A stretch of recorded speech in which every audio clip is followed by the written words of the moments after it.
Well, we started the stage with quite a bit of uncertainty. How would our new teams fare? Who would keep up that momentum from Reload? Well, 37 days later, we have some of those answers. We know who our top 4 teams are going to be, but today is all about crowning a champion. Welcome to the 4th day of the playoffs, everyone. Thank you so much for joining us. It's finals day, and we're excited to get started. I'm Jonas Willinger alongside Foxe and Laxing. Oh my goodness, guys.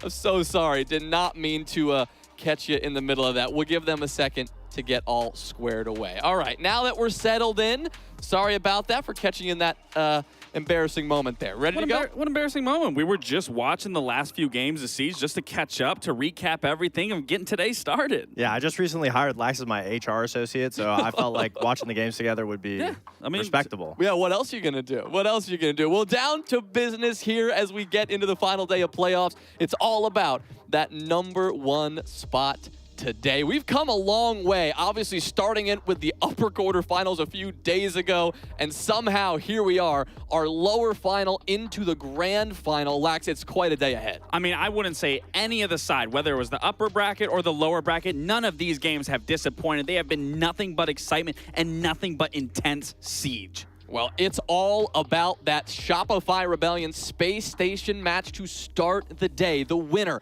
will move ahead to play Dark Zero in the grand final, but it's quite a way to start the night. Yeah, I mean, we would have thought that Shopify Rebellion would have been in maybe this grand final already, but Dark Zero beat them. Now they're playing SSG, and SSG has looked so much better. So this game for battle for that top 2 is going to be neck and neck. Well, it's a big game. As I said, Shopify and SSG, the team that dominated the group stage against the team that has been dominating on a lower bracket run.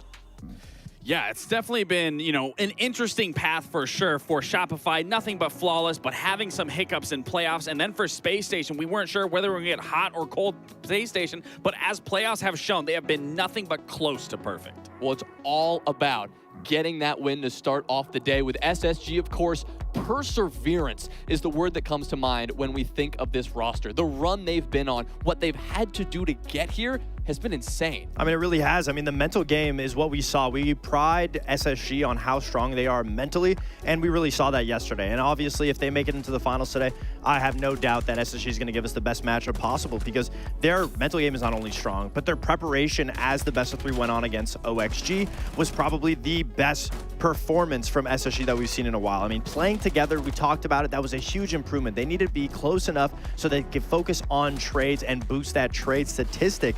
And Ashton said it yesterday. I mean, they've been complicating it a little bit, trying to add a lot more to the SSG playstyle, and it's really been shaking them up. They've been kind of on different paths. So they reeled it back in, following through on making sure that they're playing the classic SSG game, and then also getting that preparation for their teams. Well, the playstyle that worked for them so well against Oxygen in that win was that calculated aggression, the way that they were able to almost force Oxygen to doing what they wanted. Yeah, I mean, they knew exactly what they needed to do. They banned all 3 shields away from Forest, so SSG knew that we need to force OXG to execute. And every single round on defense on Cafe that they went flawless, by the way, they waited for OXG to go for these executes, and then that's when all of them would strike. As soon as the dinner bells rung, that's when you see SSG swinging from all angles. I mean, look at the guy downstairs in Pillar, and once that dinner bell is rung, they don't stop. But the most important round is this round, round 8, where they understood, okay, we're trading back and forth. We know she has to go for the plant. Let's wait for the plant. Ashen hears the diffuser getting put down and rushes through to stop it, realizes he's off the plant. But look at Newers. He's calling for his teammate to be able to come help so they can 2-on-1 Forest downstairs. And once they realize Forest goes for that plant again, Ashen takes the fight on the guy holding the angle from upstairs. Newers runs in. And of course, another 1v1 from the other side is where J9O gets the win. And that's that calculated aggression that they understood. Okay, we can force OXG to take these aggressive gunfights that SSG loves, but let's do it on our terms. Wait for OXG to be uncomfortable in an exposed position, and then that's when we go.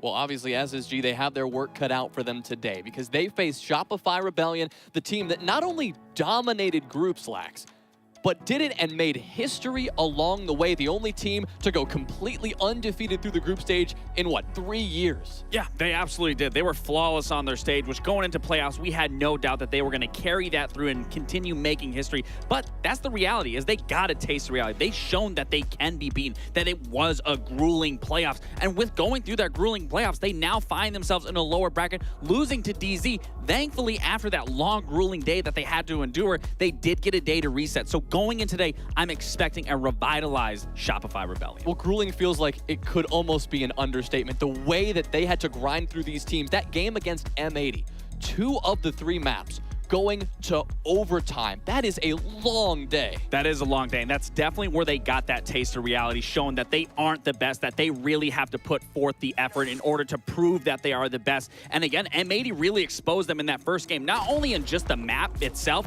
but they did such a good job at not allowing Troy to play those shield operators where he could then make that playmaking ability and go for those calls. And then you make that transition into Nighthaven Labs. We talked in the post-test saying, all right, what do we need Shopify to do? We said that we need someone to be able to set that course so Troy can steer that ship, and that player was Spoit. He came alive in Nighthaven, which is why we saw that huge bounce back coming back from that 1-4 deficit, and then it goes into Border. This is where everything, all the marbles are on the table here. Everybody came together as a unit, and they made it work. It took every single round, tooth and nail, every inch being fought, that it came down to this last round with a huge play from their leader of Troy, getting that pick on that crossfire, denying that diffuser, Ambi and Troy solidifying that game to push them into DZ and getting them through that beginning.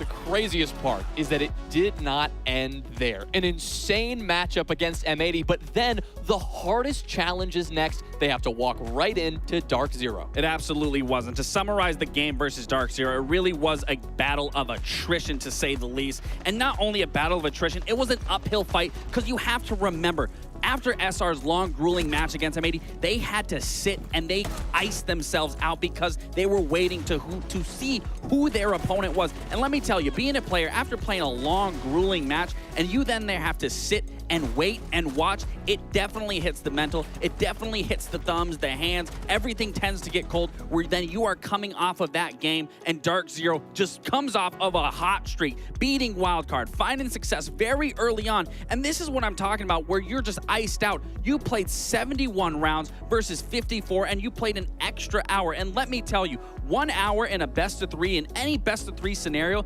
it is grueling. Fox, me and you know it. Once you finish one game, you finish one best 3 series, you are absolutely gassed. And that's really what it came down to. The first map, we saw them get completely smoked. We counted them out. Then it went into the second map. We saw life, but that's really where the tank just had to be ended right there, because once we got into the last map of Chalet, all the gas was gone. Yeah, you're just exhausted. And not only are you exhausted, but you also have to sit and then wait the 4 hours for Dark Zero's match. So that's a total of 9 hours where you're essentially just in game level ready mode. Of course, there's going to be some gas out of the tank. You're going to be able to be a little tired. There's going to be corners that you cut. And I think that's what we saw against SR and DZ. They were just cutting corners, honestly going for fights, not necessarily playing at the top level mentally that we're used to seeing SR. But now they've had a little bit of a break. You pointed it out. They didn't play as well as they wanted. Even Super admitted that after the game, that the whole day just didn't go as well as they had hoped. If they want to get to that rematch against Dark Zero, Laxing, what is it that they need to fix? It starts in two areas. One, Ambi. That is a player that we need to highlight because throughout the entire stage, he was the #1 rated player throughout. And his performance in the playoffs was a 58-50. That's not bad by any means, but it's certainly not up to Ambi standards and where we typically see him. So going into today's matchup versus SSG and possibly carrying into DZ, we need to see those pop-out performances from him because we know when he's fragging and he's getting into the building and he's causing a thorn in the enemy's side, he is a force to be reckoned with, and everyone feeds off of that on Shopify. And then the other player we have to talk about is Troy, where we did see Shopify really get exposed, and Troy in particular is when the rest of the team can't fire on all cylinders, and then you have Troy not being able to find success, not only on those shields, not only in that frag department, not only being not able to call, you couldn't find the success coming out of Shopify, but that's where we saw him come alive, is once he was back on those shields, once he could be oppressive for the defend on that attacking side for those defenders, making it so hard for them. And again, that kill department, no, we aren't expecting Troy to be the top fragger of every single game, but it's just a matter of limiting the amount of deaths and engagements he has where he's not winning them. So if he can get a couple more extra kills with few less deaths, Shopify will be in the driver's seat this entire series. Well, they may be the driver's seat on paper and based on the way they've been playing the last few days, but here's something fun. SSG, and I didn't know this until looking at the numbers after the fact, SSG, of the 6 possible maps they played yesterday, they played all 6. But they also played 6 unique maps. Clearly quite a nice map pool, Fox. Yeah, I mean, but you're going up against Shopify Rebellion. They have a really good map pool. At the end of the day, maps are only going to go as far as playstyle. Both teams approaching a map, there's not going to be a weak side. SSG is going to pick out Cafe first. Obviously, they have really good preparation against OXG yesterday. We saw it firsthand, and that's what they are going to bring again, is the aggression. Now, Shopify Rebellion is a little bit of a different team. They don't need to execute to be able to win rounds. They don't necessarily need those shields, but like Lax said, Canadian, if he's not on those shields, his impact will be measured in Cafe if he's not being able to get that information on those shields. I do really like the bank pick coming out of Shopify. It's definitely a rematch of what it was back in the early stage where they 7-3'd and where we were building up that hype, and it certainly didn't live to the hype. So Shopify is definitely trying to re-expose what SSG couldn't muster out versus Oxygen, especially with that 8-7 that fell through. And then you ended on Skyscraper. That is going to be an interesting one. I definitely think we're going to get to that third map, but it's definitely going to paint a picture what Cafe is going to look like. Well, if the resilience of SSG over the last few days has told us anything, it's that we're going to see as much Siege as possible. Let's talk outcomes here as a series, and then maybe we'll get into the maps a little bit later. But talk to me about who you think is going to win and why. In my opinion, I'm believing in the SSG. I feel like they're riding off of the momentum. They're finally getting their foot on the gas. But we always say this. We always get to a spot where we're like, SSG, they're going to be the next top team, and then they don't. But I'm really believing them in this matchup, especially with first map Cafe. I think SSG should have the edge. I'm going to have to go with SR. Again, you know, they got exposed yesterday, well, the day prior, of realizing that they can be beat, realizing that Troy does need to be on those shields so he can be a force to be reckoned with here. And then especially when you look at Cafe, I mean, right now, SR has a flawless record on it. Granted, you can take that with a grain of salt. They beat Envy and Wildcard. That were very close games. But still, to say the least, I mean, Super acknowledged that they did not play up to their standards throughout that entire playoffs, regardless of what that outcome was. So I can only imagine after an entire day to be able to reset, to look at everything, to see your opponent you're going to be coming up against, they are going to be more prepared than we've ever seen them before coming into this matchup against SSG. All right, it's our lower bracket final. The winner will face Dark Zero for all the marbles, but first, well, they've got quite a big task ahead of them. It's a best of 3 to get through the lower bracket. It is SSG, and it is Shopify Rebellion, and it starts right now. Thank you very much, Jonah. It is our lower bracket final indeed. And while I might personally be a little bit surprised to see SSG be here, it's only because, Ollie, they always keep us guessing, don't they?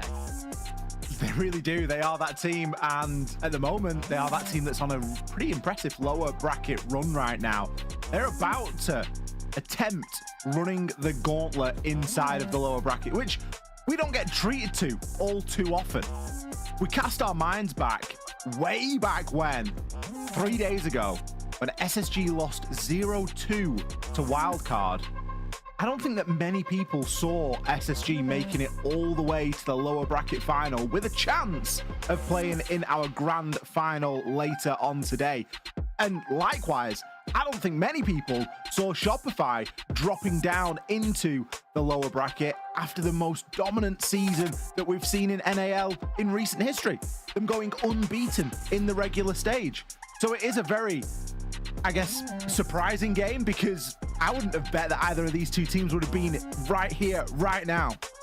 But of course, it's Shopify going down because they lost to DZ, the other top team. It's SSG getting here over a couple other teams who have proven to be a little inconsistent. M80 really struggling on their attacking side. Wildcard collapsing against OXG. But then, of course, yesterday, as Fox mentioned on the desk, SSG coming in with a really solid game plan against OXG, seeing how much success Forrest was having on the Monty specifically, taking that out, and then also outlasting them. 2 full 15 rounders, maps 1 and 2. And then, of course, finishing things off on the decider of Cafe, which we saw yesterday between SSG and OXG, which the former one had a 7-3 scoreline, and that is where we find ourselves right now. Ban phase has gone and ended. SSG not deviating too much from their traditional bans. More often than not, it will be some combination of an Azami and a Mira on this map. And Shopify, realizing that SSG are not the shield team they once were, Ollie, going for some more execute ops. Whilst they might not be the shield team they once were, Pulse has been a little bit of a menace on a couple of shields, so I wouldn't be too surprised to see it brought out at an appropriate site. However, SSG at least feeling that for the start of this map, they are not wanting to bring that. Instead, a bit of a focus on this roam game. Now, something that we've highlighted quite heavily with multiple teams across the course of the NA, and mainly on Cafe, given that it has been our most played map, is the amount of flank watch that has been brought. It's curious that SSG have opted to not bring any conventional flank watch operators there. No Gridlock, no Nomad, nothing. It is a bit strange, but this is consistent with the playstyle we've seen from them so far this stage. They can run Gridlock, they can run Nomad, but certainly not as much as many other teams, and certainly not as much as Wildcard. If you're an SSG fan, that's beautiful right there. They've been struggling on their attacking side in playoffs, barely winning more than 3 rounds in any given map, no matter the length so far in the playoffs. But that kind of coordination to clear Pixel within the first minute, Newers making sure that nobody can get aggressive on the players outside of Cocktail. This is an SSG that is not only covering all their bases, but also being proactive to create opportunities, and that could be real scary if this continues. It's quite comical as well, because you look at what SR have got here. They've got Canadian on the pulse. They know where a lot of these players out on the rappel are, but there isn't too much that they're able to do about it, because that top floor pressure has been so precise, so clinical. And players like Ambi now choosing to drop off. The B's in the bottom of White Stairs. Another C4 going to swing and miss there. Spoit's been threatening that for a while on that white window. SSG just looking to probe so far. Still not really into the building, only now really starting to make any significant progress. Well, that's fine, because they've still got a minute. And whilst Canadian might have the heartbeat scanner, he's only got 1 C4 and it's his own. Ooh. Nice little pre-made hold by Ambi. Watching that for about 30 seconds now.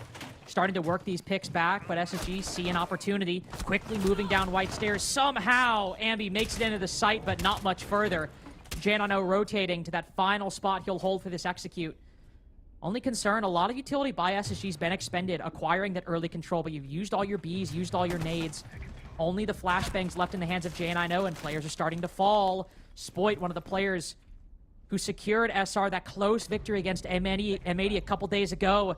Now the only one left. Does SSG have full site control? Diffuser goes down in dining. Nobody directly watching, but J9O holding the cross through the single doorway, taking a first convincing attack. The snapshot of that attacking round that impressed me the most. Ambi gets the kill inside of Reading, immediately starts getting shot at from above. There's a player at the bottom of White ready for the cutoff, and we've got somebody on dining window ready to catch him as he rotates into sight. It was like he was out of the frying pan into the fire. There was nowhere safe for him to be. SSG had just about every inch of that map on lock, and it all came down to a brilliant opening pick, clearing that Pixel player, utilizing the utility, and then being able to work from there.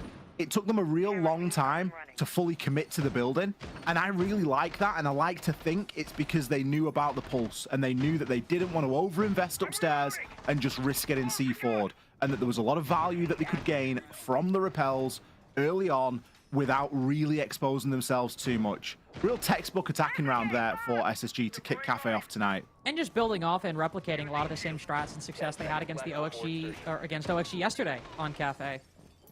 Not really looking to switch things up all too much for round one. Get comfortable. And then now we start getting crazy. Because even though they don't play a lot of shields on Cafe, we didn't see, I don't think we saw a single shield played by SSG on Cafe yesterday. No, we saw Blitz one round. One singular round.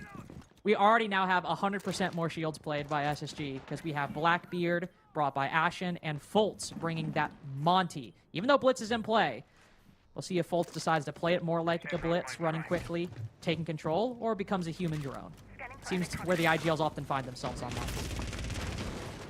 Not only that, but we've got Benja on gridlock this time as well, so a focus going in onto those flanks. Really trying to hem in those defenders. Like the IQ pick as well, that's going to give some valuable information as to where those Valkyrie cameras and yokai drones are. I'm no expert at flanking, but it doesn't look very secure on those red stairs. I think they've been exploded. Is this a puzzle? Like, do we need to find the path? I was going to say, depending on what's happening, Roamer might be able to just, like, shoot, like, 2 of those track stingers and, like, do a little weave through. So I need to be a little careful. Util clear again. Both will drop down onto red. It's a cocktail defense. Some teams really not preferring that top floor site. M80, for example, when they played this map, if I recall, don't really play cocktail all that much, but Shopify and SSG, this is one of their 3 site rotations. Shopify also tend to bring a lot of intel ops when they play Cafe. We obviously saw Pulse last round, but it's not uncommon to see Canadian bring Maestro, and in this case, also not uncommon to see players bring the Yokais for Echo, the Valkyrie cameras, the Fenrir as well. Lucy also a staple setup, but Shopify love getting as much information on these flanks and angles as possible. Fultz just getting a little bit stunned there inside of Cigar Shop. The Yokai drone is going to be giving the game away a little bit early there. Still, there's a reluctance from SSG to fully commit right now. Nice run out there. It's not often we see Canadian stretching his legs. No, not common at all. Pretty standard Benja fare at times, though. Quickly making his way in, and now all of a sudden, SSG, despite the 5v3 stat line they saw, it's now Canadian in a 1vx. Back in the building. C4 under the floor. Very normal Canadian play, that second one. But Jay and I know has been so good in these 1vx's, so consistently attacker defense. He'll begin to put that diffuser down. Whitehall locked off. Canadian spotted on a drone too. Jay and I know knows he has time, knows he can fall off. But Canadian's not losing those today. It's been a rough playoffs for him coming into this with a 49% cost, at least from day 2. But here, in round 2, this is his map, baby. It's a serious at-laxing there as well. Lax on the desk, calling for Canadian to have a bit more impact. Obviously, we never looked to Canadian for a boatload of kills. But what was it? Just taking a few more favorable gunfights, dying a little bit less often. There's not much that's more favorable than an unexpected run out of the bottom of White Stairs, picking up a player that's clueless out on the rappel, and then getting a C4 kill off the back of some good information. That's some pretty safe bets.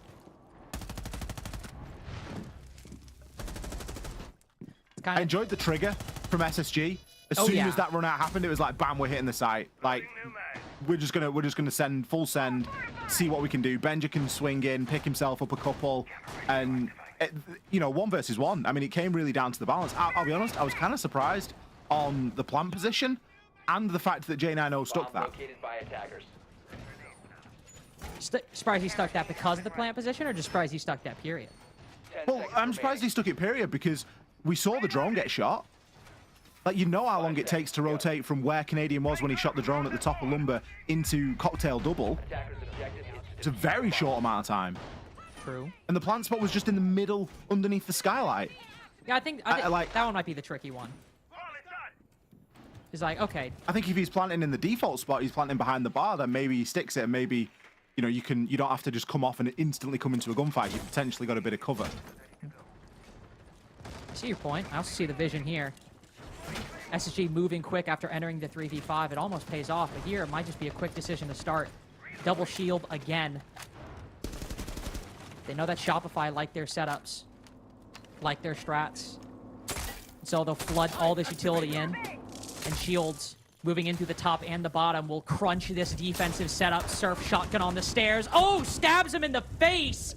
Newer's able to find the next, but all the gunfights go Shopify's way. Literally every single one, except that quick trade from Newer's. It is as quick a start as it is rapid a descent in round 3.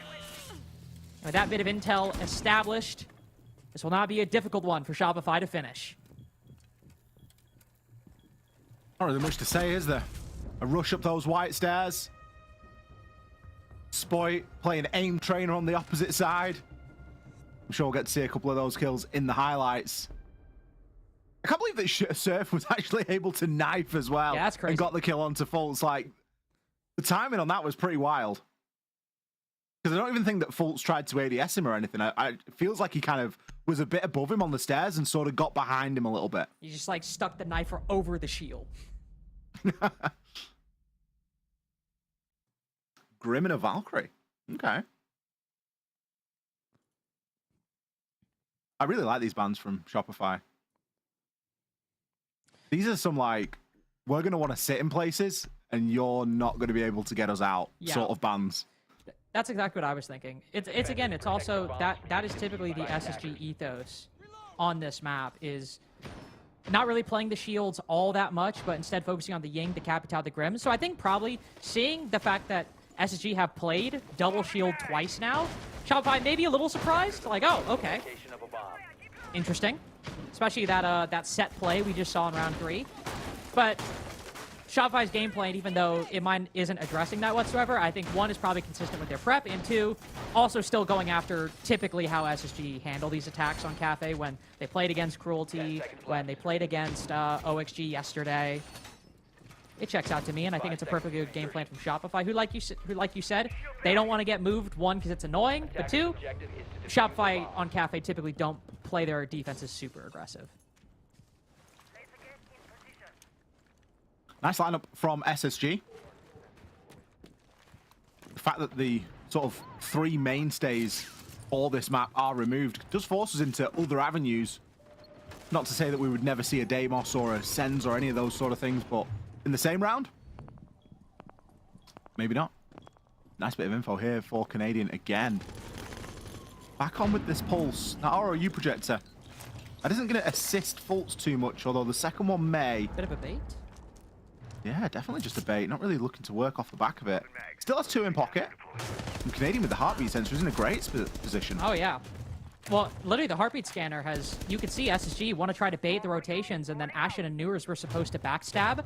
But because he had that heartbeat scanner to just completely call SSG's bluff, Spoit's in the perfect position. Sure, he loses a lot of health, but gets the opening frag there. Benja has to swing around and trade Ambi.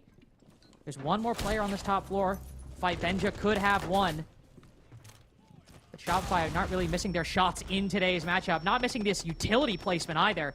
Seen a lot of C4s connect out these windows. A lot of times we'll see them thrown and still miss. But today, the utility is quite lethal when thrown by the hands of Shopify Rebellion. Ashen down. Not exactly a Siege X trade, but one of sorts. Now Fultz. The SSG IGL, not new to this role, but new to being the main leader on this roster. A spotted 1 and the second, but no cigar either way. Shopify extend their lead 3 rounds in a row. I think SSG are trying to maybe do a little bit too much at the moment. We saw the Blitz round, which somewhat unnecessary and easily countered by Shopify. They were expecting that. Then we see a heavy utility bait trying to assist a bit of a backstab. Because of the information that SR have got, they're just not falling for it. Well, and I will give SSG this. The Pulse is, well, 1, on that site in particular, not something Canadians run, but also the Pulse is not something Canadian has run this stage on Cafe at all, I believe.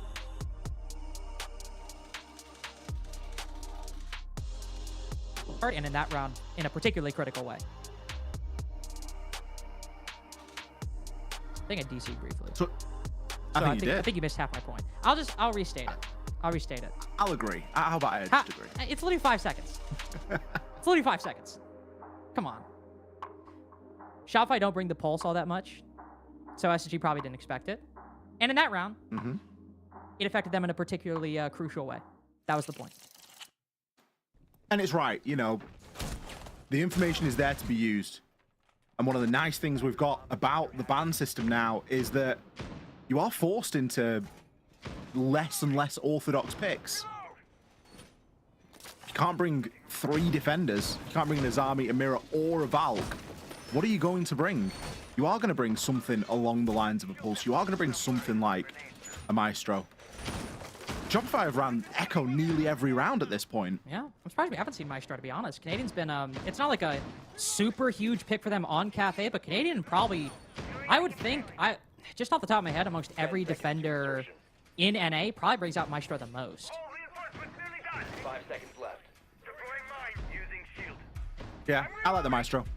Attackers must locate. It does tend to bait out a bit of a Brava pick, but honestly, that wouldn't be a bad thing for SSG at the moment. They could do with a bit more information. Get the F-Knots? That'd be helpful too. Yeah. Yeah, the Fenrir's definitely been run. Jesus. 3 BPs, actually. 3 BPs, 2 Yokais, even F-Knots for Intel as well. Intel Heavy doesn't even state the half of it.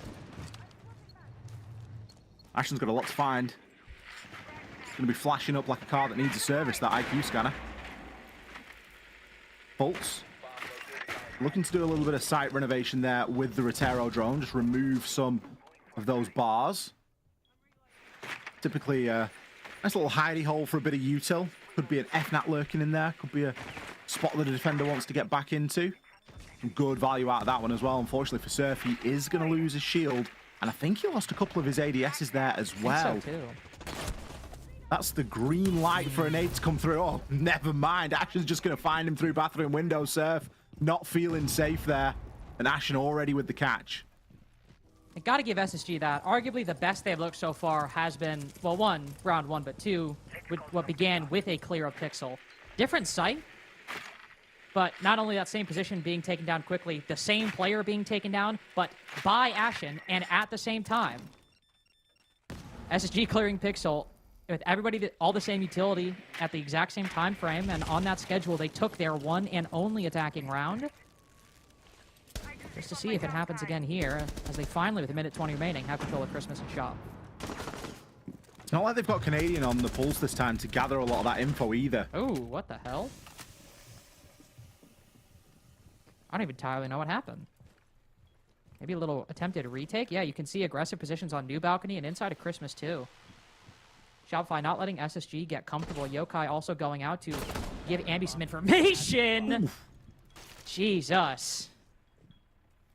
If Gabe wanted Ambi in renewed form, that'll be good. 2 to 3 might not be the most impressive scoreline, but if 50% of it are shots like that, we'll take it. Double flank watch. The last vestige of this failed SSG attack. King of Nubalk at the moment has moved in. Please watch the throne. Are we sure that Shopify weren't listening to Blacks on the desk before this game? Like, was that their pre-game ritual? Was it just listening to the desk and listening for Blacks going, we need Ambi to show up. We need Canadian to do something a little bit more today. We would like... Because that's exactly what's happening. And here, in this particular order, you know, Shopify have had a strenuous bracket. They need a day off, and we need Ambi and Canadian to show up. And they're like, all right, we've had barbecue, we're fueled, we're all rested. Wait, that's a DZ in Texas. What am I talking about? Literally, there's still some small wires in my brain that have Canadian and Dark Zero crossed. Still, just a little bit. So it was a bit of a retake, by the way. Yeah. And guess what? Ambi showing up isn't unusual. No.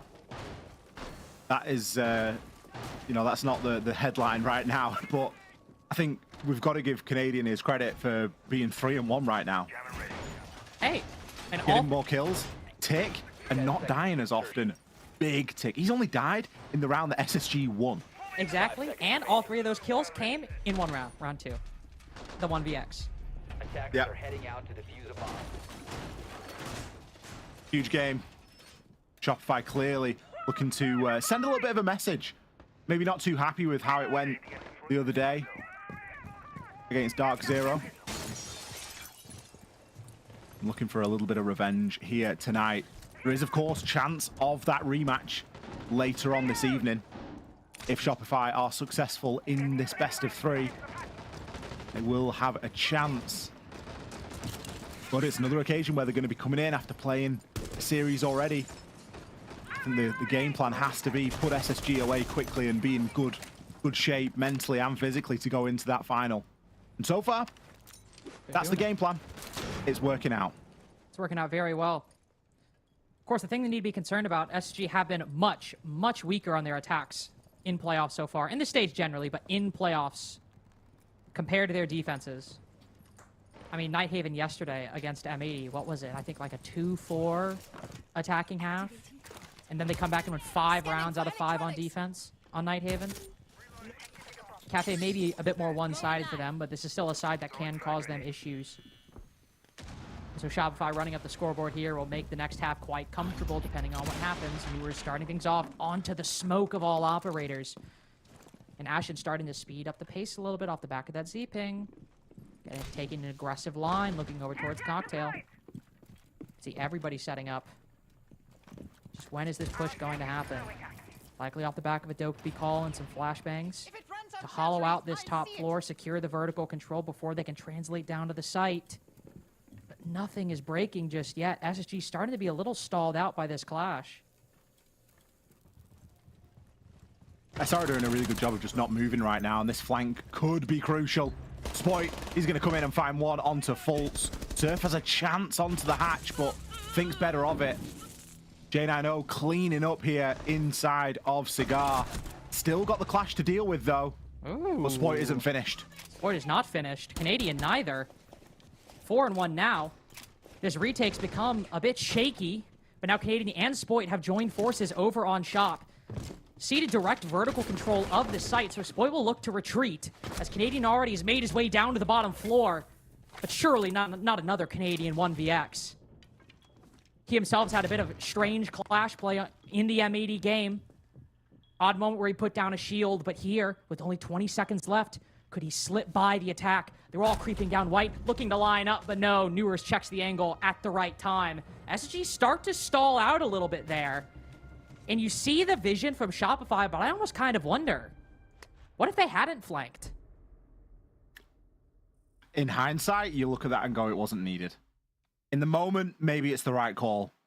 But J90 was in too good of a position inside of Cigar to really do anything about that.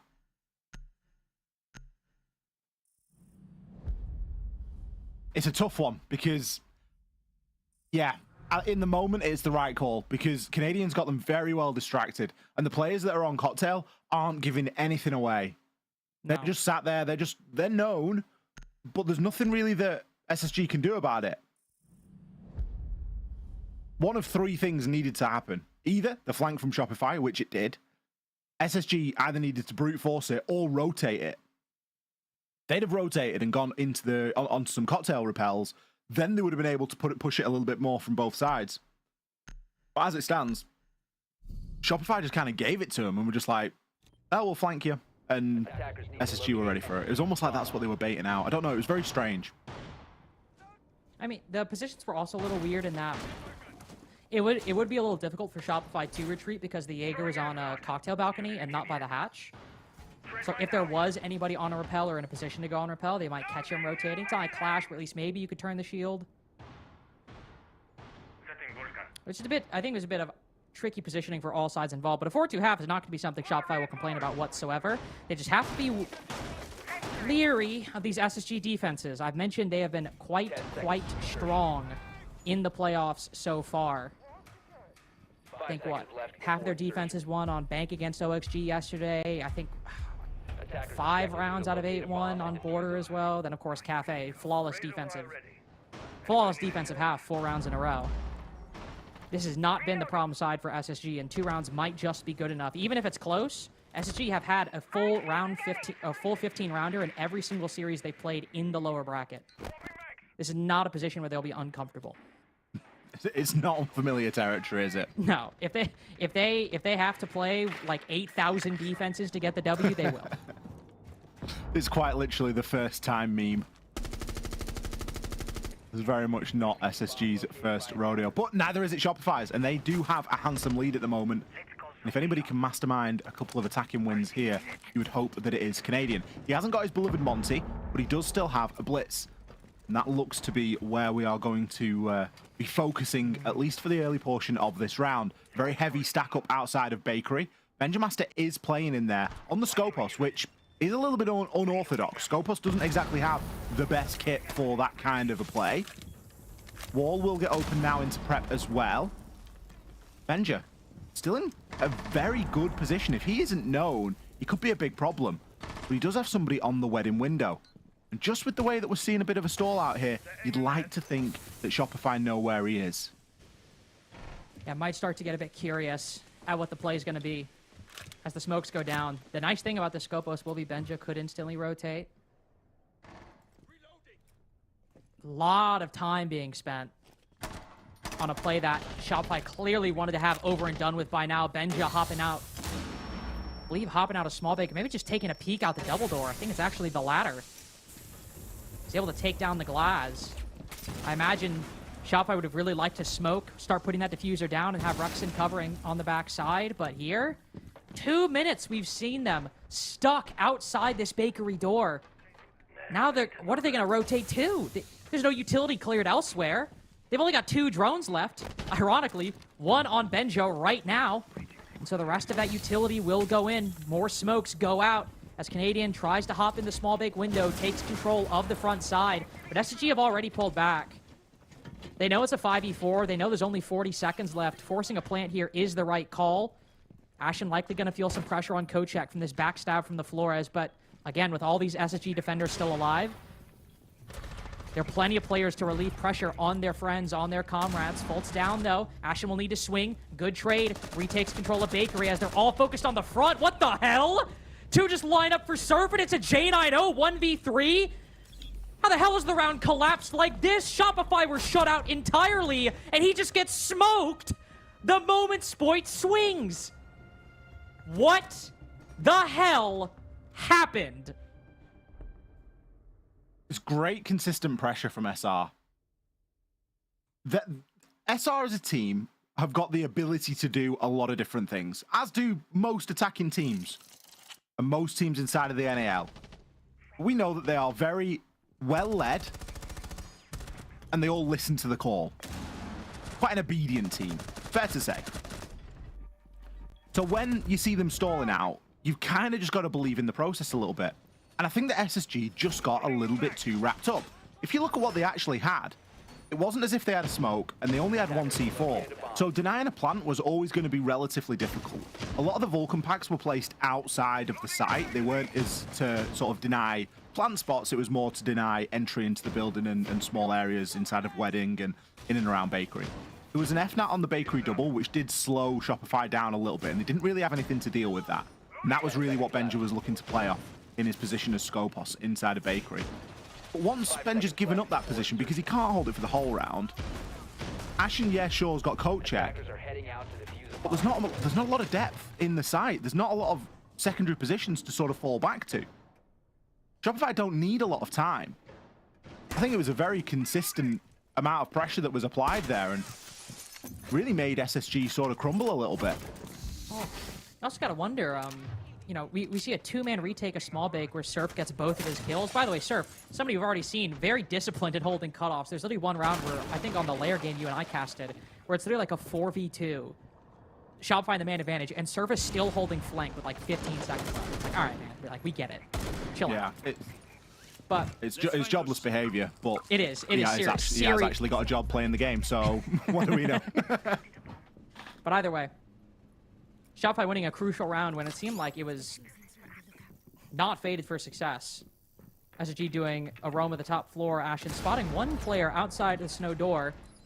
Quite tempted to make a peek, and I don't think there's anybody actually watching this flank. So he might be okay if he decides to go for it. Yeah, we can see 3 players on the roof.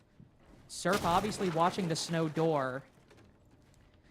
I don't think there's anybody there. No claymores either. This is a good jump out for Ashen if he wants to go for it. Yep. Canadian on the rappel as well will go in. So what does the defense do? Solus decides to stay, so Ambi gets a kill. They're just clearing this out entirely. Ashen shut down.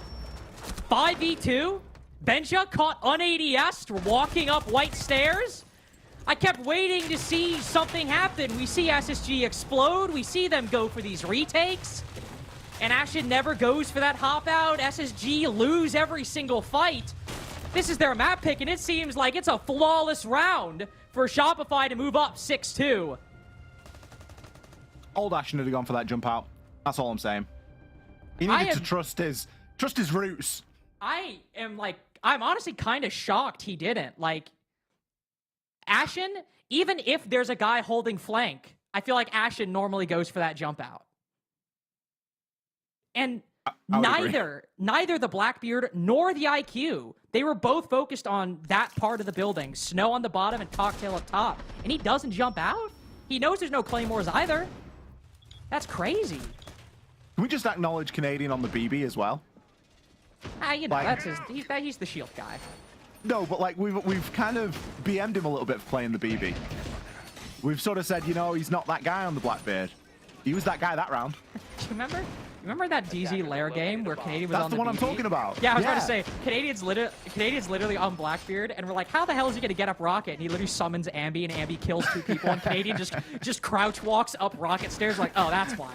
Just treats it like a Monty. 10 seconds to insertion. I can't believe I'm saying this for once in an SSG game. Really think we could have used a window hop out there. We could have used a bit of aggression.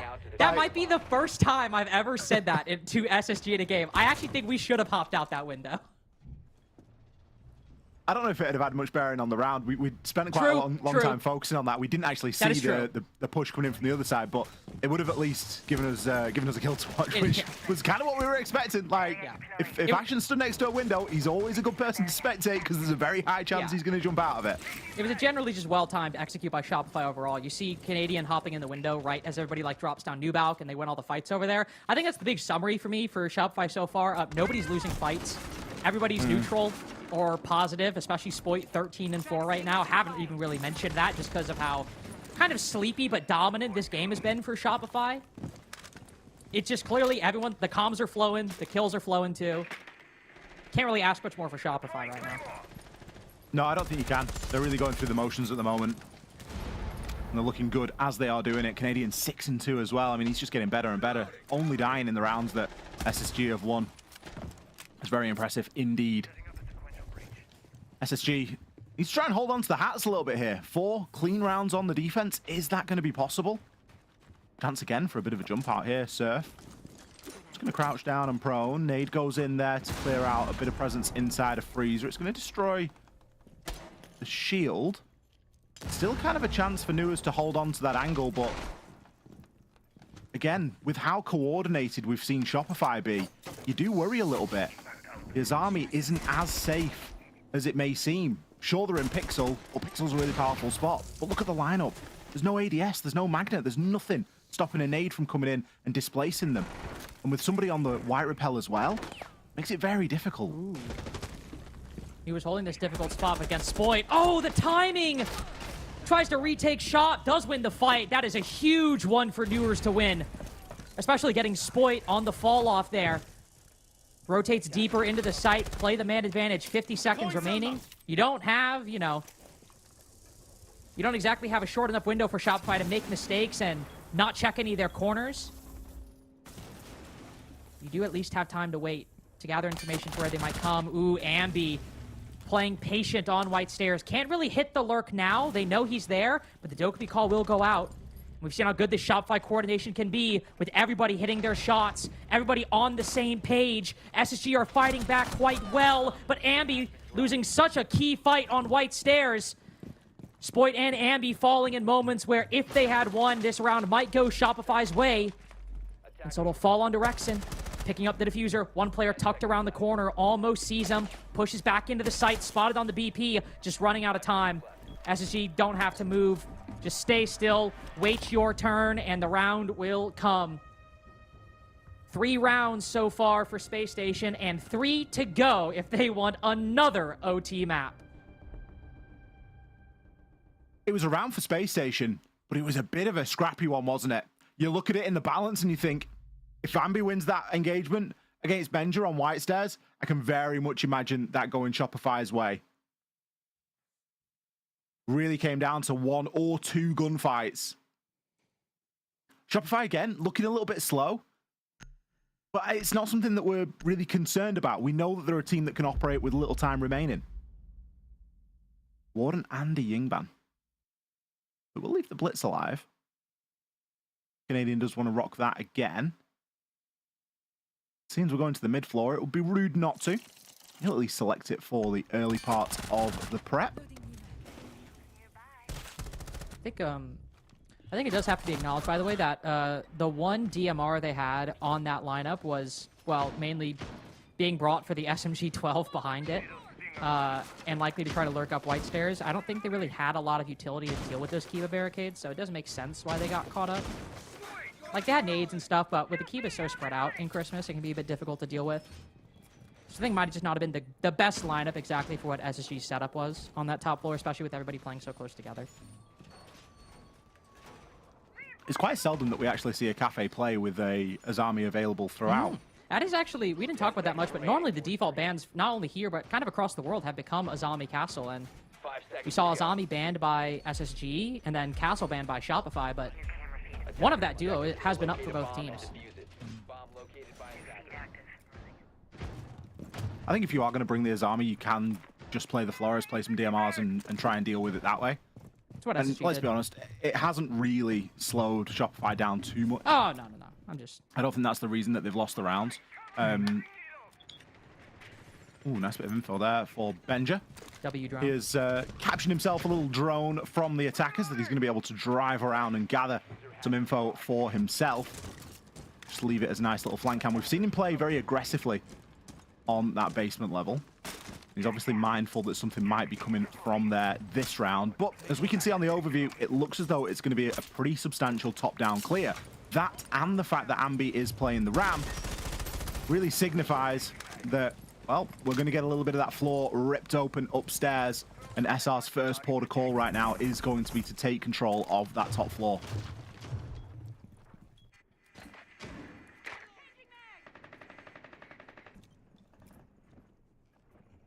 Curious what impact that Tuber is going to have.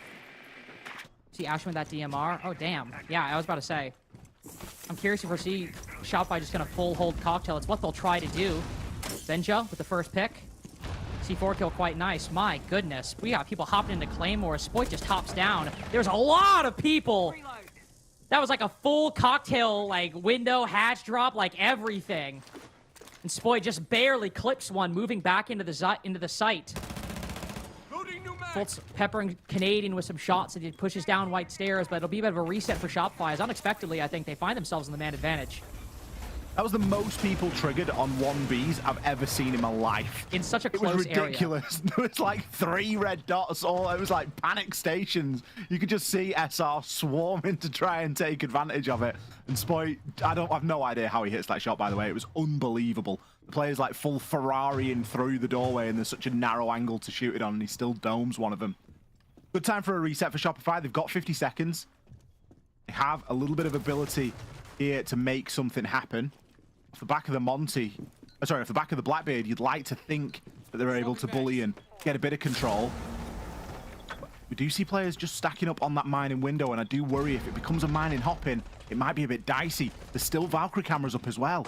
Ooh, still Valkyrie cameras, but no more C4. Janino's used his to play this aggressive angle, try to find a line. Fultz also with a bit of a gap on red stairs. Oh no, doesn't get the Blackbeard on the initial swing.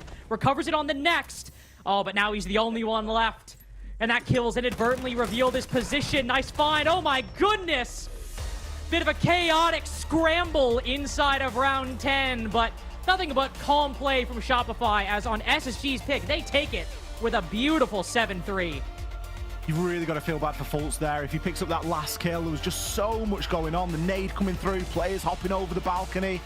He had the kit down on the floor. He'd already killed Canadian. That's the diffuser carrier. Another round that comes down to a real fine margin. And you kind of get the feeling that SSG were warming up a little bit into that fixture. It will be Shopify to take map number 1, but this is a best of 3. And SSG aren't out yet. We're going to hit a break. Our analysts, they're going to break it down and set us up for map number 2. Don't go anywhere.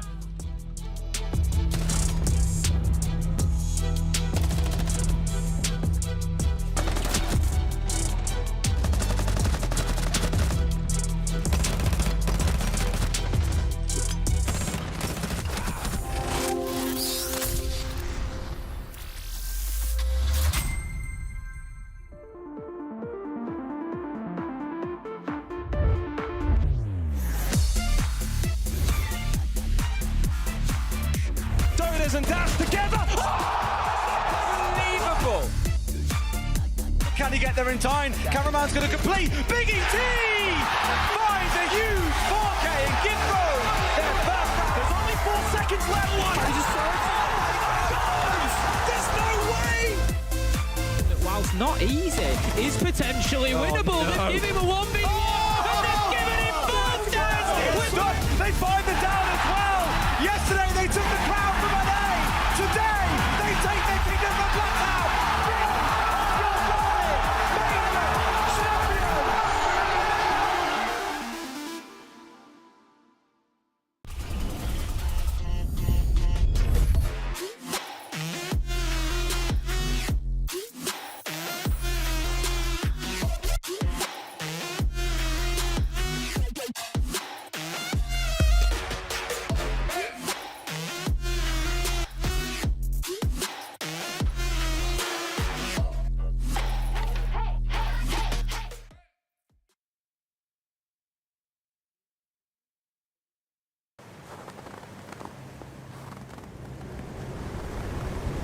Keep an eye out for contact.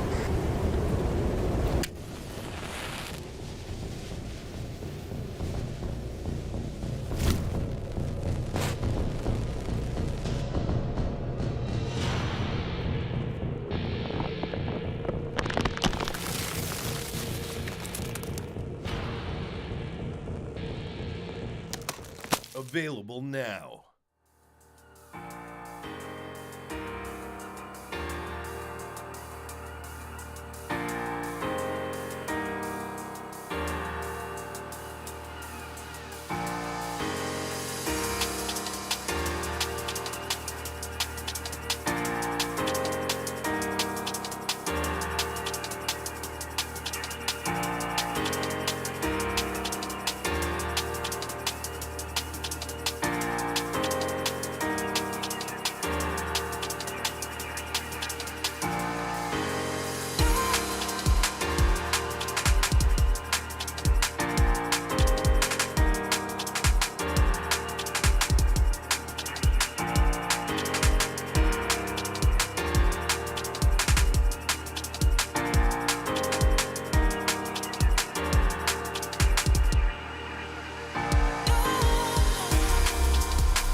red and one on Yeah, message. 90, single dead. Last, bottom red. Okay, Stack, I want to hop in. Ready? 3, 2, 1, hopping. He's walking up red, walking up red. Nice! Let's go, Troy! Yeah, Let's go! guys. We gotta chill the fuck out though, okay? Because like even then, like we're fucking just. Well, on SSG's map pick, Shopify Rebellion, they come out swinging. They played so well, Laxing tore his shirt off and had to put on a new one. It's that kind of day right now. Fox, what a start, though. Shopify Rebellion, we knew they had to step it up given that most recent loss to Dark Zero. They did it. They took down SSG on their own map. Great way to begin. Yeah, I mean, everybody was stepping up on the team. We talked about it as a unison. They all want to be able to perform well, and they did. But more importantly, they really anticipated exactly what SSG was going to throw at them. We know SSG is going to be hyper-aggressive when it's in their respective, when they feel comfortable to go for those fights. So SR knew that. Every single gunfight that they were taking on defense or attack, they were just doubling up, stacking, so that if SSG got aggressive, went for those fights, they would always be able to trade it. And SSG, something that we did not really see that we have been seeing yesterday, was them being able to focus on those trades. Again, a bunch of individual plays that SR was set up for. What I think is also important to note, with a map like Cafe, we've heard from SSG, they like those smaller maps because they can play that aggressive sort of play style, but you just had SR completely shut that down, where we're going to be heading into Bank, which is a bigger map, so viewers, definitely pay attention to that. Well, one thing we paid attention to before this game was Ambient Canadian, and if they could ramp things up and get into the action, safe to say they did exactly that. Listen, for Troy, it was the little engine that could, and it absolutely could. It showed up today. He definitely has been putting up numbers. Not crazy numbers, but I said he just needs to get a few kills. He doubled that. He met the expectations that I set from him. And then aside from Ambi as well. I mean, sure, 7-7, but when you're ending the series 7-3, that is the best case scenario. You're doing your job. You're doing what's required of you. You're at 102 EPS. So again, these are two players that, like I said, I needed to see something outside of what we saw previously versus their game against Dark Zero, and Troy definitely is delivering on that front as well. Well, the team as a whole delivered in terms of stopping SSG from doing what they wanted. They were so good at just anticipating what SSG were going to bring out. Shopify just got in their face and shut it down. Yeah, I mean, we saw it every single round, but I mean, round 7 was a very impactful round where it looked like SSG had the round in their hands. They went for a big play. Ashen was able to get an opening pick onto small bake, but what they didn't anticipate for is a second person from Shopify to be there. I mean, Shopify is doing a minimal, so they understand we can have 2 people in bake and we can have 2 people in small window, because at the end of the day, if Ashen or anybody goes for a big play like that, we need to be able to trade it. So they knew exactly where the playmaking was going to come from SSG. As soon as they got the first pick on Fultz into Bakery and SR was set up, they knew something was coming. They were set up for it. And that trade, I mean, you could see it. Both Ashen and I believe it was J90 behind them. They both had their back to the window, no thought that there could be another person there. But SR was prepared, they were ready. And in a game where, let's say, SSG doesn't make a play like that, you might be thinking to yourself, wow, SR is just wasting 2 people on the window. But it's because they're anticipating what the team is going to throw at them, and they responded accordingly. Well, obviously, Spoit also had a fantastic game. We can't go through this post-game without talking about it. The dude drops 15 kills. It's got to come up. I said in the early interview saying, well, in the early bit of this, Spoit was a player that needed to rally the Rebellions and get them on the high heels and to get everything started. And he's doing it right now in the first match versus SSG, dropping 15 and 5. We weren't able to highlight him throughout the stage, but I am more than happy to be highlighting here in the playoffs where it matters most, where they can solidify themselves and being the best team in the NAL if they can get through SSG. And again, he is off to a great start. Well, that's Cafe. Let's talk Bank, because that one, of course, very different territory in terms of how the map plays. Lax, what do you think? Again, like I said, the fact that SSG loves slow, very condensed, very constricted maps like Cafe, losing that, now you're going to a very big map. And this is a bit of a rematch again. Remember, Shopify beat them 7-3. And the thing that Shopify is doing so well, even on Cafe, even on a smaller map, is they're controlling that tempo. They're controlling that aggression. They also know how to control their own aggression. We saw from time to time again, they take those initial engagements and they immediately follow back. And it leads leaves SSG in a situation of what are we supposed to do? Where can we find the next kill? How are we going to execute on the site? And this is exactly where Shopify is absolutely 110% exploiting all of the weaknesses that SSG continues to have. And we also saw SSG lose it to OXG yesterday, which they're still going to be licking their wounds when it comes to that. And if you're losing to a team like OXG on it, you could imagine it's going to be very difficult to go up against SR. But one thing I'd love to see SSG change is we didn't see them directly try to focus on getting rid of the shields for Shopify Rebellion. We've talked about it all playoffs, how important the shields are for Canadian, for gathering that info and taking position. And they let it go unknown or untouched when it came to Cafe. Bank, if you don't get rid of the BB, don't get rid of that Monty or that Clash, it's going to be the same outcome. Canadians just going to be in your face, a wall pushing back that aggression from SSG. That's the first step for SSG being able to find more success on their aggression. And now the big question, do we see that SSG resilience that we've talked about? Lax, give me a score prediction for Bank. Give me a who's going to win prediction as well. I'm going to say Shopify definitely take this. I think they put the nail in the coffin here, end it 2-0, and I think it's going to come off of a 7-3 or 7-2 victory. Yeah, I thought Shopify was going to win the whole series from the start. I think they're going to 7-2 on Bank. All right, another dominant score line. We'll see if SSG can bounce back. It is Bank. Lynx and Ollie, eager to hear your thoughts too. I think you'll find for two people who typically find the long way around on any given point they'll make, our thoughts are pretty concise and simple. I think Shopify are probably going to take this 2-0, considering that one, both of Shopify's wins so far have been in regulation, and two, Ollie, one of those regulation victories was against SSG. Yeah, I'm finding a hard time finding an argument or building an argument right now for SSG. I think with the way that we saw SR just totally control the pace of Cafe. And not only that, the thing that stood out to me the most wasn't even the gameplay. It was what Troy said in the winning moment. We had the little winning moment when the desk comes back online, and like, Troy was like, everyone was like yapping, like, yeah, whooping and hollering. And Troy was like, yeah, great, but we seriously need to lock in. Yeah. I don't know if he used the word lock in, but he said like... He said like chill out or calm down or like... He was referring to two people vaulting over red stairs, by the way. Yeah, it was words to the effect of, let's just lock in. Like, let's get the win, and then let's focus on the next game. Which, like, obviously one for that particular play, fair, but also it just goes to show that not only are Shopify based on that victory and clearly in a good mindset, like we said, everyone's getting their frags, the comms are flowing really nicely, the coordination's all there, the game plan even beyond that is looking really nice.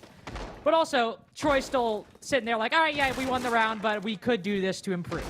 Being proactive for the next map, because ultimately, SSG, who have a long history of giving openings and gaps to teams that are otherwise struggling, they are a team that can also very much win the fights presented to them, and Shopify don't want to start that as a trend, especially, well, starting on the defensive bank, as if you give the attack a foothold, they can really run with it. 10 seconds left. Last time these two teams played, it was a 7-3. Just having a look over now at the bans, seeing if there are any major differences. I think the Echo ban is going to be the big adaptation right now from SSG. It was something that we saw SR running a heck of a lot on their defenses on Cafe, fiending for that extra information. And there was really no end to it. They were bringing the Echo, they were bringing the Valkyrie, they were bringing the Pulse. We saw everything apart from the Maestro. It's honestly, it's kind of funny because, like, the Echo ban, like, makes sense. And I imagine SSG probably looked at that game and said, you know, Troy ran Echo 4 rounds out of the 6 defenses. We should probably, oh, that's not great. Spoit just on cam in stock. That's, all right. I think we could have been a little safer there. All right, Benji, I think we could have been a little safer there. You should just record that, and you can just play it, so you don't have to actually use the words on it anymore. You can just play it as like a little sound clip. Is that might be like the story of the game? Like, we've just seen 2 really silly plays. Lyra, like, on cams in stock, 30 seconds into a basement bank roam is crazy behavior from Spoit. I get a feeling it's not going to be the last time we're saying it either. Oh, certainly not. Bolt's getting Rex in. Canadian Quick peeking the door, gets the trade. Janano on Nook, losing a frag to Canadian. That's rough. That's 2 players, though. I don't know if Janano spotted it, but I was about to say, I think they should be calculating the numbers right now, and I think they'll realize pretty quickly that there's barely anybody on this bottom floor, and SG should be hitting sight pretty quick off the back of it, but they're still taking a bit. They're not moving just yet. There's a BP in square, and it's just feeding information over. Like, how are we letting this BP survive? Fultz has literally just looked at it, and it's got Ashen killed. SSG should have hit the site 3 weeks ago. Okay, like, I'm rewinding. Like, Janano saw that other guy, right? Like... Not only did he see the other guy, he sees the bulletproof that's oh, sorry, it was Fultz that saw the bulletproof that was looking directly at the bottom of square. SSG just needed to push the site. All they needed to do was just flood. And now we're left in a 2 versus 3. Yeah, this is not ideal. I mean, we're talking about the scenic route on making points. Newers is taking the scenic route to the site. He's been alt-walking for, like, years. Finally in. They found nobody's home. As nobody's been home for a long time. This, I mean, Surf's not getting out of here, but he knows it. 2-man retake down Marble. I feel like the walls are closing in for SSG in a very literal way as the defense starts surrounding Newers inside of lockers. If Cafe was generally like a clean round from everybody when they won given attack or defense, that was a shaky start from everybody involved. I was like watching a round of ranked. So like, hold on, like from the top, 30 seconds into a deep bank basement roam, Spoit is on cams in stock. Like, what is that?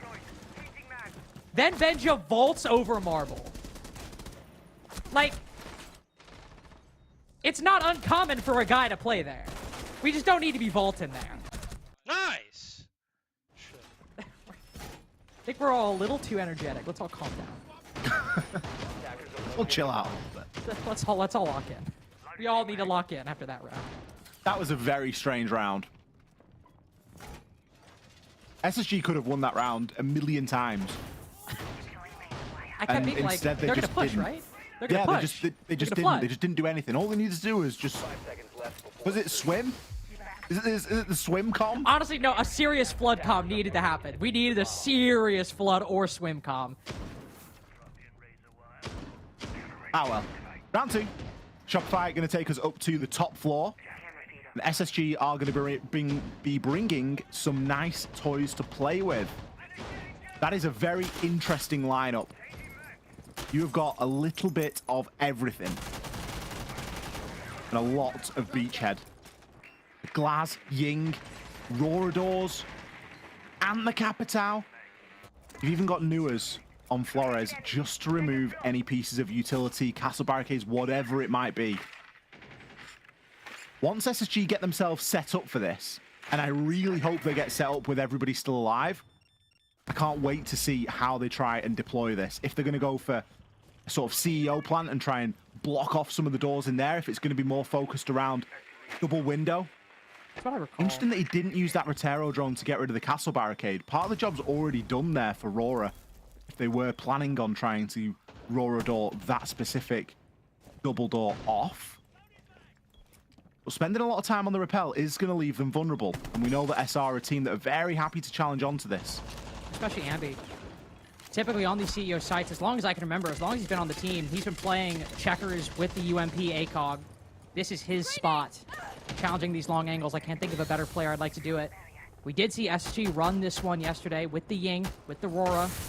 Glaz is a bit of a new addition and likely really trying to maximize the impact of those Capitao smokes. But Rexon calling that square's clear right now. They have full control on that side. Could even theoretically rotate down, go for a C4 from below. They've got Rexon and Canadian with both. SSG, again, really hesitant on hitting the site right now, but this time I think understandably so. They've not really done much to open this site up. Fultz trying to go for those doors he did deeper yesterday, but they just call it off. Well, pause. Ashley just got himself into a position and start common. Jane, I know, rotating round 2. main entrance. He's going to try and get himself into ATMs. Will be a BP to deal with. There is actually somebody playing at the bottom of elevators as well. And he's got barbed wire on Spiral. None of this is looking great with only 35 seconds left. No, this is looking real bad, actually. Doors go out. Fultz hops over with a pistol. Yeah, we're cooked, boys. It is looking rough. Newer solo pushing. We just got Ashen sprinting in front of Vending, but he baits for Newers. It's only a 2v2. This is very winnable as J90 snatches the life from Canadian. Surf now finds himself in a very peculiar spot. Used all his utility. Prone on the floor as J90 moves into the site. Where is Newers going to look? Does he check the double window? As he moves deeper, Surf completely shielded. J90, 5 seconds as he puts this diffuser down. He swings up, doesn't look at either of them. There's the Flores down, but J9 might just have time! What the hell? This has been a bananas game of Bank. How does J90 get away with that? We've got no time left. He's getting the plant down. His cover dies, and he immediately comes off and just beams him. I don't want to be here. I don't want to be here anymore. I'm scared. I don't like what's going on. Oh, you got to feel bad for Surf as well, because he came off and he sort of hesitated a little bit before firing because he knew he needed to kill the person getting the plant down. So Spoit gets the kill onto Ashen. Oh, I'm going back and looking. Don't you worry. Oh, it was so close as well. The kit literally just got planted. Another, well, I mean, I say another. It's a little bit more akin to some of the rounds we saw on Cafe. Round 1 was by no means that close. But round 2 really coming down to the wire. SSG forced into that adaptation. The strats that they worked yesterday, Shopify are ready for them. Shopify will have been watching. They'll know what to expect coming onto Bank right now. Locate a bomb and defuse it. Attackers drop the diffuser. Attackers recover the diffuser. All right, I need to launch them now. Attackers have dropped the bomb diffuser. Teller's Archives defense. Attackers have recovered their diffuser. Little extension from Shopify. Putting Ambi back on that castle. I like to see him in a similar position. I like this from SSG. Obviously got the shield and the Candelas to disrupt Benja in the midst of that chaos, lurking up Marble with the Dokkaebi, the SMG-12. Could be clean, Ollie. I need a clean round so bad. You need the dopamine from a clean round. It's not even the dopamine. It's just the sense of security. I just want a normal round. That's all I want. I mean, Spoit's about to jump out the window. It's not going to be very normal. Oh, No, he did get droned. He was eyeing it up. I'm telling you. Oh, he was ready to hop on that window. Very, very tempted for that. I really like this from Shopify though, because they're not moving. You don't need to. You don't need to be too active right now. Getting active on Bank can be a little bit of a curse. There's so many crosses that can be had. Plugging up the window there is going to get destroyed. We've got Benja all the way on car park repel, and that Dokkaebi call is going to be the Q. Will be the Q. Impact rate opened up. Funny part is, that's a very similar clear to what Shopify have done. Blitz in through top Marble. DMR behind him to try to clean up the frag. Doesn't get the exact player they were hunting. Spoit does make it back, but they take down Ambi, and that's a win in and of itself. Especially with the impact he's been having. Canadian, talk about impact. 3-1 again. 2 rounds in a row, or 2 maps in a row, he's been putting in a really, really strong performance on these defensive sides. Rexon wrapping around. We'll take down Benjamaster. So I believe there was still 1 call in his pocket. Now I think at this point, Ollie, what you said earlier, Shopify staying still, I think that's what needs to happen. Yeah, they've done the hard work, haven't they? They've got that man advantage. There's 1 set of Candelas left, couple of nades, plenty of smokes. You haven't got the glass anymore to look through them. So instead, SSG are going to default into that drone and see if there's any info that can be gathered. Fultz just rearranging the flank cam a little bit. Canadian still with a C4 in his pocket as well. It's going to make things quite difficult. Fultz likely going to go for a drop here. He's not really got any other option. Ooh. He doesn't have many other options. Ashen smoking off a key angle. Begins to put the diffuser down. Good cutoffs held by Fulton and J90 respectively. falling off. It's just surf spotted. SSG could go for the kill here if they want. Indeed, that's what they will do. Again, another lengthy time before they hit that execute, but SSG making the most of the seconds they spent to get the right control and the right information. And we do end up getting our first clean, generally speaking, normal round of Rainbow Six. It was much better, wasn't it? They got good control upstairs. They didn't rush things too much. Shopify were happy to try and lurk and hold positions. But SSG showed good patience there. And again, it's an ability of knowing when to put your foot down and when to just let off a little bit. Dokkaebi and Valk rounding out our ban phase here. Yet again, SSG targeting that information that Shopify have been relying very heavily on. There's a chance that we see things like a Pulse, maybe even a Maestro brought out in future rounds. It isn't going to be the case here. More likely a slew of bulletproof cameras. Although only one. It's worrying then for SR. A team that does rely quite a lot on that information. Or is maybe rely is a wrong word. Maybe happy to utilize it. Yeah. Yeah.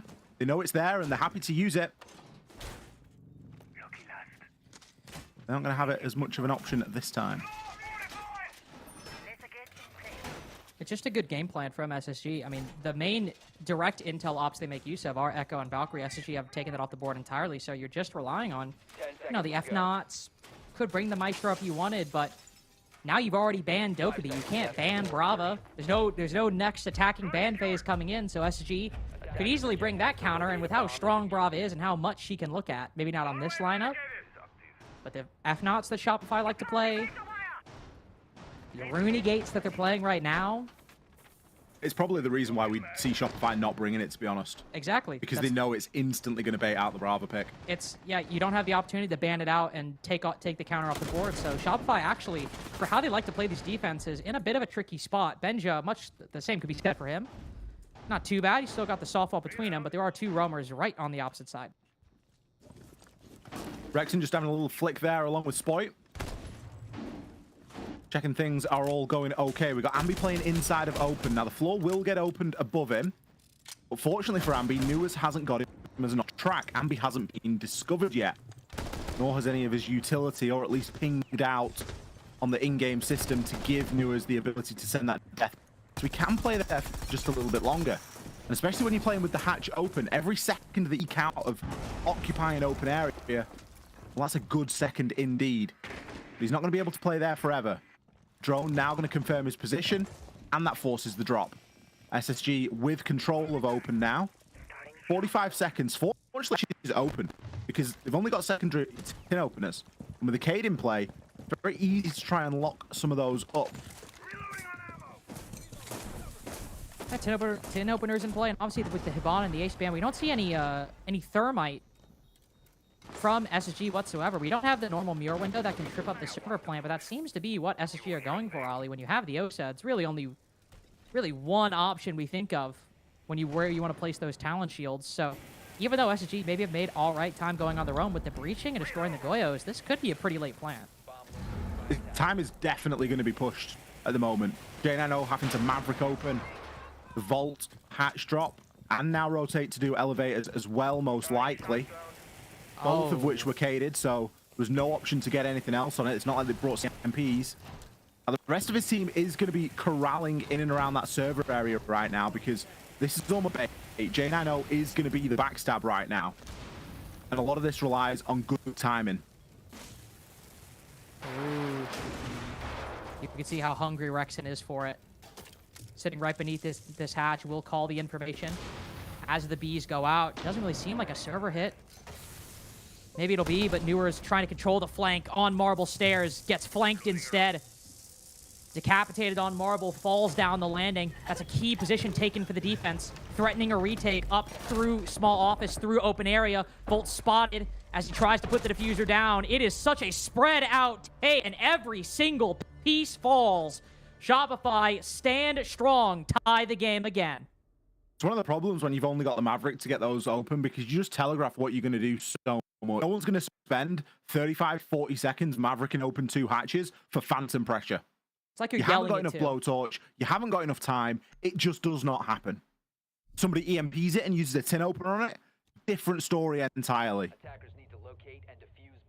But SSG, they were sending smoke signals of what they wanted to do in that round. And unfortunately for them, after that opening pick from Ambi, Nu was trying to creep down those main stairs. Look, there was a coordination. It was an attempt at a 3-2-1, but it was an attempt at a 3-2-1 where people have to win gunfights that are by no means 50-50.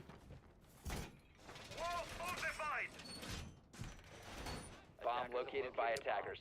And especially when you have that the first piece that falls being marble stairs, and Ambi can threaten that flank to just literally retake the hatch on top.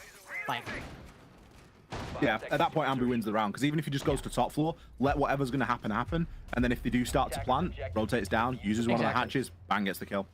Like, you know, it's one thing, like, no disrespect to Jane, I know. One thing if the guy elevator dies. It's like, all right, you know, not great, but nobody's hopping up the hatch. We got no Oryx in play. Unfortunately. Unfortunate. But we do see the vision from SSG. I do like it, but as you said, definitely some problems. So as we look to open area, all 4 sites being played, as is actually our first play of open area in this particular matchup. I imagine SSG with the double shield probably looking to get a plant cafe, would be my guess, but the blitz is all the way over by ATM at the moment. Getting to create a beachhead in main lobby. BP will spot the information, smoke on the top floor. Gives SSG a little bit of momentum and a little bit of time to slip through the cracks onto the mid floor.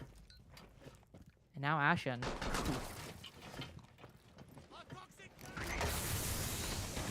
Canadian put that down and thought it was a banker. He was like, this is a guarantee right now. I'm going to commit 3 to this doorway and get somebody. Sir's taking a bit of damage. Canadian as well. This is a bit more of an unorthodox approach to attacking this site. Much more of an across clear. A lot of teams will just focus solely on the quad wall and pushing some sort of smoke or shield in through double. I'm looking to pressure likely an Azami playing on the box. Not the case this time. No Azami. And the push instead coming through the Archives Tellers side of things. Now, a lot of that wall is soft, but of course, funneling into a single doorway isn't ideal. Canadian is going to be on that basement level, so could play a bit of spoiler. Capcom no longer, of course, has the C4, but he will still have an ability to try and hop up and try and flank over on toward blue. I think the big concern will be that Surf is half HP. Can be very quick to fall. That's indeed what happens. Ashen unfolds with a nice little pinch onto that Fenrir, and Fultz moves in off the back of it. Again, an attempt at a plant from SSG. These have been very close, very down to the margins. Fultz even taking that damage, then comes off Newers with the kill. But it's just flipping back and forth, neither side with clear control of the site, and while Newers might be in the 1v2, that Capcan's 1 HP. And Newers has immediate control of this diffuser, a flashbang as well, to stave off any gunfight, even just for a few brief seconds. To regain his senses, Canadian looks to hit it. Begins to defuse in the opposite site, but it's easy as cake. Ambi just covering as Newers literally sprints into the UMP. Another chaotic round, but one that Shopify just managed to get control of. That's maybe the player I would feel most comfortable covering me if I was disabling a bomb. I would be like, Ambi, watch the angle. I'll bait it for us. No worries. Even with the UMP. Because you just know he's getting the kill. Saying that, though, if Canadian wasn't so low, I'd have liked it if he'd have called a little role reversal there, and he'd have forced Ambi and said, Ambi, get on that kit, start diffusing it. I'm knocking on the door here in terms of kills. I think Canadian's, what, like 6 and 2 or something like that? Oh, wait, actually after that round, yeah. He is, because he got 3. No, oh, no, 5 and 2, sorry, 5 and 2. Yeah, let's not get too crazy, all right? Let's chill out. Listen.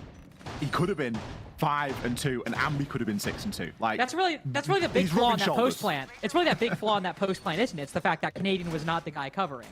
A Canadian big strategic mishap. Should get a kill for it, really. Oh, he's hiding it. They're doing the thing. He's hiding the Maestro. He's under the desk. I mean, you've got to. With Brava being in play, you've got to hide the Maestro. And you also have to do it late, too. I think it's around 6. Yeah, I was about to say, there's a big reason why we've not seen Canadian bring up the Maestro around 4 and 5, and it's that right there. Because he knows. He's literally sitting there, shivering, cowering, tears streaming down his face, praying a clutch drone isn't in the lineup. But he has waited to round 6. And that is a very smart move by Shopify. Genius.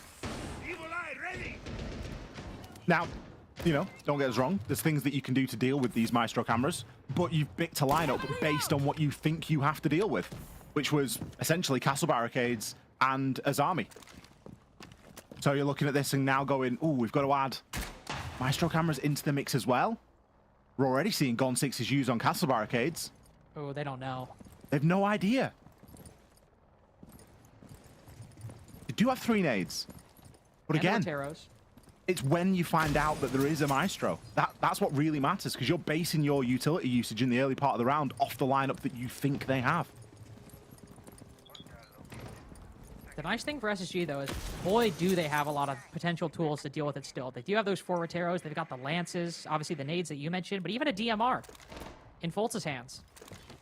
That's not going to obviously deal with the Evil Eyes, but that'll deal with the Kibas, which means you have to dedicate less of that utility to destroying Kiba barriers, and it could instead focus on Evil Eyes or barricades or BPs or what have you. So thankfully, SSG's standard lineup, or well, the lineup they brought, is not completely inept at clearing out that Maestro and that Evil Eye.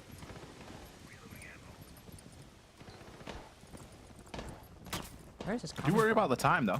That's what I'm thinking. When is this attack coming? Minute left. Nade's starting to get sent in now.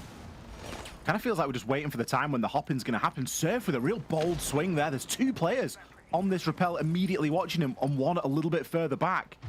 Fultz with the kit. Benjamaster's been taken down to nearly 1 HP.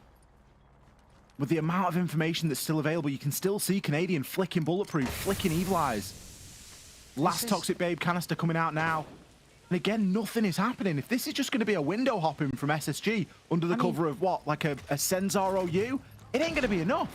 I mean, honestly, like, this is kind of a ballsy counter from Shopify. Normally, it feels like every team runs the Azami here, puts the Kibas up, but I guess they're putting Surf here, having him use all his toxic canisters, knowing that SSG will attack from this side. He still rotates over. Spoit instead completely controlling the swing on Marble. How brazen is this?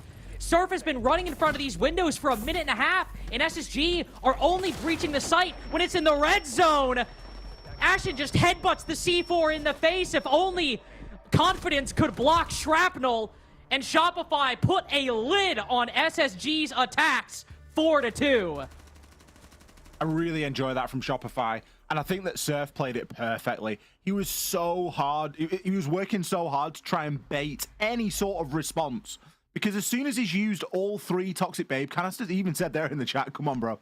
As soon as he's used all 3 Toxic Babe canisters, like, he's allowed to jump out at that point. He can do whatever the heck he wants, especially when there's 15 seconds left on the clock.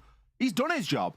His job was just to get to that point in the round. Once he's there, so what? If you want to send him out of a window and see if he can get a couple of pop shots on somebody, go for it. We don't care. He didn't quite send himself out the window. He crouched down, laid down prone, and see if he could get anyone on the upside down rappel. But it's kind of the same thing. Shopify had so much depth there, and SSG had just stalled out for so long.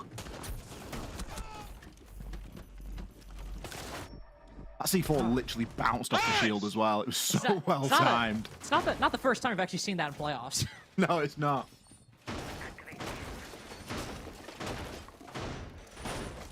But again, set it on Cafe. SG's attacks have been the more problematic side. We'll see how successful they can be on the defense. You do have a lot of ground you have to cover if you're the defense, and you have to be really careful you walk that line by contesting map control to stop the attack from literally just taking all of bank and boxing you into what can be a really difficult site to maneuver on lockers and CCTV, depending on how much control the attack have. You also don't want to overextend and put yourself in a position where, I don't know, let's just say hypothetically there was like a vigil like roaming around top floor by himself. Oh, look. You don't want to push too far. And that's exactly where Ashen is going to be. Not saying you can't do it, just gotta be careful. Yeah, I mean, you know, it's Ashen. Like, he's kind of used to treading that line. I think I'd be a little bit more worried about the bans for Shopify than I am now if Canadian wasn't performing so well today. Because both the shields get removed, he's still got the Blackbeard, but he's actually been putting in a bit of work on the BB. So I think in terms of bans, fairly comfortable with this from a Shopify perspective. SSG have got the advantage of the Azami as well, and we know that they love to play it, especially when dealing with that top floor. But already, Clear is coming out, and Ashen is getting pushed down off there. He is available to be tracked on the Deimos as well. Pulse with an opener, though. Surely he doesn't get away with this. Oh, I mean, this is the problem with those ATM lurks. You look for control on that side, you think you got away with it, but that's ultimately, one, that's likely 50-50, and two, it might not even be if the defense is running intel ops, which in this case, Fultz is. He's got the black eye camera, so it's possible he had some intel on that engagement.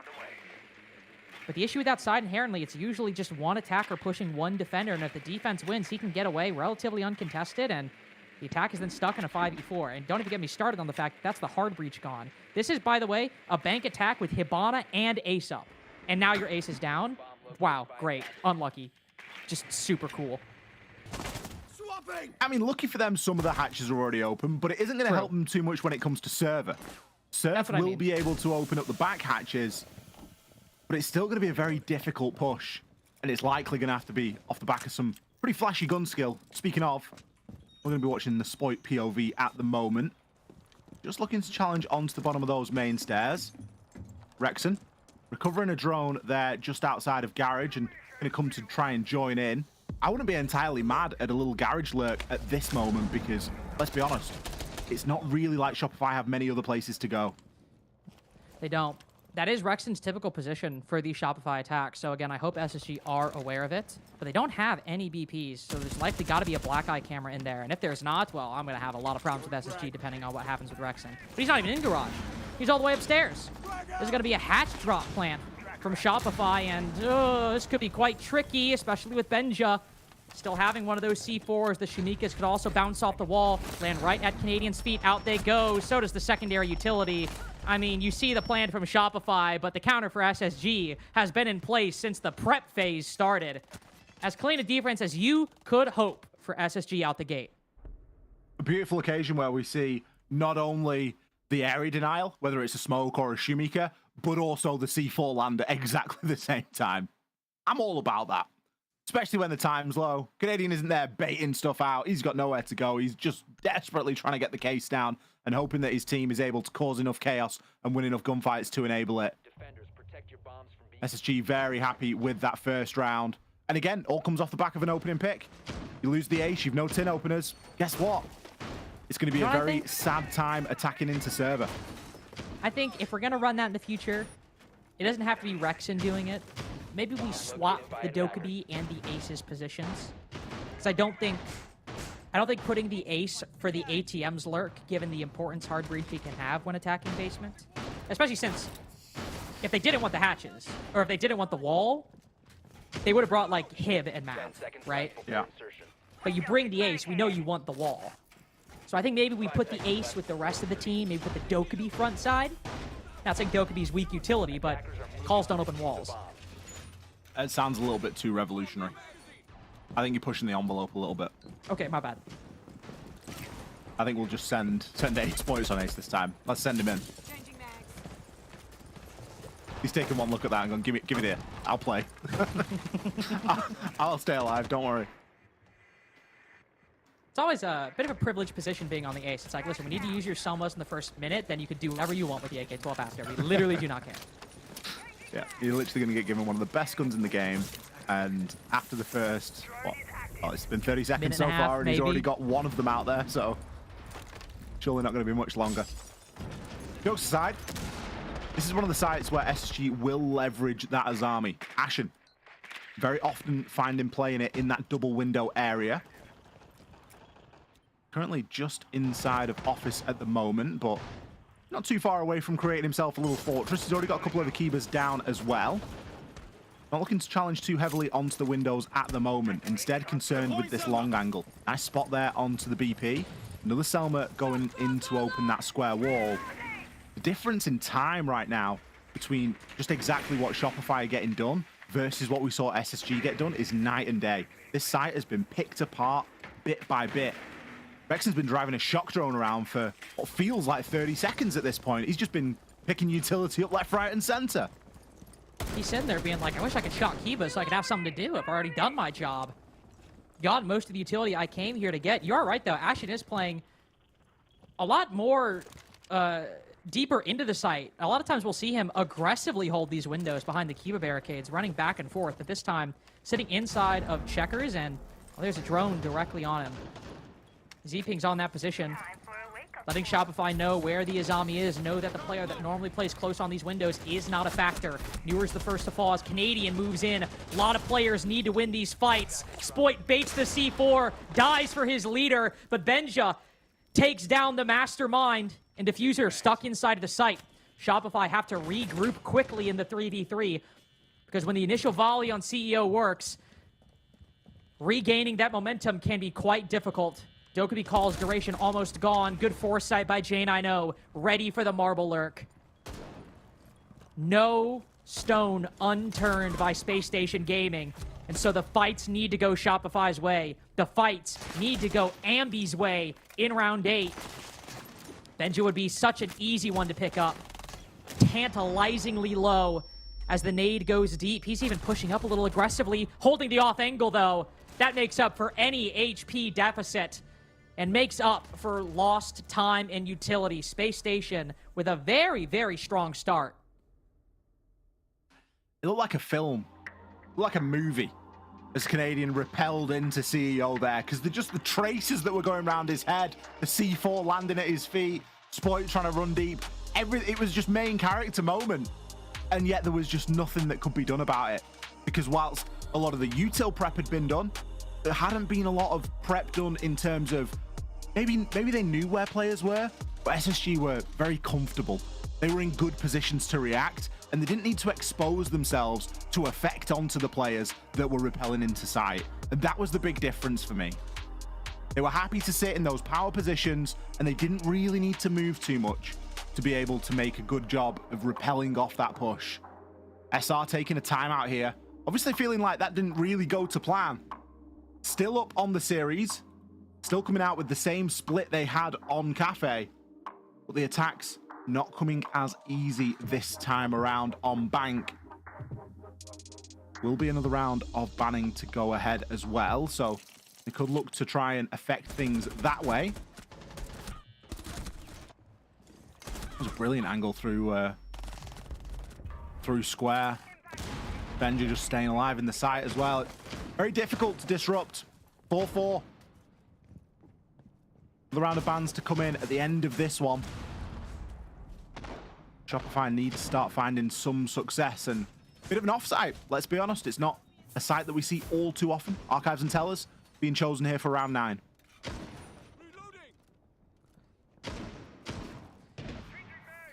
It's a bit of an offsite. We did see Shopify play it, and we have seen Space Station play it once inside of the NAI. I believe it was in the Orgless game.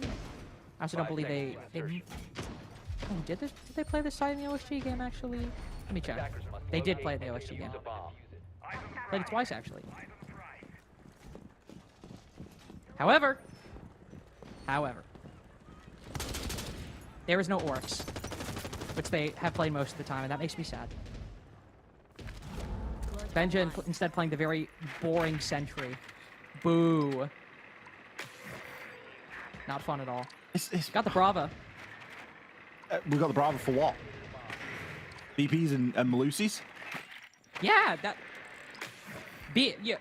BPs and Malusis? Yes. Yes, absolutely. Yes, we have the Brava for BPs and Malusis. Oh, that's why what are you saying bring this like it's a Brava bad for. thing? You bring Brava when there's BPs? I had no idea. Someone better tell SSG. And the Malusis. And the Banshees. Why are you making fun of me, man? I was more taking the mick because we didn't see SSG run the Brava once. And like, hey. It's like preemptively from Shopify. It's such a good pick. I really rate it. I think it's necessary. And especially with Rexon's ability, by the way. Like, if anybody enjoys playing drone operators, like Twitch or Brava or anything like that, just pay a lot of attention when Rexon is playing on these ops, because he gets so much value out of shock drones, so much value out of clutch drones. Like, it's one thing playing it, but it's another thing getting the value out of it, and I think he just gets every last drop. Ooh, well, speaking of getting a lot of value out of it, this could be called not getting everything Shopify wanted.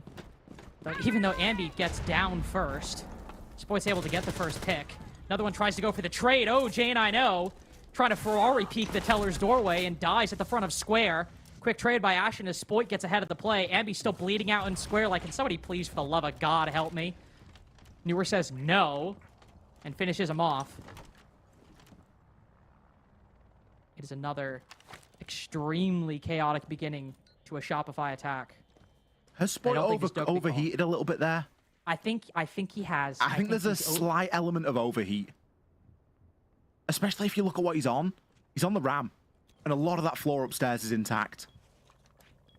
It's not easy now for Rexon to start trying to find these angles. He may have a DMR. He might be able to make a little bit of room for himself. But with the position of the kit as well, not an ideal position. Canadian will creep down and should be able to recover the kit. But it's the clash that's going to be a big problem at the moment. What's the clash and Newers?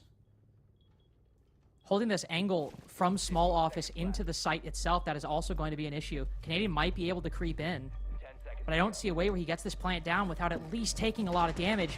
Newers pushes through, sprints all the way up, and there, one fell swoop. Every single attacker falling in the blink of an eye. 3 defenses strung together by SSG, and Shopify's lead entirely erased. They've already used that timeout as well, and that timeout not being good for a round doesn't bode well. It's not a great sign here for Shopify. SSG firmly on the comeback. Let's see what we get for our round 10 bans. Surely the Azami. Azami and Ying. Azami expected Ying. You could pick anything. It's not really something that we've seen SR try to exploit too heavily so far in this fixture. But your hands are pretty tied. I think for SSG, they just need to start running through those motions. They are no stranger to having a long series. The wildcard game, that was the anomaly. Way back in the upper bracket quarterfinal. It was a 2-mapper. One map, however, did go to overtime. But then you look at the M80 game. All 3 maps, another overtime in there. You look at the OXG game. All 3 maps, 2 overtimes in there. They have played a heck of a lot of Siege inside of this playoffs. And why should it stop now? Just because SR won the first map doesn't mean that we need to go again. 5 seconds to go. I apologize. I have no idea what that was. That's isn't anything to do with us, unfortunately.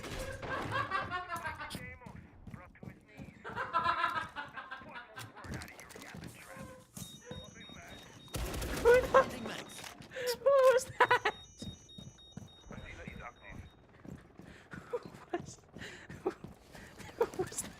Who was that child? I have no idea. Apparently it's a picture on Bank Ashen swinging beepers. Early kill for Shopify here. Spoit able to take Ashen down. Good time for Shopify to start finding this opening pick. Got a bit of information as well as to a player on the top of these blue stairs. Could be another track here for Spoit. Fultz is hiding upstairs. I think he's been misdroned.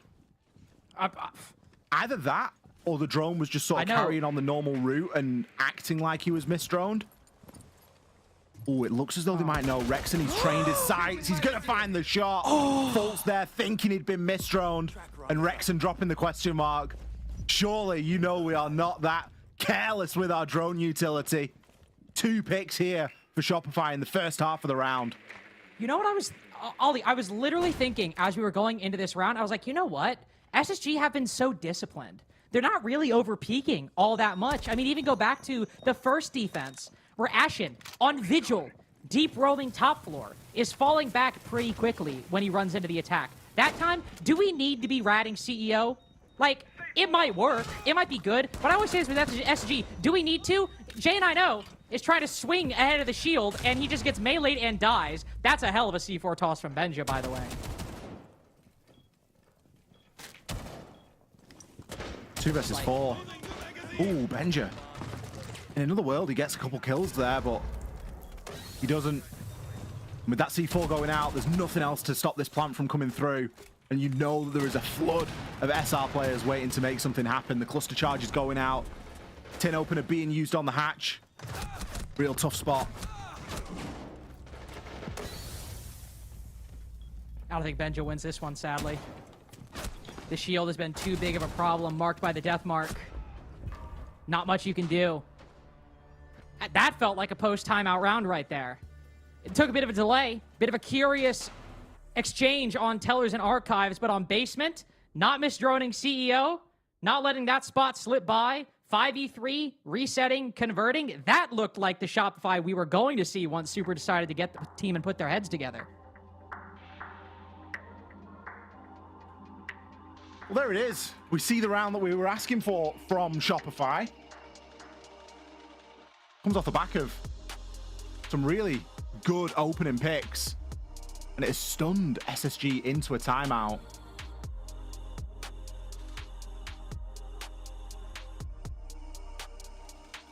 Which understandably so. 5-5. There's not a better time. They're no stranger to long games and maps that go the distance. You are still down 1-0 in the series, and that was a hell of a clean round from Shopify. They've got the opening pick, three of these four attacks so far. But they've come very late in the round as SG have played so well, played so patiently, not giving them any openings. And I have to think that, again, it wasn't the opening pick, but I have to think we just overthought it a little bit. We don't need the Warden lurking up there, especially on Basement when you've got the Cade Tubarao up. It was weird that it was the Warden that was doing it as well. Yeah, exactly. Like, do it on a Scopos. Do it on something else. Scopos, like, could have been great for a little pocket play right there to catch him off guard. Like, sure, it's a bit more obvious, but still, it's something different. And also, again, if you're running Cade Tubarao, one of the best operator duos right now to waste time, you don't need a guy ratting upstairs, especially if you've also got a smoke playing blue stairs. And the Scopos would have been a much better play, because then as soon as Ashen dies, you can just rotate down. Or as soon as you get droned, you can just rotate down, and SR have then got to chase the shadow for a little bit. Then they get up there, realize it's a Scopos, you know, there's all that sort of mini game around it. They've got to go up there and clear the shield because you don't want him flanking later on. And already you're back on site. So, yeah, it just felt a little bit overcomplicated. Something we've said quite often about OXG and the way that we saw them playing was they were keeping things very straightforward. Really not overcomplicating things. And there's a lot to be said for that inside of Siege in general, but also in playoffs. Maybe an occasion where SSG just got a little bit too giddy. A little bit of overcookage. But we've seen it happen from both sides. They've taken their time out now. 5-5, looking to level things up. They need to win bank if they want to try and advance through in this best of three. SR already getting the result on Cafe. Shopify have used their timeout as well. But slowly but surely, they have been looking better on these bank attacks. They had a super slow start. And despite the big advantage that they had at the turn of the half, we are now in a level game. But it does feel as though SR slowly but surely getting a bit of a better handle on things. E1D and the Dokkaebi calls too. You better hope they get a good handle on these SSG positions with all the intel they've just gained. Benjamaster in particular, marked out by the E1D and the Dokkaebi call too, and now a drone. Benja's been around the block a few times. He knows that he might be feeling a lot of pressure momentarily. 4 rounds in a row now that Shopify have an opening. This one coming after the halfway point. But it's on the smoke of all operators, and Shopify have plenty of time to build this advantage into something different. They don't have to go just yet. Surf, conscious that there could be someone. Oh, he's going to find him, actually. Finds the one onto Benja. Canadians hopped in as well. Rexon. Poor old Nuas. Left out in the cold right now. Finds himself one, but now the pain really starts. Flank going down. Deathmark track. Drones. This doesn't end well. No, it doesn't. Very rude position to put your newest pickup. Everybody just falling on the site the moment you try to set him up for a flank. Very, very rude from SSG. And it might be only 2 victories for Shopify, but that's enough to put them on match point 6-5. These attacks have been tightened up quite extensively in the past 2 rounds we've seen. That one, only player really away from the rest of the group, so to speak, is Ambi checking down below, where, again, we find Foltz in an off position. Now, to be fair, it is a 5v5, and we're starting to get in the later point of the round. I think where he's playing right there, even if it's the smoke, I see a bit more of the logic. You think that Shopify are going to be focused, get tunnel vision on the site, they're setting up, then you can go for that common blue stairs flank. I think that position, much more understandable than lurking on the warden upstairs, just to be clear. But Shopify are not letting those gaps slip by like they might have earlier in the half. They are being careful, they're checking all their bases, and that's gone from SSG in, say, round 10, playing a position I don't think they needed to a virtue for Shopify, in which they're just not letting stuff like that catch them off guard. They're not being fooled, are they? Everything is everything's being double checked, and I think it goes to show how seriously they're taking this series, because not only have they got a chance to tie it up now and walk away 2-0, happy days, let's rematch Dark Zero. This is a chance to do it without having to play an overtime, without having to play another map, being in a good form, having a relatively quick map 1 as well. If Shopify are able to get the victory here, it puts them in such a good position for that rematch against Dark Zero. Oh, yeah. Much different than their M80 game, too. We talked about how draining that was. Night and day. We haven't had one of those moments yet. We've had some funny moments and we've had some close rounds, but we've not had anything that's felt really super stressful like you get when you start entering into overtimes and entering into map 3s. SR are in a really good position at the moment, and they need to make the next 2 minutes 15 count. Canadian going to be playing that Fuse Shield this time. Looking to try and disrupt a little bit of that site utility.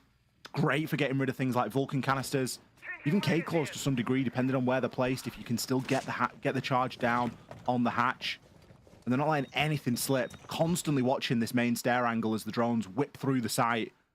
They will eventually call everything as clear, because we can see the only person that is got any sort of elevation right now for the defenders is going to be J90 on those blue stairs. And everybody else from SR just setting themselves up. This setup is leagues better from SSG, though. I mean, you can see that. Clearly, understanding that wrap play is not necessary. Everyone just sitting behind this utility. This makes J90's position a lot stronger, too. And he pops it, even backs up with a minute 30. It is a complete reversal and about face for Space Station. They are letting the utility do the talking. And for basement defense, Ollie, I mean, that's just the name of the game for this site. That's what you've got to do. SSG have got a lot of denial as well, so you might think J90 moves back a bit early, but look at what they've got. They've still got Vulcan packs, they've got 3 C4s, and they've got Toxic Babe canisters. There's a minute left. Well, the Zotos as well, like, you know, throw a Zoto onto the server wall and just watch that thing grind to a halt. We will see the cluster charge through. That will destroy the Vulcan packs, and the tin opener can now be placed. But realistically, 50 seconds and fire still dissipating. Lines of sight needing to be established. It isn't so straightforward right now. Rexon's going to try and give himself a little bit of cover, and Canadian will start to move through for this plant, but a plant with everybody alive is a very terrifying prospect. Don't forget, there's still 3 C4s available. Rexon cannot afford to miss a shot. This coverage has to be clean. These C4s must be stopped. Newer's down. Another smoke goes out. Canadian will have to fall off. Does not have time to rotate, so the C4 falls cold. SSG begin fighting back. They're no stranger to OT. They know that's comfortable territory. They've got the mental. They can stay solid. They can outlive you and outlast the pressure. Rexon flies in, and SSG stomps him down. OT for our second map of the night. But for SSG, this is just another day in the office. Well, well, well. Here we go. The journeyman rises from their slumber one more time. I love watching SSG because you can never count them out, and you also never really know what you're going to get. You never know if you're going to get the best team in the world or a team that isn't the best team in the world. And it makes for some very, very exciting watching. The way that they played that last round, flawless. There's no real criticism that you can wager toward them. They had everything they need. They kept things extremely simple, relied on Toxic Babe canisters and C4s to deny a plant on the basement of Bank. in its very essence, that is what that site is all about. It is all about C4 lineups. It's all about smoke lineups, and it's just about staying alive. And it's all they needed to confirm an overtime here in this game. Now, is it going to be as big a win as we make out? Sure, they've got into an OT, but they still need to win the map. Now they switch over. Now they go onto the attacking side, a side which we did see them struggle with. And they too have to attack into this basement. It's a logical site for Shopify to pick right out the gate. The only sites SSG won were CEO and Tellers. And Tellers was a one-off, so I don't think we're seeing that again. And CEO we might very well see, but even that one came down to a J90 1v1, if you remember. That was Surf hiding beneath the antechamber windows, peeking up, getting the Flores, but just not having the ammo or the time to take down J90 as he came off the diffuser. And while Shopify might not be running Cade to Barao, though both are available, it is going to be a very, very heavy site hold. Only one player on this middle floor at the moment, I believe, but with players playing the staircases to help him get back. Ooh, we actually got... I was about to say, I actually think we saw Spoit walking up Marble. Well, not Marble, walking up Square. Oh dear. I mean, I guess the Goyo, but... Yeah, no, Spoit was walking up to second floor Square stairs. Not ideal. Would argue that the lineup overall for Shopify, not that it's not ideal, but it just seems a little bit, I don't know, seems a little bit stagnant. No C4s on this lineup. Nothing that you're going to be able to try and deny that plant with, aside from 3 Toxic Babes from Surf. If SSG move quickly, which we know they can do, find yourself in some bother. Yeah, compare this to Shopify's previous lineups. I mean, Canadian was playing Valkyrie, then Cade, and playing Warden now. I think that is obviously fair, given Ying's on the board. That will be a threat, so it's not the Warden I have a problem with. But, like, do we need the Aruni, for example? Cade might be nice in that position. Do we need the Jaeger for the blue stairs hold? Could have brought a Valkyrie for intel. Why don't we just all run recruit? Just run everyone with recruit, BPs, and C4s, and then just run a smoke. I'd love to know the success rate inside of pro-level games. I mean, honestly, like you pointed out, have a bit more utility to work with than Shopify do here, but all ADS is spotted inside of Red Hall. So Fultz knows if he throws his Candelas inside of the site, he actually can dodge most of them. A good bit of info for Newers there as well. Candela will go through. Fultz going to try and get this down, but Surf with some great lineups. Just hits him with the bullets.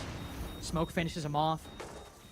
SG really concerned. Newer's even thinking about a backstab, but no, it's not open. They don't have the time. Benja doesn't even see Rexon hop in. Despite the unideal lineup, Shopify have everything covered. The smoke canisters do so much work on their own, and it's just angles held by the defense.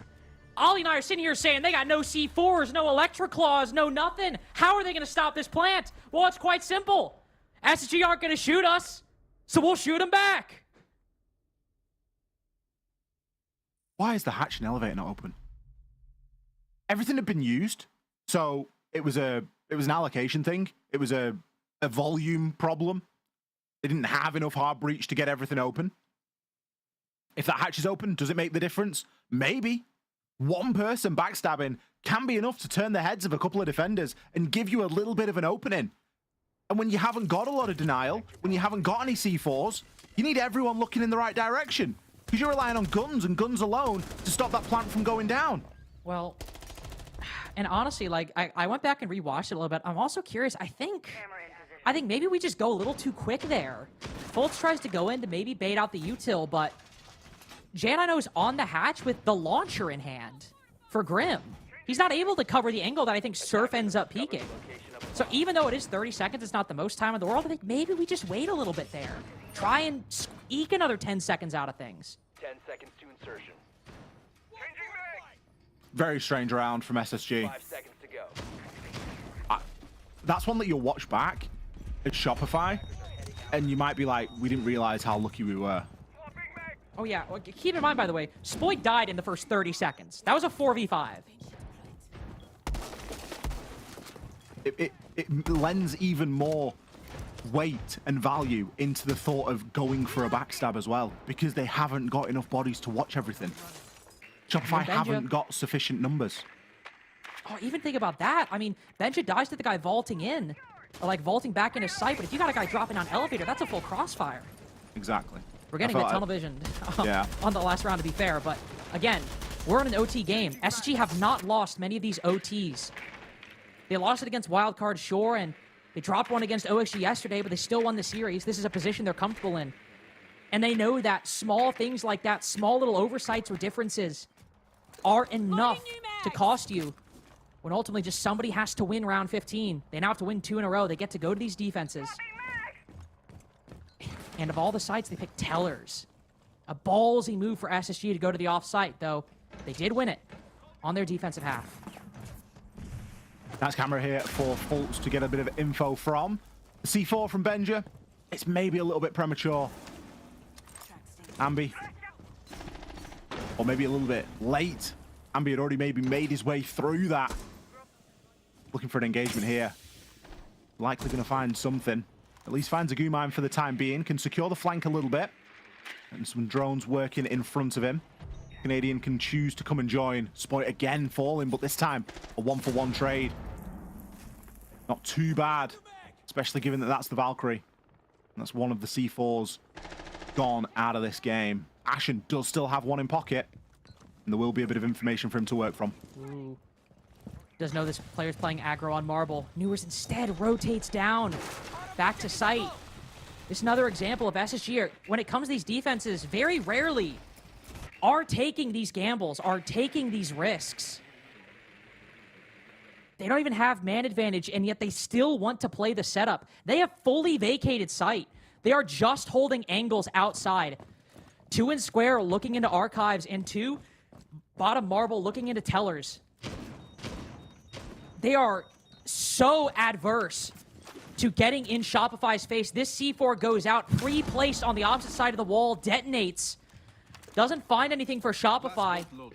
Or SSG, I should say, but you can say the same thing. They've not found a way in, but Ashen, slightly exposed to Marble, has given Shopify just a little bit of a hole, a little bit of a gap that they can look to widen, fill, try and take the shape of this defense as SSG have pulled back so low on time. They need to win these fights. The trades aren't even happening. The kills won't even come. There's not enough time. And Surf, as we hit 000, gives SSG round 14 just 1 to decide who moves to the grand final. A really bad stall out there from Shopify. They just couldn't breach through the bottom of those marble stairs. And a player inside of elevator and no real way of dealing with them. It had to be a gunfight. It had to be a swing, but it's a very bad angle to try and challenge, especially when you've got a soft wall that looks directly into the back of Tellers right there in front of you that you've got to turn your back onto. And he did his best to time it, but players not able to get into the right position at the right time. A bit of a marvel as to how SSG held on there. They were able to, and draw us out to a 7-7 overtime. We talk about familiar territory, Lynx. This is where SSG are arguably most comfortable. They've said it in the interview that their mental has become quite strong on this roster. And while they don't win OTs every single time, in fact, I think technically, mathematically, they actually have lost the majority of 15-round maps they've played so far, because they lost the one against Wildcard, lost the one against M80, and lost one of the 2 against OXG. But ultimately, they still find themselves there. And we can forgive them for losing, what, 3 rounds in the 8 maps, or 9 maps at this point they played? This being number 10. Also, look at the switch up from Shopify.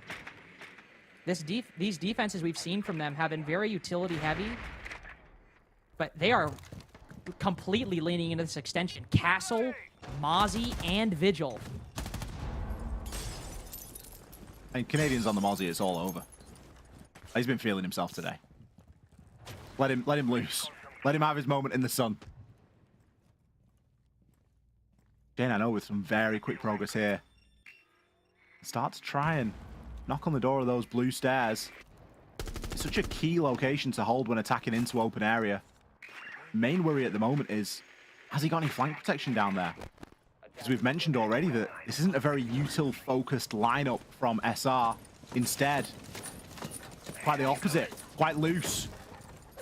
And a very real possibility that he can get flanked down there. These gridlocks are getting deployed upstairs, just trying to keep a control of square.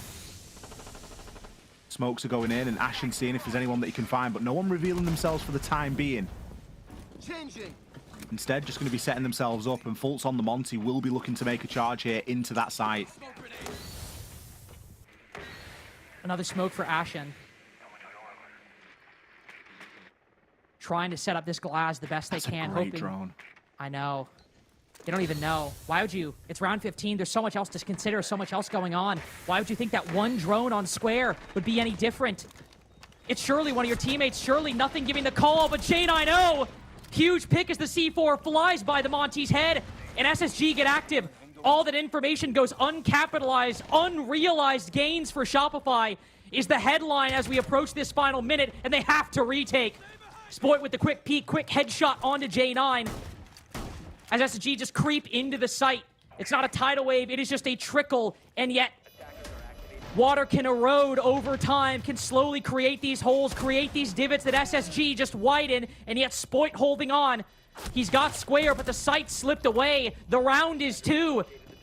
Map 3 seeming an inevitability as Ambi attempts this defuse. Monty unshields. Rexon needs to cover. Long angle. Not able to make it work. Not happening. Not a chance. They have been here before. This is just comfortable territory for Space Station. And Skyscraper will decide who meets Dark Zero later tonight. I think we deserved all 3 maps between these two Titans. SSG have come far too deep into this lower bracket to bow out in a 2-0. They deserve all 3. And that's what they fought for, and that's what they earned over on Bank. SR, they tried a looser roam. They tried a bit more flexibility, and SSG moved through and got that plant down, securing that 3rd and final map. We're going to cut to a short break. After that, we'll be back with Skyscraper.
You know how they say it's not the destination, it's the journey?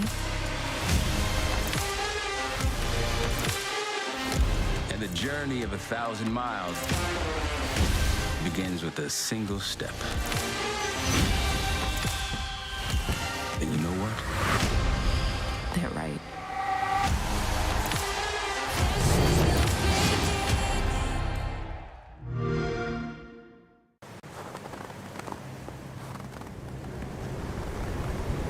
Keep an eye out for contact.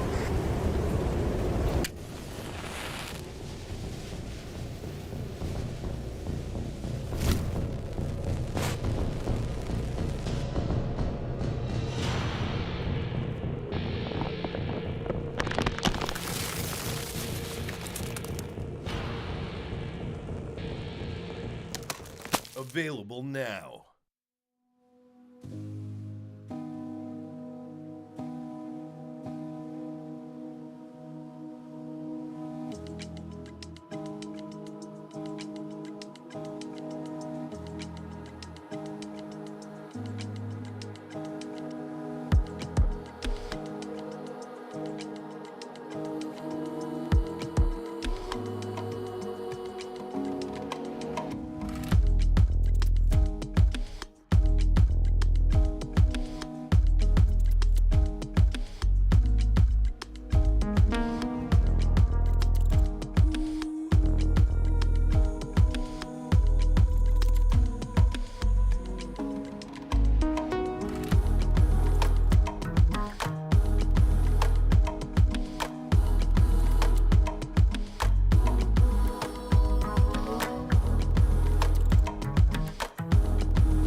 Yeah. Both there, guys. Both there. Benja, stay alive, Benja.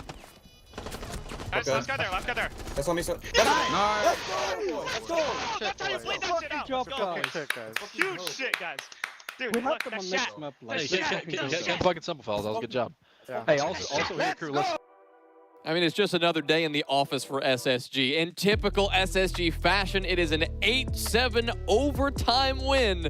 Took them all the way to their last possible moment to get it done. But they get it done, and that's the most important thing. Laxing, they send us to map 3. That was the whole point of going to the second map. They pull out on SR's map pick. Yeah, I mean, they stave off another potential loss going into a max overtime. They seem to get it done every single time. We talk about that mentality. It clearly shined through there. I think one of the big takeaways for me when you're comparing to the last time they met SR, last time it was on Bank, what really shined through for them this time around is they played far more passive. I think Lynx hit the nail on the head when he immediately noticed, just for the simple fact that they were playing far more passive.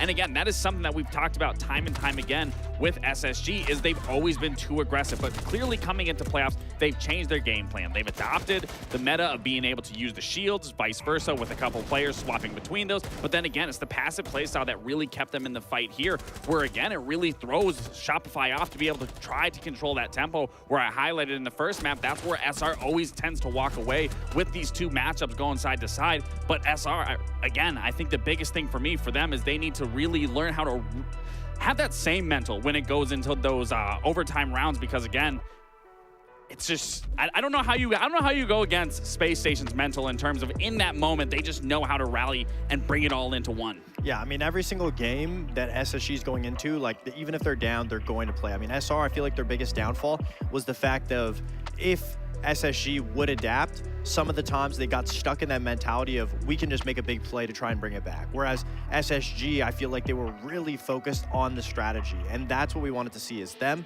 taking that aggressive, natural SSG strategy and then being able to add implements of slowing down, bringing more shields, being able to play off of each other more, as opposed to, you know, at the start of playoffs, at the end of the stage, we saw them trying to focus on just that, and they were abandoning their over-aggression. But now they're doing a great hybrid of both, where they have the confidence. And I feel like there's also an element of mentality where once it gets to overtime, nobody's more confident than SSG.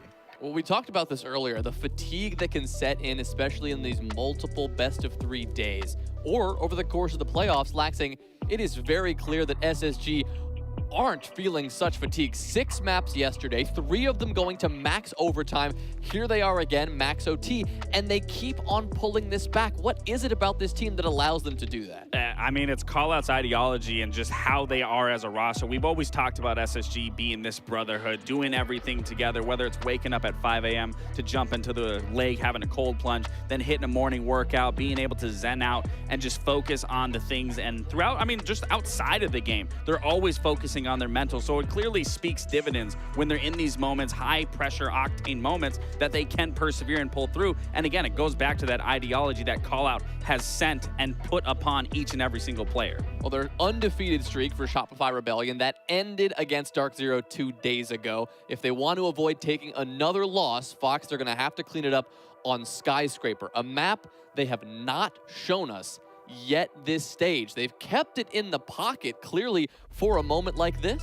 Yeah, I mean, I think it's a perfect testing ground to be able to try, because if you lose at the end of the day, I mean, no harm, no foul. You're testing it out in a match environment, and that's the most important part. I think SR on Skyscraper, I feel like on Bank, it was such a big map. There was a lot of instances of them getting caught off guard or just losing gunfights due to them being unaware. But Skyscraper is so tighter close quarters. So obviously, getting in the map, opening up the walls is going to be your first step.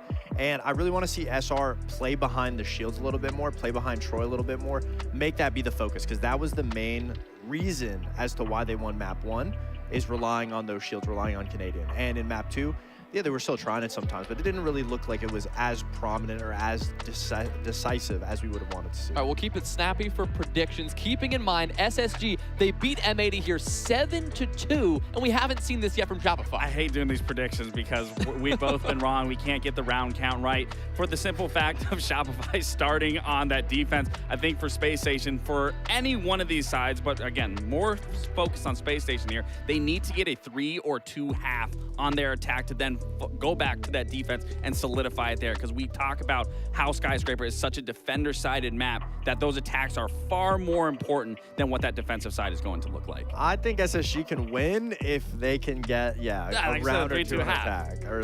That's going to be the hard part, is getting the attacks down against Shopify, because each individual player, I mean, is having an amazing performance. They just need to make sure that they're focusing a little bit more on the team play. Yeah, that's what it's all about. Well, this is the 3rd map of the best of 3. No more chances after this. It's the lower bracket after all. Winner goes on to play Dark Zero. Loser goes home packing. It's the final map. It's Skyscraper, Shopify Rebellion, and SSG. Could be quite a nail-biter, as Shopify have not shown this map, and SSG, Well, they just showed it for the first time yesterday, so neither of these two teams are exactly the most well-practiced when it comes to game day reps on this map, Ollie. But with SSG starting on the attack, I know it's the harder side, but I'm going to be honest with you. They got the momentum. I kind of like SSG here. Oh, they got the momentum. They've not got the social vote. Not that that is in any way defining. We see that thing flip and flop all over the place pretty much every single play day. I think the fact that SSG played this map yesterday and we're good for 2 attacks on it, it's a sign, isn't it? And it's a sign of, have they got a good handle of attacking this map, or are Shopify going to be able to, you know, really get on top of that and get on top of it quite early? It was the last map left up, so it was the decider map. Shopify not choosing to ban it. It's a map that they haven't played yet this stage, so we are really looking at this with a clear view of just, you know, how do they want to try and play Sky? What are they going to show us? We speak about it often. It's a very one-sided map in a lot of ways. We have a Ying and a Monty ban. Ashen, getting into that old chat. On the Cade, Tub, Bandit. I want us to. I mean, no Cade, no Tub, no Bandit. Shopify not being baited in by that. So the Ying Monty makes a lot of sense. The Goyo is a ban that I really like the look of. It's very seldom that we see a Goyo banned out, but it's a fantastic tool, and it's very often picked on the defense. So that being removed here is it might even force out things like a Tachanka. It could force out, you know, Smoke and Tachanka in certain instances. So we'll have to keep an eye on that, and it will mean that holding that mid portion of the map that we will often speak about, Terrace and Dragon, which is often an area of the map that can be held regardless of which side you're defending on, whether you're defending in Tea and Karaoke or whether you're defending Office Exhibition. It's somewhere that you can really start to build and fortify as a defender. And the Goyo Vulcan packs are something that can really help you to do that. With that being gone, Shopify are going to have to come up with other answers to do that. They have got super powerful architects available. They have got the castle, and they have got the Azami. But are we going to see something quick here? I think so. I was about to do a bit, but I think SSG might just be trying to push quite fast. Rexon gets the first kill, though. Jan and I believe, I was about to say, on the Karaoke window will fall, and they're just trying to deal with Black Stairs, but I think maybe we should have waited a little bit. Surf lasers that guy running up Black. Yeah, this one's SSG just trying to get this one over with quick. Trying to carry forward the momentum. I appreciate it. They're feeling sparky. They're feeling excited. And you know what? It's Sky defense. You're losing Karaoke T anyway. Don't worry about it. That's just for the fans. That's something for the mental. That's a crank round right there, for anyone that's unfamiliar. SSG definitely cranking it right out of the gate. And I'm not sure how I feel about it. It's fine. First one. We can say it's fine. We can say it's the first one, but it's fine. It's a difficult side to attack, but it's not impossible. It's fine. It's the first one. I'm not having it.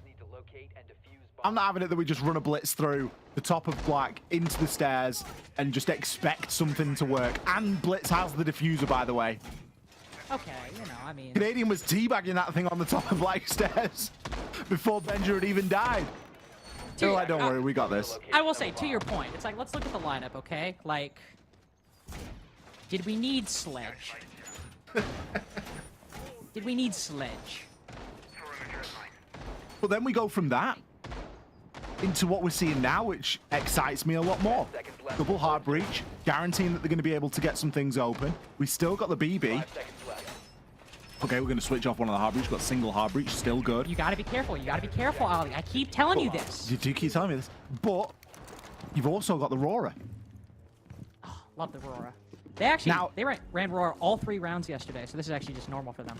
It still speaks that, you know, something quick could still happen. But it gives them a chance to influence the site and the surrounding area a little bit more. I like the Deimos pick as well. And that's a gimme. It's crucial for Skyscraper. So much can be found from below. If you're able to secure that first floor and you can get in and start working it, then why not? Why not indeed? And Newers could find one. There's one playing bottom Black right now.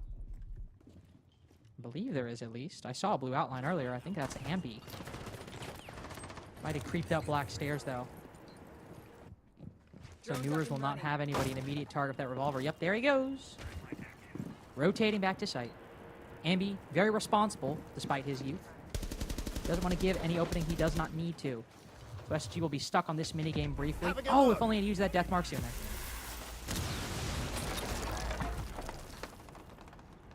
So we are going to get the wall open into Geisha. It was taking a little bit of time. The Mute Jammer causing a few issues, but it has been dealt with. Setting up for a pretty substantial across clear right now. Ambi's still below, and he's even able to watch for Canadian coming down, but Newers is lurking right now in the pantry. It looks as though SR know about this. Oh.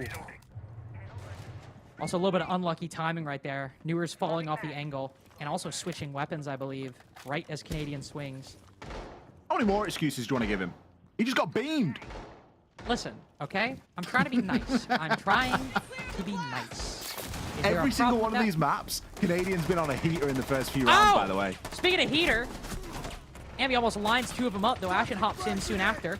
Nice little 1v1 right here, but the Azami slips away. It's Benjo gets the second. SG have taken the attack, no pun intended, to Shopify's defense. But that's the difficulty with Skyscraper. There's always another bottleneck. Just as you think you made progress, there is always another choke point. You try to break through, but swinging around like that, Ashen confidently pre-fires the Azami on the opposite side. And so Surf. Is he good for the 5-0? Is he good for the 1v2? C4 on the opposite side of the wall to make the noise, draw the attention. It works, and yet he misses the fight. Both chances don't go his way, so the Blackbeard pushes in. He finds him, ducks back down. Both players low. Hears him sprinting around. It's going to be a bob and weave, but Surf has the time! Just a little too exposed behind the minibar. And Fultz is able to find him and get one crucial attack. That's a huge round from SSG. We talk about Skyscraper as a map with an extremely fine margin. We talk about this game as a game with very fine margins. Take that onto Skyscraper, it's even worse. 1-2 rounds on attack can be the difference maker on this map. Attackers need to locate and Ashen with the kill onto Spoy. I mean, it was a beautiful pre-fire. The nade coming through as well, forcing the player downstairs. Someone all ready for the catch. The only things that really went right were the couple of kills that Ambi and Canadian got. I will say, kill onto the BB was very nice. And I'm very surprised that Fultz didn't kill Surf behind minibar as he was challenging onto him, but there must have been some sort of disconnect there. But what I was going to go on to say was I was going to talk about how the Mute Jammers really tripped SSG up there. And if they'd have lost that round, you'd look at it and you'd go, is it down to the fact that the Mute Jammers really slowed him down? Because there's no way that Surf should be allowed to play behind that drinks bar for as long as he had. That's somewhere that does typically get opened. The site never really got pressured too much. It was in a cross clear, which is fine. But I did feel like the Mute Jammers really slowed SSG down quite a lot. They did slow them down, but actually I do want to mention something, because you on the topic of slowing down. One thing we didn't mention is, obviously, you mentioned the Goyo ban, but the Clash ban too is not what SSG banned yesterday. They banned Azami. And one reason they probably banned that Clash was on that attack, when SSG tried to go Shrine, the Clash from Kino was literally slowly just walking back and delaying even more time those Mute Jammers did.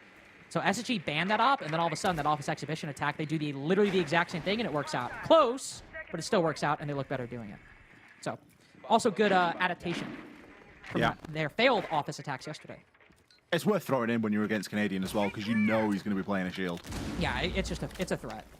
Drone is ready. Something that you really don't want to be dealing with. One round already then. Good position that SSG find themselves in. Going to be attacking into Kitchen Barbecue this time, and they've got a lot of the top floor to deal with. They can get into Office and Exhibition side, no problems. But the castle barricades and the real meat and bones of the hold from the defenders is going to start in and around that Shrine and Drum area. Rexon. Looks like he's trying to hide at the moment. Definitely some vert going to be available on him soon, though. He does need to be cautious. Opening pick there going for Benja. Spoit 0 and 2 at the moment. Got beamed in the previous round by Ashen. A horrible pre-fire from the Blackbeard. There's a chance at a little bit of vert action here, but very touch and go as to whether it'll come through. Rexon eventually makes good on it. He was hiding out there for a long time. Ooh. Oh, it seemed like Ashen might have found a little bit of a gap, and he will make good on it. Canadian's found inside of the site, but the rest of the team has collapsed around him. The initiative SSG seemed to find is more of a bit of a false start, unfortunately. Got a fair bit of time, though. No drones, unfortunately. But could have a 1v1 on this player hovering around the diffuser, playing over towards the bottom of main stairs. He'll pick it up and go back, waiting to see if anybody gets baited into that rotation. If you can give Shopify anything, they'll play pretty passive in these defenses, play chill in these moments. Ashen will look to dodge any vertical angles, catch any kills on anybody moving forward. That's a nice shot. That could be the start of something. As the rest of these defenders are up on the top floor, Flashbang goes out to stave off the main stairs push. But will he commit? His time is running low. Shopify need to peek, but there's nobody here. What? He gets the diffuser down. Doesn't lacks all the intel. Sees another. This could be round 2. Surf's in the other site. Gumine triggers and reveals the information. But it's Surf playing on the back foot. Zoto's it. Ashen 1 HP. The diffuser going down. He doesn't have time. Doesn't have the angle. Just misses the shots. Could have been a game-making clutch for Ashen. And while it slips away, it's not game over. On Sky Attack, it's moments like that that can bite you. That might be a round that we come back to watch later. Come back to bring up and realize that that was where SSG lost the game. Getting the plan down. Able to break down engagements into 1v1s. But Surf with such a great heads-up play. The second time that we've seen a Gumine really define a round as well. Spoit fell to a Gumine. Define a clutch. Yeah. Think back to the M80 game.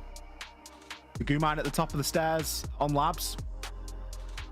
This time the Gumine works in favor of SR. Somehow though, I can understand the timeout. Because I wouldn't be happy either if the round had been won off the back of a Gumine and a Zoto canister. And Ashen not really knowing where to spray through the wall. It's a 50-50. He picks one side and he sticks to it. And he either gets lucky or he doesn't. And in that instance, unfortunately for Ashen, he didn't pick the right side. Quite literally because Surf was on the right. But timeout called here from SR. Choosing to use it early and choosing to use it on their defenses is a little bit of a surprise. It obviously shows how important these defensive rounds are. And just because Skyscraper is defensive sided doesn't mean that the rounds are just going to come to you. But it also kind of leaves you a little bit vulnerable later on. And you've obviously got a lot of confidence in your attacks. If you know that you're giving up the chance to reset the mental now for an opportunity to do it when things might be even more difficult. And honestly, you know who I think is the biggest winner of this Shopify timeout? Oh, I thought you were going to say the viewers then. That was a good old bit that me and Demo used to do. No, I was not going to do that. Okay. Honestly, I think SSG do. Not that it's a bad timeout from Shopify, or that they shouldn't have called it. It's a freebie for SSG, though. But, well, one, it's a freebie for SSG, but also, you just forced Shopify to call their timeout 3 rounds in on Sky defense. You know you're hitting something. You know you're touching a nerve there. Oh, you especially with rent. that. Yeah, especially with Ashen almost clutching that round. So again, that's not to say that Shopify shouldn't have called the timeout or that they even won't do well from here. But at least for the moment, SSG is like, oh, we thought we had the momentum, but they know we have the momentum right now. Yeah, you've hit a nerve. And it's probably a good job that Ashen didn't win that for Shopify because you just know he would have never stopped talking in the all chat after that. Still 5-2, still doing very well. And SSG looking good on these attacks, let's be honest. Aside from round 1, which was a real throwaway. Dude, honestly, Ollie, I gotta say, like, I'm glad you said that because SSG, I've mentioned their attacks have been a problem. And it's really crazy to me that one of the least problematic attacking sides they've had is like Skyscraper is what has looked strong for them. let's not get too far ahead of ourselves because it's still relatively early days. But with J9O getting 2, that's the trigger for Ashen to balls it through the site. What is going on? What is happening here? I have no idea how J9O just killed 2 people. One of them is Spoit, by the way, who's really cooled off since map 1. He dropped, I think, what, a 15 bomb on Cafe? And I think he's got like 7 kills in the 2 maps since then. Maybe a little bit more than that. I think he did reach double digits towards the end. But 0-3 right now. Rexon caught on the retreat. Trying to make a play. In the 3v5, it's the onus you often feel as a defender. That the game is slipping out of your hands. That you need to do something to bring it back. And at the moment, that pressure is very understandable. Because if Ashen shoots right instead of left, it's about to be a 3-1-1/2 for SSG on Skyscraper attack. Fox wanted to see a 3-3. Fox was like, if we see a 3-3, this might be SSG's game. They could have hit 3 rounds if Ashen just shoots one different side. And even if they don't get Fox's margin, 2 attacks on Sky, a flawless in one of them. If you thought SSG were comfortable, right now they're at home. This is where they like to be. Space Station Gaming, maybe we'll rename the Skyscraper. The map that they are looking incredibly comfortable on at the moment. And Shopify Rebellion, having already used their tactical timeout and it not being good for a round on Sky defense, start to wonder, also, is this a map that Shopify have hidden and play and don't like? Or is it a map that they're just not very good at playing or don't like playing? That was T Karaoke, by the way. Like, remember my joke earlier? Oh, it's T Karaoke, doesn't count. This is why I was a bit annoyed at round 1. Not that I knew that SSG were going to go on to do this, but there's always the chance, isn't there? This genuinely could have been a flawless half so far. We could be 4-0. Like, we didn't even see what the intention was round 1. It was just run through a doorway. It was dumb. Imagine they pull something like that out. It'd be 4-0 right now. You also got to acknowledge, went back and rewatched, that seemed like Shopify saw J9O was isolated on Sword's window and like called a double swing, and it seems like J9O just flicked and hit both of them. So sometimes you see a team that's just hitting shots and making plays, it's like they don't get away with that 9 times out of 10. But they just have the mandate. They're just making it happen. And it seems that odds don't matter when it comes to them. And that's what J9O is hitting for his first 2 kills. For this attacking side of Skyscraper, they might just have the mandate. They might have what it takes. Maybe that's why SSG are doing so well, because this is the 1 out of 10. Exactly. They played 10 maps.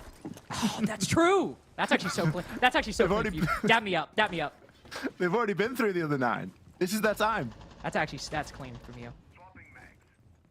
Aurora banned, by the way. We didn't really acknowledge that, but SSG have literally, aside from 1 round being round 1, they literally have played it every Sky attack up until it got banned. So, pretty logical decision for Shopify. Yeah, I think Nura's even commented on it like, thank goodness you banned the Aurora or something like that. Like, well, that is not how Nura spelled it, but... I don't think that... I don't think it's going to worry SSG too much. It's one of the things of banning relatively new ops is there's so many ways of dealing with sites with the old ops. You ban the new one and it's kind of like, is it that good? There's a lot of other things that you can use. A lot of other things you can do. Oh! You can bring a striker, for example. That's what I'm thinking. W striker. Nura's creeping up, though. Ooh, there's a minibar gap here.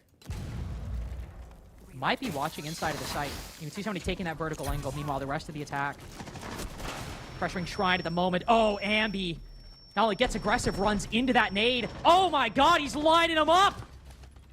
They're making it easy for SSG. They heard us say it could be 4-0, and they said, yeah, how about it could be 5-0? Canadian's going for a flank. Benj is about to backstab him. It's just not happening. Good night. He gets the trade, and it does not matter. That is 3 attacking rounds for SSG, and there is a very, very real possibility it could be 5 if just a couple things go different. We say that a lot as well. If a few things go different, it'd be very different. Like, no. The margin in round 3 was so small. And then round one, yeah, it would have to go very different. But based off the way that we've seen SSG play so far, I wouldn't be surprised. Attackers need to locate and defuse. They're going to be very happy with themselves right now. And I'm getting flashbacks with the faces that I'm seeing on my screen at the moment from SR. They're looking a little bit like the end of that M80 game. Oh, to use SSG parlance, might need to check the pants. Let's fucking go, guys. Good fucking shit. SSG lead on Skyscraper. I hate this team, man. I hate this team so much. It's genuinely like you know what? You know the cliche when they say that like love and hate. There's a very thin line between love and hate. I didn't really get what that meant until I started watching the SSG. Like I hate this team so much. You go into a stage and you are like, this team, like they got it all. They got it made. Look at this changes they made. New IGL, new look. Oh, they suck. They can't attack. What's going on, guys? You were swinging too much on your defenses. Now you can't coordinate an attack. What are you doing? Now, can't lose an opening duel. Can't lose a gunfight. 3-2 Skyscraper attack. They could still lose, to be fair. I'm getting a bit ahead of myself. But, like, that's why I hate this team. Because then we're like, oh, SSG. Got to start counting them out. Never mind, they're back. It's going to be a competitive never count game. them out. You can't. You can never count out this team. And it's why I love them, too. It makes them one of the most exciting teams to watch, though, because you genuinely 100%. never know what you're going to get. Are you going to get a round where they look like they're dominating on Skyscraper attack? Or are you going to get a round where a game where they lose 2-7 to wildcard? I don't know. If you're watching Skyscraper, if it's against Black Dragons at Montreal, you're thinking, how the hell do either of these teams deserve top 8? And then you're seeing Skyscraper against Shopify, and you're like, this team is cooking on Skyscraper attack. This team knows how to clear Shrine. I put him in. Put him in the final. Inject him straight in. But in all seriousness, a 3-3 half could still be workable for Shopify, but again, this is a map they've not played up until this point. A map that they have banned all season. And even if SSG have 3 attacks, that does not make it easy, especially if Newers is giving away engagements like that and be finding a much-needed moment of reprieve just for Shopify to tie the advantage. Speaking of reprieve, that's going to reprieve some of those flanks as well. Those track stingers weren't all down. Ashen's had massive impact on the Blackbeard, and I think he's going to need it again here. Going to look to try and make a bit of a play, but he's got Canadian on the T-door. Can just choose to back up a little bit. Ambi with a second there. They're doing a great job of keeping this backside secure. Canadian's like, yep, you've got this. I can just turn focus. Bolts and J9O now with a heck of a lot to do. And this is that position where if you're able to get that first bit of control on Sky Attack, you can do something. But at this point, I don't know the statistics, but I imagine recoveries that Fultz and J9O needed to manage are likely as few and far between as they could possibly be. But that's fine. Fultz already, the team has done the job. A 3-3 half on Sky Attack on a map that Shopify do not have game day reps on since SI25. 5 months since they last played this map, if my tally's correct. And SSG's only new one is a game yesterday where they looked so clean. You're not complaining at all about leaving some on the table of a 3-3 attacking half. 3-3 is a very good scoreline for SSG to come out of Skyscraper with. Still smiles on the faces as well. They know that they have done a lot of the hard work here on this map. It's not to say that the next part's going to be easy, but it may be a little bit easier than those attacks. And as we mentioned earlier, we still might be coming back to analyze and look back over the way that a couple of those rounds that Shopify won went. Not the last one, because Shopify played well. And we did a really good job of getting an opening pick and was able to just lock it down from there. But I certainly think back to round 1. I certainly think back to round 3. There's very clear opportunity there for SSG to have an even healthier scoreline out of this and an advantage. But as it stands, they're in good stead. They still have a tactical timeout. Blitz smoke. I'm a bit nervous, actually. You see the blitz ban? You get nervous for SSG? No. We did ban the Monty. That comes later. It comes at the end of round 9. I know, but if we're talking, if we've just seen SSG show that 3 attacks can be done. We've given Troy his most played shield op. Historically speaking, not only in the past, not only on Shopify, not only on DZ, going back to the beginning of Troy's career. He's okay. He's on the striker. We are not done with the attack phase yet, Ollie. He could switch, okay? What are we doing? Come on. I swear to God, if you pick striker, there it is. I'm telling you, Luthor is almost done with this portal, and I'm going to be over there so quick. You got pressed for a second then. You were like, I really hope he switches. I'm not going to lie. I was like, I swear to God, if he locks in striker, I'm going to lose my mind. But seriously, like, in all seriousness, bit aside, this has been the shield op for Canadian. Before DZ to SSG, before SSG to EG, like, this is his op. And if we're looking for ways Shopify might find a way into Skyscraper attack, again, on a map we've not seen them play for 5 months, Canadian having Monty is kind of a big deal. It's certainly an element of comfort, isn't it? And it's somewhere that he is going to feel very at home. Is it going to be enough, though? It's quite a fancy lineup. Aside from that, you've got the Sens in there. An ability to work quite heavily on this vertical as well with the Book and the Deimos. So SR are really trying to do quite a lot at the moment. Flanks are going out and getting secured at the moment as Wrexham places down those air jabs. Anticipating SSG to be a little bit antsy, which isn't a bad assumption to make. They do seem to have calmed it down somewhat. They have not speaking of calming it down, I mean, Spoit's getting ready for bed. Oh my, he's dozing off. 2 and 5 on Deimos. This isn't the Spoit we need today. No, it's not the Spoit. Not only that, we need if we want the viewers to win. But it's certainly not the Spoit's Shopify need if they want to win. On operators like that, he cannot be falling. It cannot be falling early, having little to no impact. Util burn up top. Shopify tried to set up for a black stairs pinch. We've got the bottom. Ambi could move up the stairs, make J9O's life really difficult. This is what Canadian does on the Monty. He's just that human drone.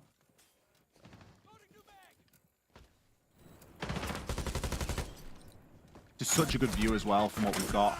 Ambi trying to make it happen, but he's tagged up from above as well. And he falls, Not the too. engagement that he wants. Oh no. Dear, you might have Canadian on the Monty, but that's basically all you've got right now. That's all you have. I kept waiting for something to maybe happen, something a bit more convincing. And now Canadian, he just had a bomb dropped on him on black stairs. The lineup completely thrown out of whack into disarray. They know Surf's here too. He'll tag up one. And Ashen's feeling confident. The all chat coming through. It is controversial in the community, but when this man is feeling himself, the team rides off that momentum. It's only a Sky defense, but given what came before, every round has renewed meaning. If I was SSG, I'd be trying to get this done without a tactical timeout as well. Like, the cleaner that you can make this happen, the better.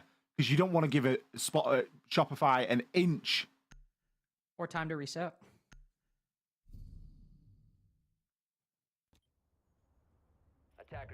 It's kind of difficult when you're looking at Surf because he's kind of poker-faced. But Ambi and Spoit are definitely a little bit more heart on the sleeve kind of people. And they are looking a little bit demoralized at the moment. Both of them going negative. Attackers have located a bomb. Which isn't great when you look to them for the lion's share of the kills. Desk have been doing a whole bit on Ambi about how his performance in the regular stage and his performance in the playoff hasn't really married up. Now, it's a different size sample. That is, you know, a good caveat to throw in there.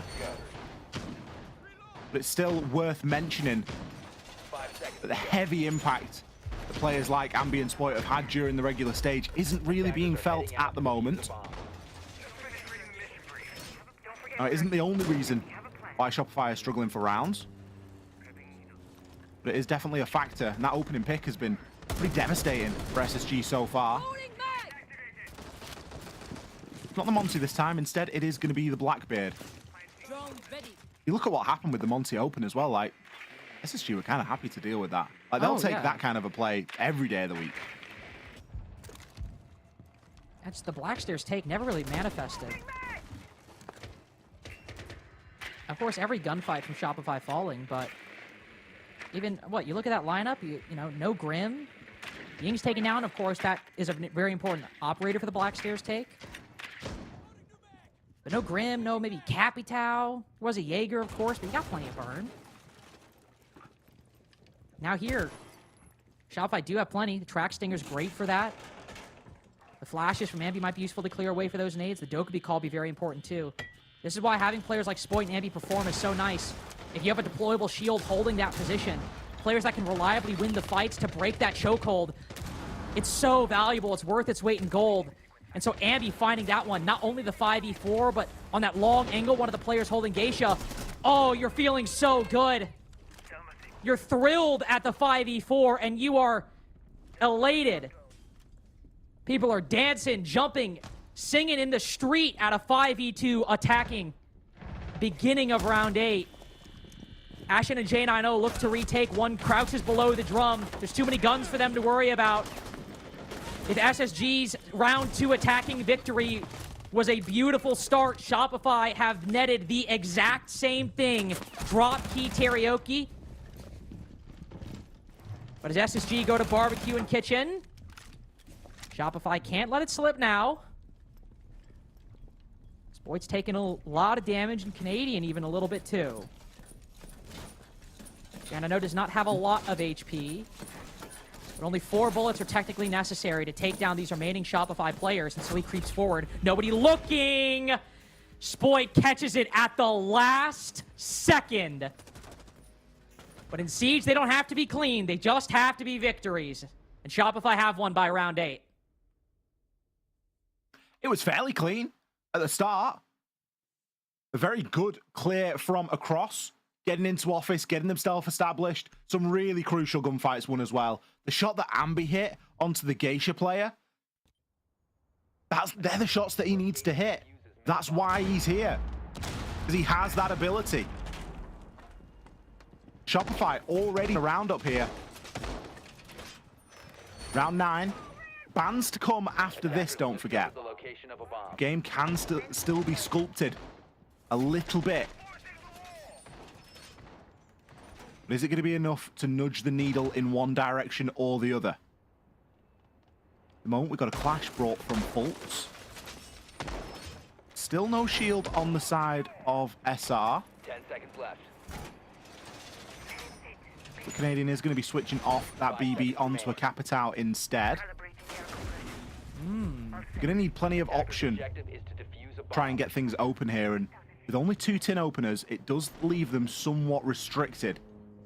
But we do know Shopify to be a team that are quite happy to work with those narrow margins. There's nothing really that's going to trip them up right now. No Cade, no Mute, no Bandit. Should be able to get everything that they want open. And in this instance, it looks as though they're only interested in opening 2 things. We'll be mounting an attack on the balcony right now, outside of office and exhibition. Mirror window could cause a few problems, and Ambi is likely going to be tasked with dealing with that. Getting the Ash launcher down there and starting to rip something open. Some of the wall left soft as well, so part of the job already done here.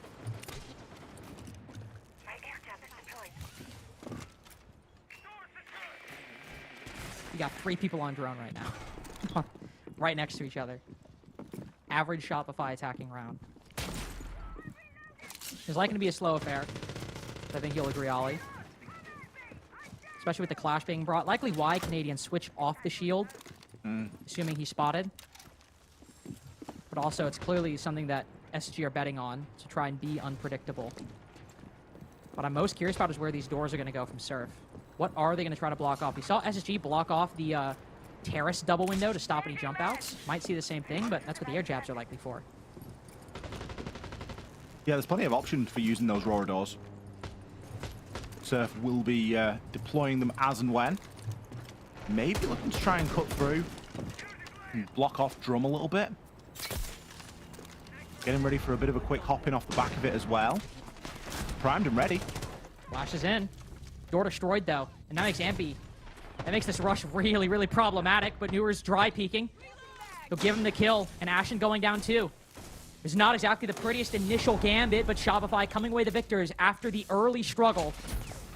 Have a little bit of leverage over this SSG defense, but another retake, another flank from Drum as Benja spotting one tucked into the corner. Can't quite find the shots. Instead, it's Fultz to support. Canadian Surf both to tag on. And so it's Jay and I know how often we see him in these 1vx's.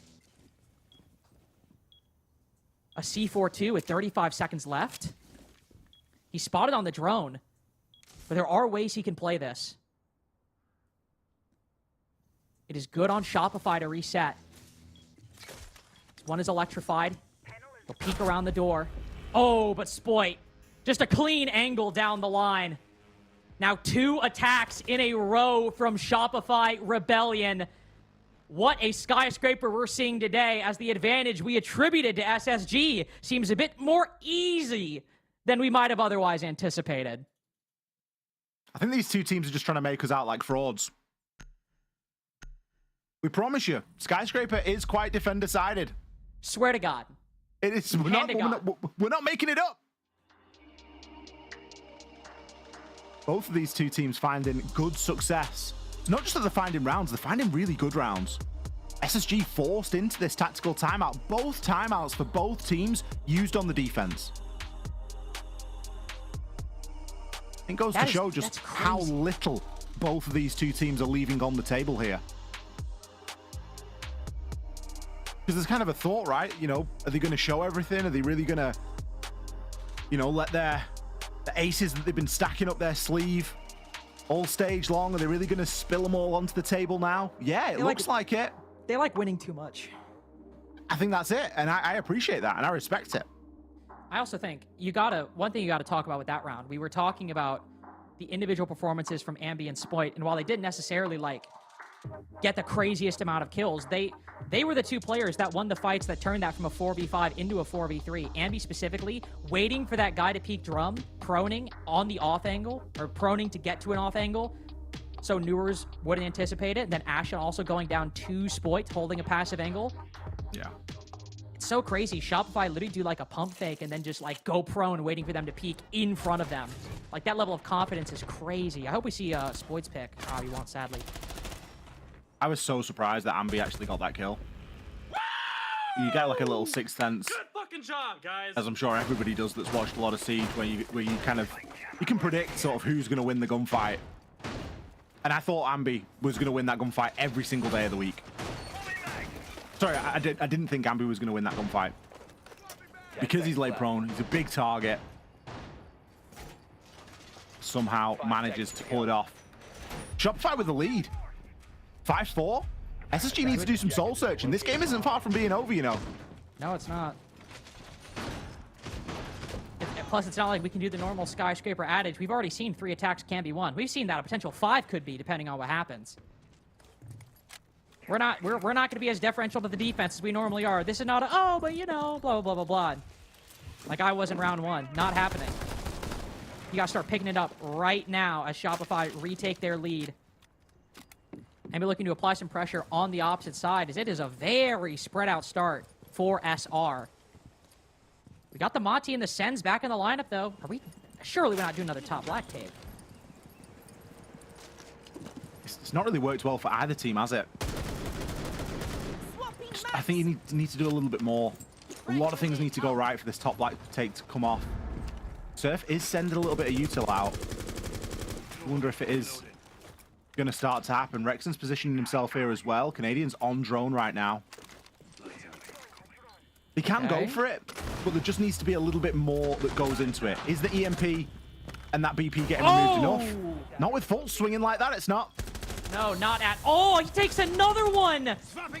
Surf getting a little lax on that karaoke rappel. 1 mag of the 416 does the trick. And so Shopify have to push deep, speed up the pace, take control of Black Stairs. That's only 1 shot necessary. Jan, I know feels guilty. Makes it easy for Rexon. It's important control gained, but it is not the round done yet. Good opportunity to stabilize here for SR. They've got the control. Now what are they going to do with it? I think the flank is clear. You can see that restaurant cams are being watched. Canadian can start to move through now as well. But there are 2 C4s available for the defenders right now. Information slowly but surely starting to be gathered. Big challenge about to happen on this karaoke rappel. But the C4 goes out. That was Newer's exit strategy. That was his ace in the hole. The other gone too. There's still 1 remaining, and even it's gone wide. SSG maintained their advantage, but they've expended a lot of utility for a very little gain. And honestly, a Glass and a Monty, this is not a bad duo. To put this diffuser down, they know where Newer's position is as well. He crosses at the exact right moment. Him and Ashen both on the cross. And Benjo with a huge flank to shut the door on round 10. Tie game once again. It was like a revolving door, the bottom of those black stairs, wasn't it? Everybody was having a go at flanking up it. SSG just able to send body after body. Surely they won't expect another. Well, we did get to a point where surely they didn't expect another, and they didn't. Managing to hold on there. The black stairs take almost working out. But as I commented, you need to be able to do so much more. The pressure coming in from Karaoke Rappel, maybe even someone in through Geisha, it just isn't enough usually to stack bodies up on those black stairs.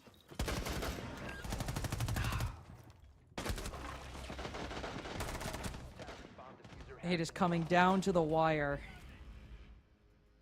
Despite the 3-3 half for SSG, it is still going to be a very close game. Those top black takes for Shopify not working either time they were attempted. It's the only site SSG has won. And I guess the only comfort you have for Shopify is you don't have to attack it again. It's on SSG, who've decided barbecue is their second site they went to in round 8 and round 11. But Shopify only dropped 1 body in the process of securing their first victory on the attack. And so what have SSG changed? Introduction of the Malusi, introduction of the Valkyrie as well. It's instantly countered, though. Rexon is so on it. That's the Brava. I might be a big Rexon fan, you know. I think I'm slowly coming around to it. I've realized. Well, it's funny, too. He brought it in round 9. Clutch Drone's going to be available again here. Let's see what he's able to find this time. So sneaky with him. He knows those drone holes, knows the angles. He'll be searching out for bits and bobs. Ooh, maybe I've cursed him. That's a huge find, though. Look at all this utility. The black eye cameras, the Banshees. Huge pickup. Let's see how much value we can squeeze out of that last one when the time comes. For the meantime, though, it is going to be a fairly slow start here for Shopify. Just looking to establish themselves. Canadian going to be getting the door open at the very least. Ooh. And looking to maybe push off the back of it. Ambi's there ready for a catch as well. We're cruising. We're at cruising altitude right now, trying to clear this exhibition roam. One player was around the corner, dropped down, back up. Ashen always trying to keep Shopify on their toes. Now a shield in his way, but Canadian separated. No attackers behind, so he'll have to play it safe. And he plays it smart, doesn't lose his life as a result. Relying on Rexon. What the hell are you doing, man? You know he's on the window. Okay, Ashen might be a little lost. Don't know what's going on there. It's still an SSG advantage, but what the hell are we cooking? We're going to wake up tomorrow and see his photo on a bottle of milk. It's a 3 versus 4 right now. SR have a chance to stabilize this. But there is a lot of information available right now for the side of SSG. They also know where Canadian is. Canadian's going to be sort of kind of boldly moving through the map right now. He hasn't really got too much support in doing this. It's fine because he's the Monty, so he can protect himself, but if he gets into a bit of a cross, not going to be a very fun day. Or if he meets Fultz, C4. Who's going to shoot that out of the air? We've seen shields can sometimes bump into a little bit. Now the Monty, it's not as big of an issue because you're full extended. I think that's why you see Canadian. He pushes up, burns that goo mine, then backs off to join the rest of the team. He's not going to make mistakes like that. But a lot of time has slipped away. One just around the corner. Newer's on this flank. They don't know. Surf checks just a little too late. It's a game of attrition that SSG have a winning hand on. Canadian finally lets it slip. Finally, the moment he joins the rest of his team, gives away the angle. SSG capitalize. Surf does not have enough time. Just play passive. That's all you need to do. Barbecue goes their way as SSG cook Shopify and put them on match point. Big round there for SSG just when they needed it. I think we questioned the site a little bit at the start of that one because we were sort of wondering, is Barbecue really the best bet? Turns out it was. Really substantial hold of that top floor. Brilliant retaliation to Ambi trying to make a play in through Sword's window to kick it all off. Ashen with such an important opening kill. Does it redeem him for crawling on the floor like a slug later on into the round? I mean, maybe. SSG still won the round, so who are we to judge? We didn't see value out of the Monty like we were expected to either. Shopify looking super slow. SSG with a chance.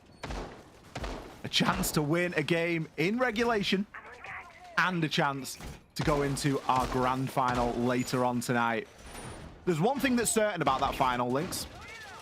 It's that DZ are sat licking their lips because this has been a hell of a series. I mean, but the only issue is if Shopify wins, you're like, okay, they get tired. If SSG wins, you're like, oh. Oh, they get weird. Oh, they get crazy. Attackers are moving to defuse a bomb. It'd be nice to see it. I mean, there's kind of an argument that Shopify have had their chance against DZ. And it'd be nice to see SSG against them now. And then part of me's like, I'd like the rematch as well. I really don't care who wins. But I think there's good arguments for both games. Reloading! Well, I can tell you who SSG will be more sympathetic to right now. They want that game against DZ. They like the pressure. They like when the back's against the wall, when they've got no other options but to do something crazy, do something unexpected. And a 2-1 over Shopify, well, that would be most unexpected indeed. Wouldn't be the craziest upset we've seen these playoffs necessarily, but for SSG, with the form they've been in, how questionable they've looked at times. Bringing out Sky, when there have been doubts raised about their map pool, when they're bringing out untested territory, and their attacks have looked so weak. To stun everybody in that fashion and get the finals that way, that'd be something. I love this position from Fultz right now. This is the thing about SSG. It's match point, series point, and they're still playing so aggressive. Fultz, he's gonna have a Monty bearing down on him soon. He's already caught inside of the bees, but he's ready for this fight. C4 could go out. That's gonna do some damage. Canadian gets chalked up. Ambi with an opener though. Still Fultz needing to be dealt with. Might be bees on him, but you've got to do something about it. Oh, ADSing. Oh, Canadian gets away with it. We've seen so many players falter in moments like that. Canadian not missing shots in the moment he needs to. Ambi softened up by that earlier blow, but it doesn't erase Shopify's lead. Instead, Newers and J9O holding on quite firmly as Newers smokes Spoid off the face of the earth. It'll be another OT game. Unless on 1 HP, Newers can treat us to one of the craziest clutches we've seen inside of the North American League so far. He's been spotted by the human drone, the IGL of Shopify, and that will be confirmed. What is this? OT number 6 for Space Station Gaming?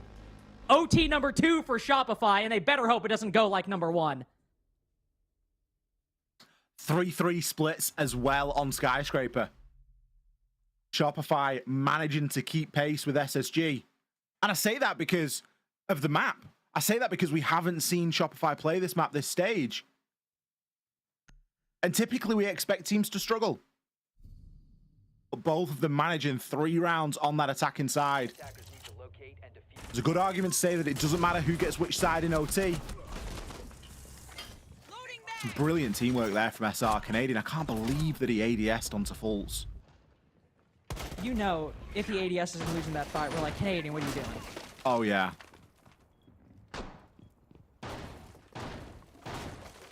Which is why... Ooh, Shopify on the attack.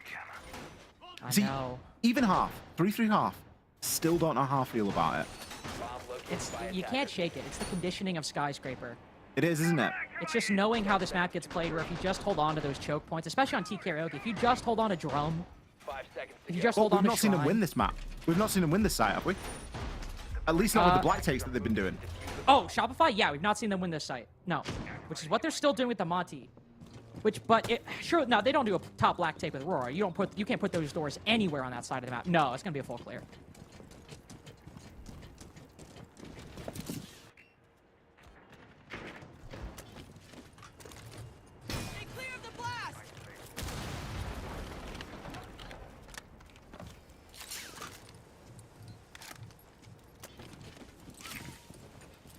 I don't know how I feel about the full clear. It makes me a little bit nervous.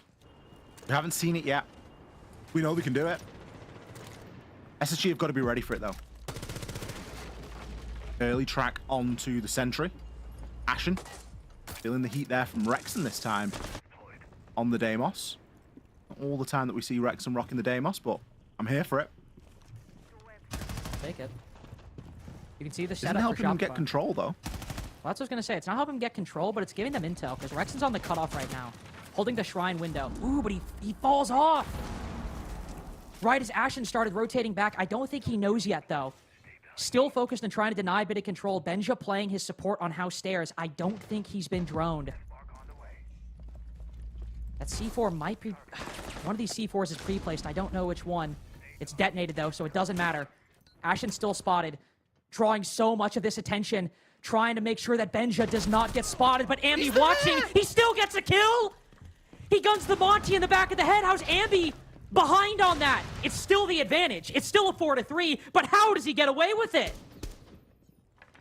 I've no idea how Benja got away with that. Both of those two players, it was like the good old ships in the night. Like, they're right there. And you just know that scopes and things are hiding them from each other's view. A minute left. SR with an advantage right now.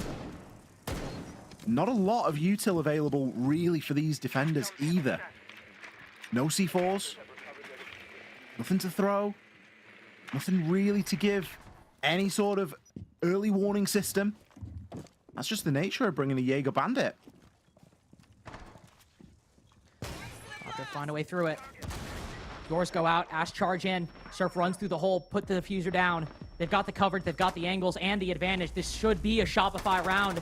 Even on the attacking side, they have everything they need. And now a post plant on top of it. Angles lacking quite substantially for SSG, and they shut the door on them. Close off both avenues into the site. That is a rough post plant to look at. Janino at least has the other option, but all the angles are going Shopify's way. SSG might be able to play along, compete in these fights. Now it's a little close. Spoit around the corner too, such low HP. This pre-fire, if it's coming from SSG, it's gotta land. They've got the intel, they've got the kill. Only one remaining. Spoit's gotta go big, and he falls! When they show up big. And when they're down, SSG are never out. One of the biggest quad kills we've seen of the playoffs so far. J90, a masterclass. When the Rora doors came out, I thought it was done. I was like, this is beautiful. Everyone's going to be doing this now. It's going to be the Vogue thing. Everyone's going to be putting Rora doors on there, planting in gold and getting the post plant. Nope. We're not going to see that because J90 just went through, got 4 kills. SR not able to hold a post plant with that level of an advantage.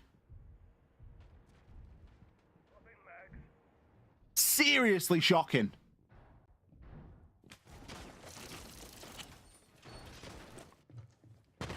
This right here, man. It's obviously not the clutch, but getting the kill on that Monty.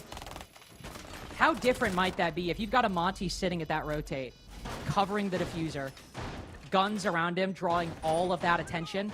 How different might that be? Ambi's looking at him. It almost seems like they don't know that Benja's there, but they're just being careful. Yeah, they had no idea that Benja was there. And in hindsight, looking back at it, you almost wonder if Benja was just prioritizing the kill on the Monty. And that's all he was interested in. He realized his position, and in the split second decided, if I can kill the Monty, all of this was worth it. If all I do is get a kill onto Ambi, then they've still got the Monty. I don't know if I may be looking too far in or giving him too much of a benefit of a doubt there, but you kind of wonder if that was part of the mindset in that split second. Because it was such an important kill.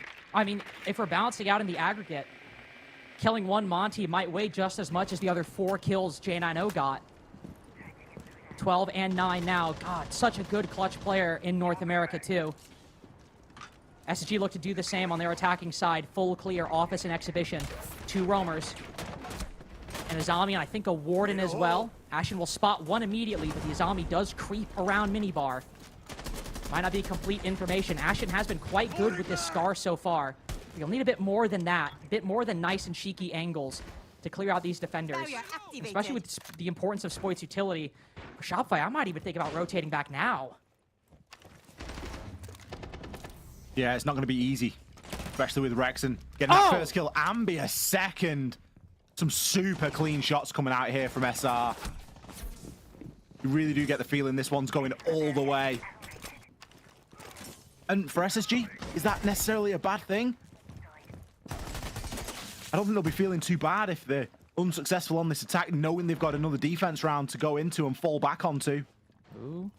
But as we know, it isn't over until it's over, and they've still got a minute and 15 seconds to try and make something happen. They've got reasonable utility as well. Smokes, drones, nades, Capital.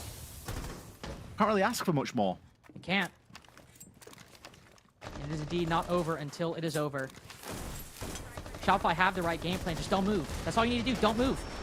Nice nade on the Rexon, and immediately they speed up the pace. Smoke grenade goes out. Oh, taking out the goo mine. Stuck soaking up all that damage. Downed in the process, but he can be picked back up. Huge frag by Benja. If they want to push a bit up Geisha, it won't be easy, but they can take a more aggressive line. Janino dropping down. Surf looking for the finisher, but he ends up losing his life in the process. So it's Fultz on 1 HP. Janino, given the call, rotates up to take this aggressive line and cut the top floor in two. He's got the smoke bolts and the fire to try to force these players out.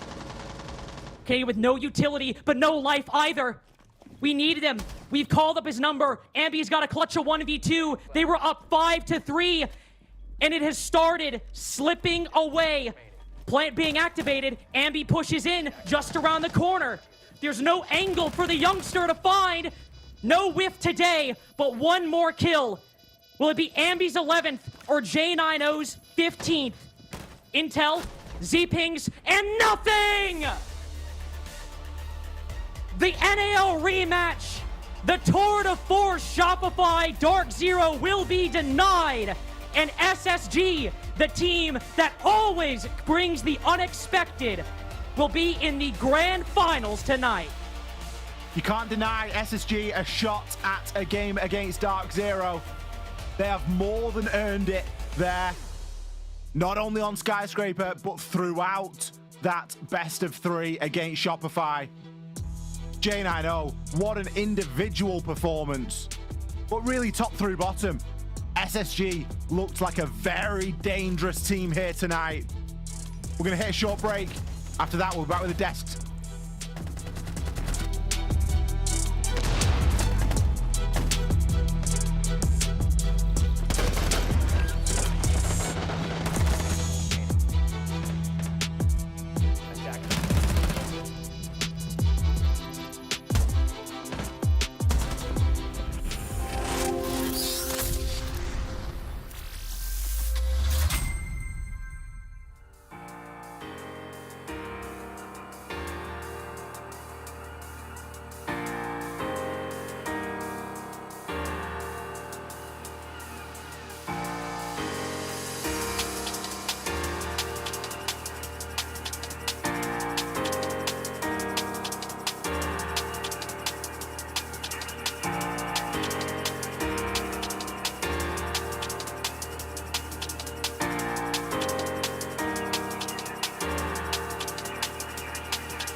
It almost defies reality that SSG continue to take these games all the way to overtime and find a way to win. They do it again here and take the win over Shopify Rebellion. We've got Fultz standing by for the interview after this wild ride. How do you guys keep doing it? I mean, it's a simple question, but you guys have done this now almost countless times, 3 games in a row, 3 maps, overtime thrillers, and yet you come out on top each time.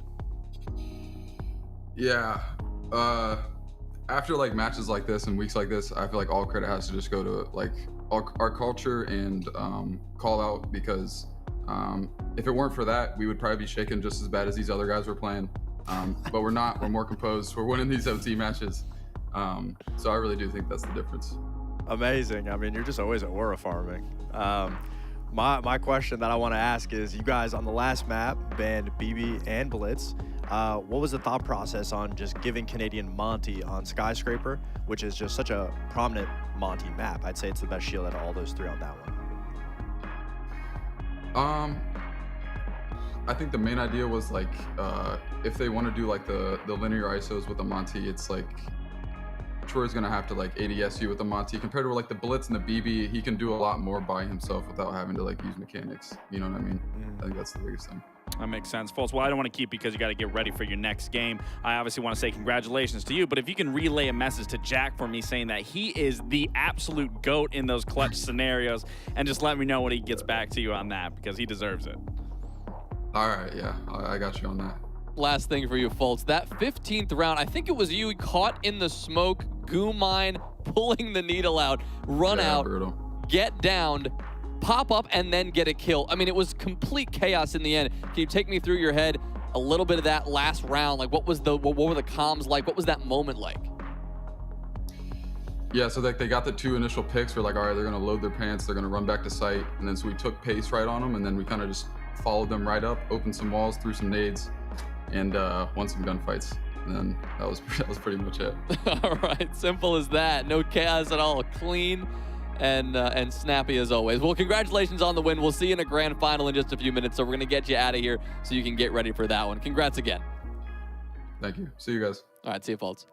What a win. I mean, it's simply, it's just, it's unfathomable how they continue to do this, Lax. I mean, we see this game in and game out. This team goes to round 15. They take it to overtime, and they pull out these wins. Like I said, I'm just done giving predictions at this point. I don't know what team is going to pop off, what team is going to have these moments. And SSG, I mean, just having a huge bounce back, having to fight, again, tooth and nail for every little bit of these rounds and this game as a whole. And Jack, J90, being the unsung hero for SSG in these clutch moments. I mean, this kid has nerves of steel to be able to replicate it round after round, bringing that round back, which again, SR, they were in the driver's seat for some of these rounds and they let it slip away, but that doesn't give it back to J9 being able to have a big 4K, and then even in that last round to just, again, the nerves of steel to just play that so well, bringing that round back and ending it, and now putting them in a grand final. I really love that SSG was constantly trying to take that first engagement early on in the map, regardless if it was attack or defense, regardless if it was a win or a loss.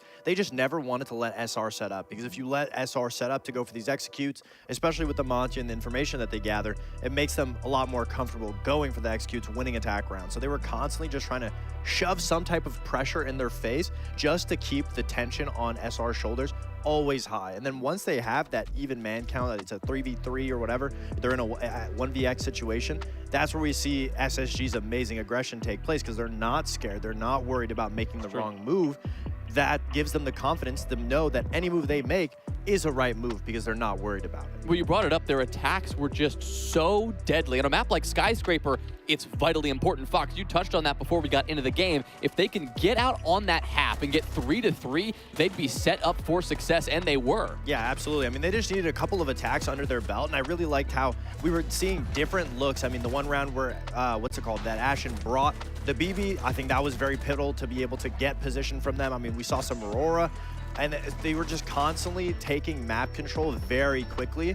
and managing a skyscraper. Because there's a lot of times that you'll get stuck in that middle point where you'll see Geisha or Garden, and you'll be stuck there. But they were constantly able to push through, either using the BB shield or with some type of utility to be able to break that gap with still a minute left. And once you have that time, you've traded a couple kills back and forth, you're opening up the site. And that's why it's so important, because on a map like Skyscraper, it's very small. If you have 5 people left alive just in the site, bunkered up, you're not going to win the execute. So they don't care if they're losing bodies as long as they're trading it out. And that's what we wanted to see. I mean, their trades were amazing in this matchup. And from the start of playoffs to now, it's just only been up and up from their trade potential. Well, you mentioned Jack, for the people at home, that's J90, having clutch moments. Round 13, it was the quad kill that gave this team the momentum to close it out. Again, this is on SR's fault for just allowing this to even happen. It was really good Aurora play, being able to block off all these angles going in to side gold. But again, this is where Jack just somehow thrives and brings this round back. I don't even know how. I mean, sure, Surf gives him that kill, but to be able to play this, again, nerves of steel in this moment. This is what makes good players from great players, is the split-second decision-making and being able to make the right play at the right moment, at the right time, and Jack did it back to back and sending his team into the grand final. You know, we talked about this old guard where we see Fultz, where we see Jack, you know, in these moments, maybe not being highlight players, maybe not being at the forefront, but especially in these playoffs, we are really seeing Jack come alive, and where that veteran leadership and that veteran skill is really just persevering through and through and shining each and every single match. And it worked. They got themselves a nice win, and now they go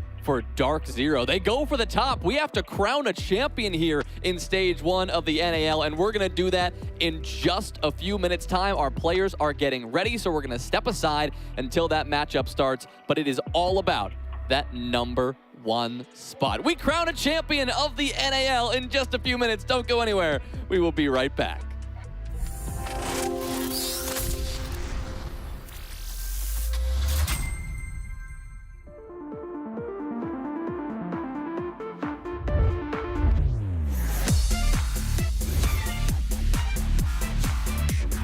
And dash together. Unbelievable. Can he get there in time? Cameraman's going to complete. Big ET finds a huge 4K and give throw. There's only 4 seconds left. There's no way. Whilst not easy, is potentially winnable. No. But give him a 1v1. And they've given him both down. They find the down as well. Yesterday they took the crown from LA. Today they take their kingdom from Blacktown.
You know how they say, it's not the destination, it's the journey? And the journey of 1,000 miles begins with a single step. And you know what? They're right.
Available now.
Who would think that 37 days later, after starting the stage, we'd be here. Grand Finals Day, DZ and SSG. Big story here with SSG having worked their way all the way through the lower bracket. DZ, on the other hand, a titan from day one. Welcome back into the NAL, everybody. I'm Jonas Willinger alongside Foxay and Laxing for our final game of the stage, where we get to go out with a bang because it is a good one. These two teams have been waiting for a while. DZ especially has been waiting for a while. It is our grand final, and it is two teams eager to take that top spot. Yeah, it's definitely cinematic when you think about it. To end the group stage, it came down to these two, where SSG would walk away with it 7-5. Now it's to end the entire league here in a best of three to solidify who is the best within the NAL's region. Well, SSG made a statement, not just today, but at the very end of the group stage, where they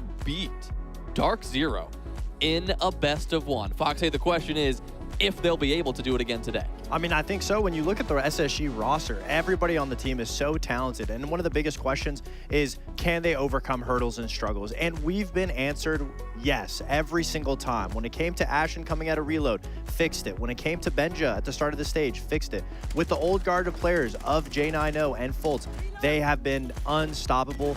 And it's safe to say that Newers being the addition to this team, was it a success? I believe, I'm confident in saying that it has been a success, because not only has Newers fit into the team perfectly, but it's made everything that much better. And when you look at their stage as a whole, it's been issue, and they've solved the issue. And that comes back down to the culture of SSG. And now, for more than foremost, SSG is just firing on all cylinders, because they're no longer worried about adding new play styles of being slow or different and methodical. They're just playing the consistent SSG aggression and then building off of that, adding little elements to make it still SSG. But now they pick their moments when they can be aggressive. They pick their moments on when they can be passive. Well, we obviously have talked about their run through the lower bracket, and it has been impressive. But it really came to a head just a moment ago where they took down the big dogs. They took down Shopify Rebellion, and that is what it's really all about. Again, it speaks into that mental. They got their get back with losing to Shopify already in the regular stage.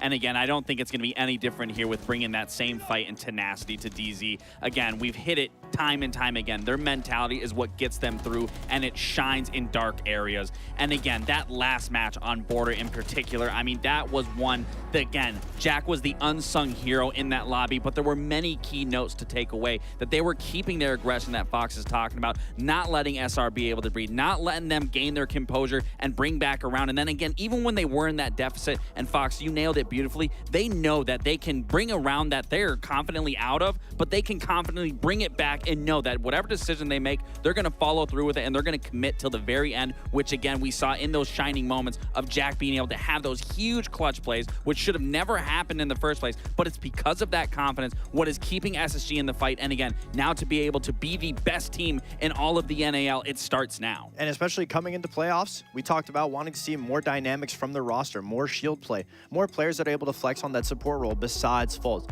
What have we been seeing? Newers on the BB. In the SR game, Ashen on the BB. We've been seeing Benja take up that support role. So now there's just way more flexibility along the board. Well, Dark Zero if you take it all the way back to the start of the stage, those first few play days, undefeated through 7. That is the most impressive thing. But even more impressive, Fox, unfazed into the playoffs. They come into that first round and they make it work. Yeah, I mean, of course, throughout their whole season, they've looked unstoppable. It didn't look like anybody was really touching them, holding a light to them. But once they got up to that SR game, that's where we saw them have a little bit of issues. They get fought head on. They counter Spirits, which was their main successor as to why they were beating up on all the other teams, because it was unique. It took a team like SR to be able to beat Dark Zero and then immediately lose to SSG. But with losses comes learning. And obviously that's the most important part for Dark Zero. If they would have went all the way into playoffs and only lost then, who knows? We could have been seeing a different story once a team figured out how to attack against Spirits head on. And now DZ as a whole, they've dealt with that. And throughout the playoffs, teams have been trying to counter Spirits, trying to do the exact same thing that SR and SSG did in the regular stage, and they've been able to have a response. If Spirits is not working, plays with the team, use the Glaz, use the Ying, and now they play as a full unit. So they're depthening their pool of different utility and what they're able to bring, and they only would have been able to get here if they only would have been able to have that with the losses that they earned in the regular bracket. Well, the losses were a big part of it because when they came in that first round of the playoffs, after the bye, we asked, would they be able to bounce back? Against Wildcard, will this team be able to show us that they are once again the best team this North American League has to offer? And it looked like in that game, yes. Yes, they absolutely did. And, you know, Fox is talking about they depth in their being able to use utility and work around that, not just focusing on Spirits and not just in their map pool. I mean, not just in their utility game. It's also within their map pools. The first time we saw Night Havens come out from the side of Dark Zero, and they made it very convincing with the 7-5 versus Wildcard, where Wildcard was extremely confident on it. But again, it's the confidence coming out of Dark Zero. It's that ability to not have to rely just on Spirits and whether he's being banned out or whether he can play with the team or use those shields. It's everyone, each individual on that team coming together. And then even in the map versus Chalet versus Shopify, this is again another map that they are pulling out in the very end. And something that really stuck out to me in that matchup was they kind of took from what they learned from M80 and applied it in that game versus Shopify with bringing out that Two-Brow, bringing out that Cade, slowing down that SR aggression and understanding we can force them to play our game. We don't need to play your game. We don't need to play into your tempo. We're going to force your hand. And this is the Dark Zero that you could contribute that they had such a solid stage and that they needed those losses to piggyback off of to find that resurgence. But again, the fact you're doing it here in the playoffs, you're making these games extremely convincing. You look at those stats right there in the bottom left hand of your screen. I mean, there's still nothing really negative you can take away from this team. They are constantly on the up and up. They're taking from those losses and they're applying them with each and every single matchup that they get into. What's crazy about this whole thing is that we have seen the depth that SSG have brought to their map pool over the course of the bracket. But as you mentioned, DZ, they've already proved to that earlier in the stage and now in the bracket as well. So where we go between these two teams, I mean, the one map that I'm probably expecting not to see is Border, considering that's the only time these two teams you're face. Definitely seeing Border.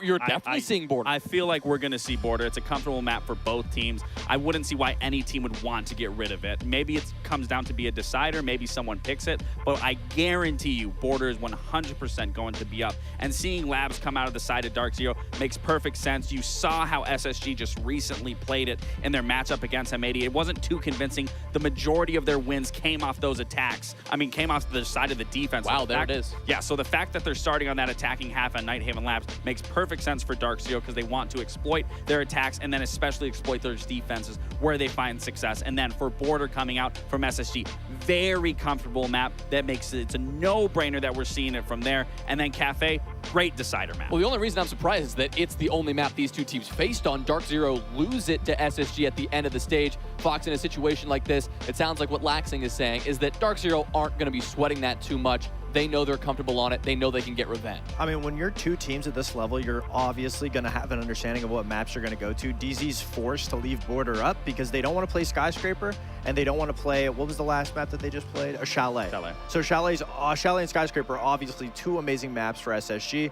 Not necessarily the best fundamental maps when it comes to Dark Zero. So you have to leave Border up. So of course, in turn, you're going to get Labs. Labs is a great map for both teams. We've seen SSG struggle on it against Wildcard with getting picked. They fixed it into that A-midi game, but it wasn't the strongest showing, like you said, Lax. So DZ obviously going to feel way more comfortable. And a border being picked, obviously SSG can't leave that map up. It's their third best map after Chalet and Skyscraper get banned. It's very aggressive, but I think the main tell of the tape for both of these maps for DZ is going to be if they can exploit the picks against SSG. If they can use SSG's overconfidence and aggression to get that advantage. And especially going into Night Haven Labs in particular, where they really thrived against Shopify in particular, is they controlled that aggression, using that Nomad, forcing SR to play far more passive than we've seen before. And we've talked about SSG and their aggression time and time again. I'm assuming DZ is going to treat it the exact same way.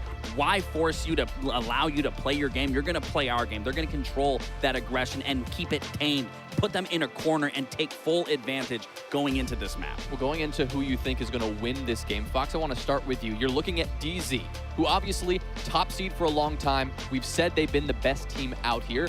They're a little cold. They're coming off a full day's rest and not that many matches before that. SSG, on the other hand, they're as hot as you could possibly be. Does that factor in? Of course. I mean, I'm a believer. I think SSG is going to win. They have the momentum. They're slowly fixing everything. And when there's moments that we get to the SSG plateau, will they break our expectations? Will they surpass that ceiling? I feel as confident as ever, as this is a moment for them to be able to achieve that. They have everything on their side. In my opinion, it's SSG's game to lose. Absolutely. I 100% agree with that. DZ or SSG? I am going to pick with DZ, though. I think if they can clamp that aggression, I think DZ does walk away with this. I don't think they're going to walk away unscathed. I think they're going to have to fight tooth and nail like they have been. But again, it's the aggression that they're going to need to tame, that they tamed very well against SR. And this map, they can definitely do that with those nomads, with those gridlocks, and just keep putting that clamp on that aggression. All right, it is DZ and SSG, Dark Zero and Space Station Gaming, and it's the grand final of the NAL. So, of course, that means we got to build up the suspense a little further. We're going to step aside for a moment, and when we come back, we crown a champion here in the NAL.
Dark Zero, to secure their spot in the grand final, played a couple close maps, Ollie, but at the end of 54 rounds, they found themselves in that spot pretty early on.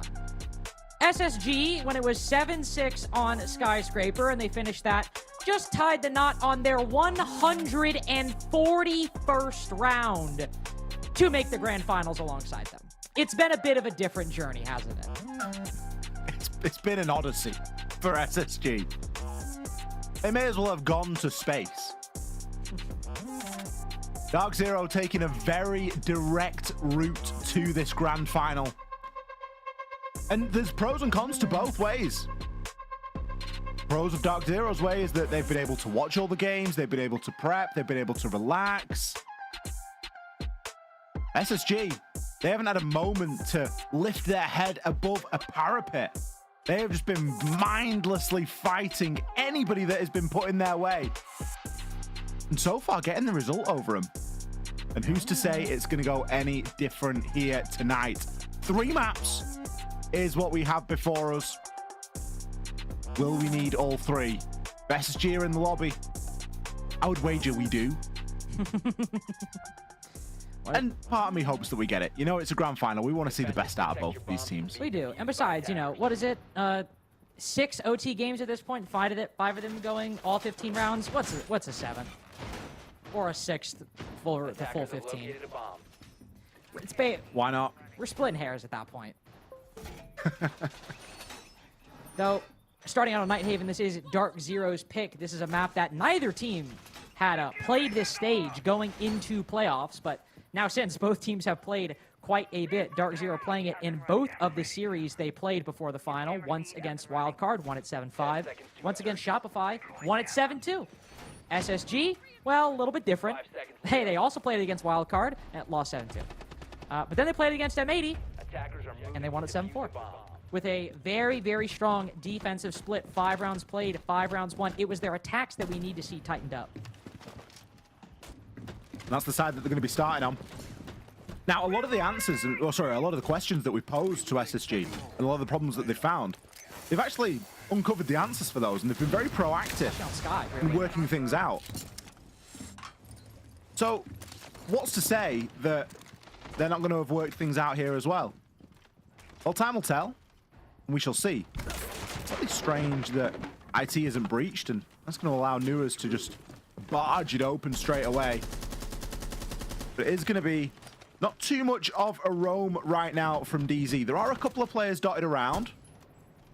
They haven't invested very heavily on the roam. Instead, the site looks very well fortified. There is a bit going on upstairs, and as the drones come through, we're likely going to see these defenders shift around a little bit, especially when they realize there's a BB bearing down on them. This Blackbeard was a key to SSG's success on Skyscraper. The map we just saw them win 8-6 to secure their spot in the finals, but it was Ashen playing the majority of those shields. Finds himself on the striker this time. This is the op, I believe Newers was the one playing it in the bulk of the Nighthaven maps they played so far, so it's not a change-up, but it is different than the success or a different player who had the success on Skyscraper. Half the round gone, and SSG still trying to find a way to not only push back these roamers, but keep them at bay while Newers probes for control around Garage. The two Aqua players still hold their position very much intact. The final call goes out. Maybe they can find something off the back of this. Unfortunately, Ashen down. Will distract the Valkyrie quite nicely and put Pambazoo low, but Fultz does not have the clean entry into the site that he otherwise would have liked. SSG always have the fight in them, though, and indeed, it still remains 3 maps deep into the night. Number 4 does not look any less sloppy. Is it the cleanest entry? No, but SSG have never played the cleanest games. And it's all about how you finish. Nafe on the retake will not find anything. SSG take the first. Newers was acting like he just won the whole thing. Like 2 hands in the air, big celebration. Didn't look down at his camera afterwards, so I'm not sure if he was doing it for effect. But SSG with a very good and very convincing first round. Looked quite slow, and to be honest, it was fairly slow. DZ weren't for moving. They weren't really being given a good enough reason to get themselves out. And had it not been for flashy play from Pamba, would have been a flawless round. Trying to hold on to that top floor. And SSG just recognizing what was important. As soon as that top floor was dealt with, game quite straightforward. Ashen, let him loose. Let him in the old chat. As he should. Let him get into the heads of his opponent. Calling out Kenny's prep. To be fair, it's kind of rude calling out Kenny's prep because Kenny can't reply back. That is kind of uncalled for, isn't it? I mean, I'm all for a bit of bad mouthing, but go for the people that have got keyboards. That's true. That's a fair one, actually. Maybe in part referring to, of course, we see the Ella being brought by Dark Zero last round. Not enough they've run in their storage defenses before, but considering, well, one, how much SSG have run the shield on this map, and two, how well they ran it on the map we just finished watching, I would probably have some combination of Elysian and Ella in every single round we see from Dark Zero on defense. SSG anticipating that have said, all right, well, we'll double our resources. Blitz and the Blackbeard. Double shield for SSG as they immediately barrel into Kitchen. Just a bit of early control as there's not any roamers on this part of the map at least. It doesn't really seem, even though there's a oh, hello. Okay, hold on. What is going on here? Henbazu has trapped himself a little bit. Yeah, I was about to say. Getting a bit aggressive, but Benja, even if he doesn't get the kill, knows he's there, and now SSG start taking control. Keep it deployed. With the call going out, Nath and Spirits moving around the middle floor, and Nathan, honestly, Nath and Spirits not at all worried about this. I think just knowing the importance of the vert, and yeah, you can see SSG quickly realize the numbers advantage they have on top of the players sitting on the site. Wall opened up, Ashen going in, no diffuser in hand, and he will fall. Trying to create the pressure, no trade capable. And SSG might need to reset despite being literally next to the site. It's a weird part to have to reset in as well, isn't it? Because if you look at what you've now got Nuas making his way back up. Exo stairs. Benja, gonna send another call through. The benefit that SSG have got is because they've not wasted any time. They've got plenty of it to reset and to go for something entirely different. And the fact that Ashen didn't have the kit when he was steamrolling into sight is a very good thing at this moment.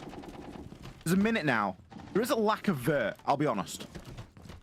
Any vert that was made is likely going to have been made by the defenders, given the fact that they occupied that storage room for the longest period of time. There's not too much on the side of the attack that's going to be able to open that or open it quickly. Instead, SSG are going to go back down Exo and look to try and make something happen here. Nuas could try and tuck for a plant.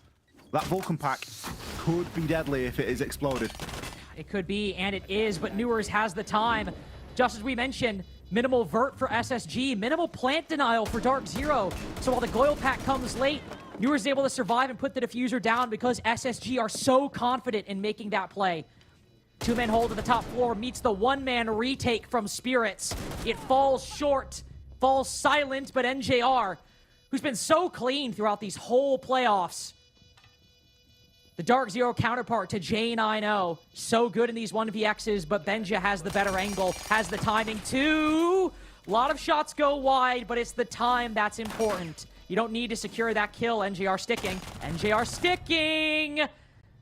And SSG closing. 2 rounds in a row, already matching their Nighthaven attacking scoreline in previous games. Attack is coming quite easily tonight for Space Station. They are giving themselves so much time to work with. You think back to Ashen, trying to push through into sight, make a little bit of space, make something happen, force out a reaction. SSG try and work off the back of it. There's no space. They go back upstairs, establish some vert, back downstairs. It was a yo-yo of a round. But everything they do, they full commit to it. And that's why it works. DZ already using this tactical timeout. Kenny obviously not happy of the pace or the vibe on the team right now. Or the prep. No, what he's actually doing is he spent 45 seconds. He's just pushed Bambazu out of the way. And he's just grabbed his keyboard and he's just going off on Ashen. So, you know, it's not the most professional use of a timeout we've ever seen in the NAL broadcast, but... I'm sure that wasn't what happened. Yes, this is a bit.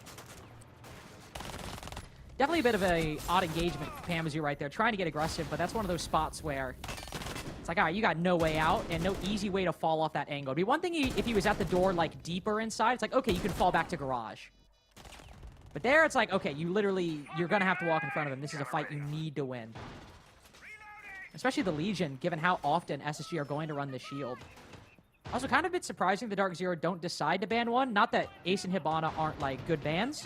The exterior walls have a lot of importance on Nighthaven. So, taking out Ace and Hib is fine, but it does leave SSG with a lot of those tools. By the way, as you can see, seems we have Citizen hiding the mirror. 10 seconds remaining. DZ's favorite hiding spot. It's like they've never lost hide and seek from that position, and that's just their default. What a... By the way, whoever it is, whatever they're trying to hide, they always hide there. Very strange turn of events that we have a Clash and a Mirror in the lineup, and it's the Mirror getting hidden. I just don't think it's going to cause too many problems. Look how quickly Benj is in right now. This information, the pre-placed drones, working so well. You might get a freebie right now. Oh, not quite. Puts NGR to 1, but that was almost a stunning entry from SSG. How quick they took that control. You're still fine acquiring this quick, even if you don't get that kill, Ollie. I mean, getting this, holding on to this to make sure nobody C4s from below, pressuring any breach denial, and also just any of these players. Oh my god, he spots another one. This is the position right now. This is pre-Deimos. This is what you did on the book. You got into lounge. Yeah, the hatch is open. Who cares? But notice how he isn't making any vert. He isn't giving himself away too much. He's put some shots into NJR for sure, but that's ancient history now. He could be anywhere. Well, there he is. And that's the flip side of that vert, isn't it, Ollie? Once you get NJR noticed, gets his revenge. that player can get their revenge. I'm actually excited to watch an NJR series as well. Because he's been another one that's just been on an absolute heater. He's been very impressive. I'm quite surprised that Nuos was allowed to just walk in there. Ooh. Citizen especially surprised. SG trying to pick up some pace off the back of that. Players constantly caught lacking inside of the site. Got the control, though. Ooh, NJR. If you're also excited for an NJR series, well, you just hawked a loogie over at Newers and hit him right smack in the face.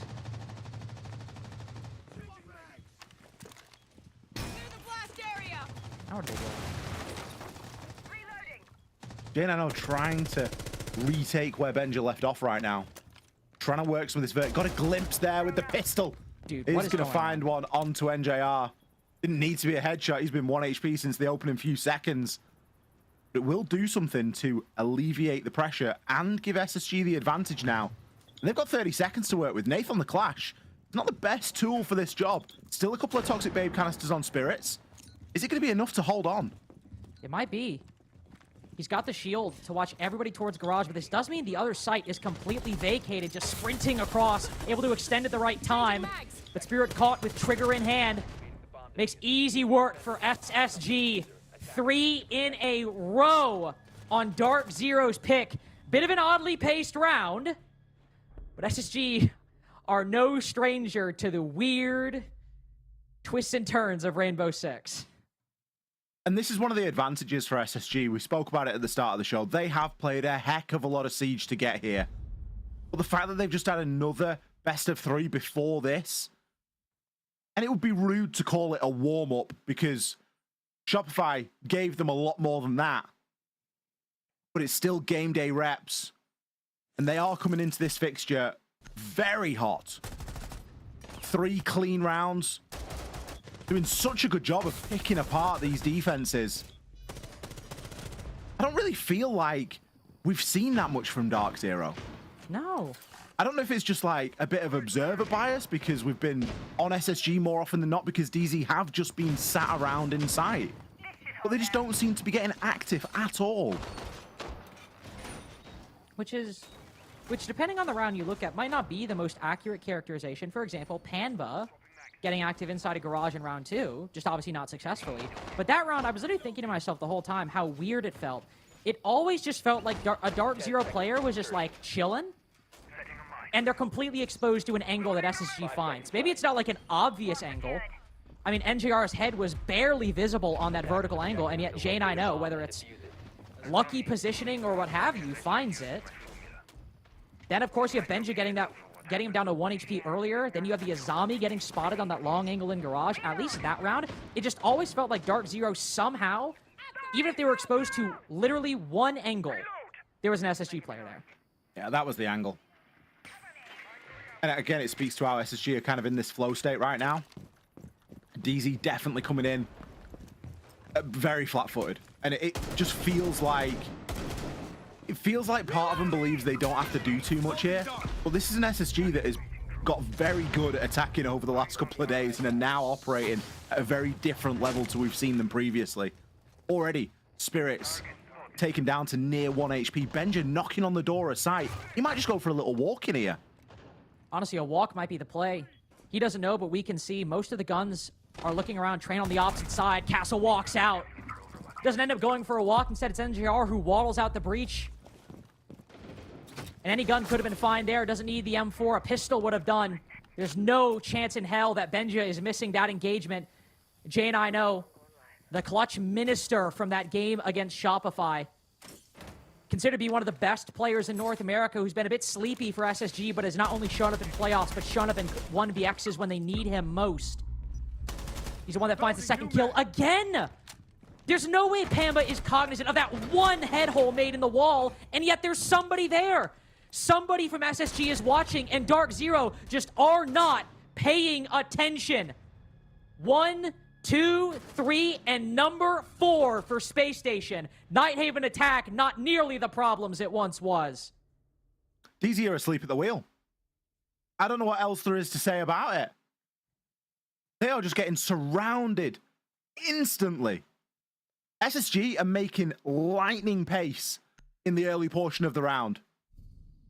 It's seconds into the round and Benja's in the building pretty much every single time at this point. Now, yeah, he gets gifted a kill because Castle decides to go for a little stroll out the breach, because that's a smart play. But every angle that's being watched is crucial. They're just getting caught flat in the sight. And even... SSG aren't even having to do too much. They didn't even open anything.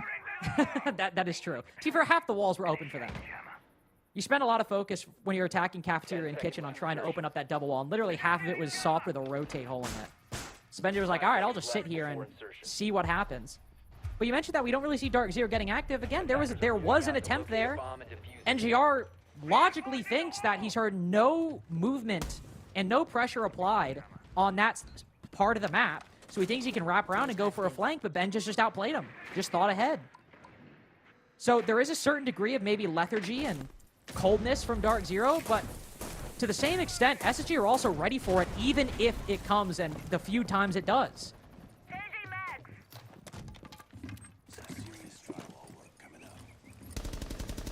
I worry for Dark Zero.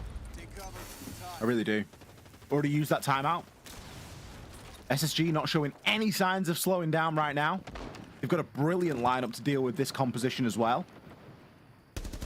Thermite being brought. Dokeby has been removed now, so it's not something that they're going to be able to rely on as heavily. But even then, that's not been the difference maker. That's not been the reason that they've won the rounds in their entirety. Track Stingers get sent out there from Newers to secure the flank. They can start to try and work a little bit further. Bolts. Get a bit of drone work done. There's a really nice pre-place there. Should be able to open up the wall, no problem at all. And with Newers and other players inside of Electric, the catch is already set up. They've got a Z-ping right on a player. Just one guy, top Aqua. He should be able to fall back. He's got both walls reinforced, so pinching him won't be the easiest thing on the planet. You'd likely have to rotate somebody to Aqua door, which might be what Newers aims to do, but when he was on Blackbeard last time, he also just walked down the steps, just as he's doing right now. And if that mute does retreat, he's got a lot of support on the bottom of Aqua. So it won't necessarily be a string of completely free picks. Benja again, trying to find a gap. The barbed wire will reveal his position. Get NGR caught lacking once more! How do they keep finding these players? They are not losing a single fight.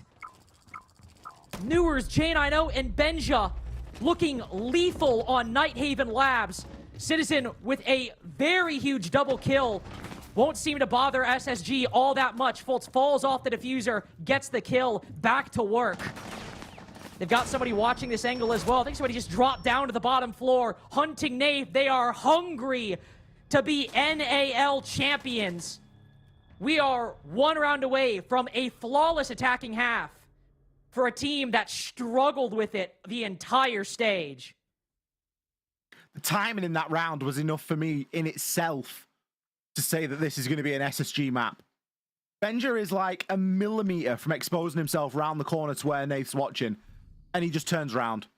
No reason for it, just immediately, on a dime, turns 180 degrees and starts walking the other way. SSG are flowing through this map.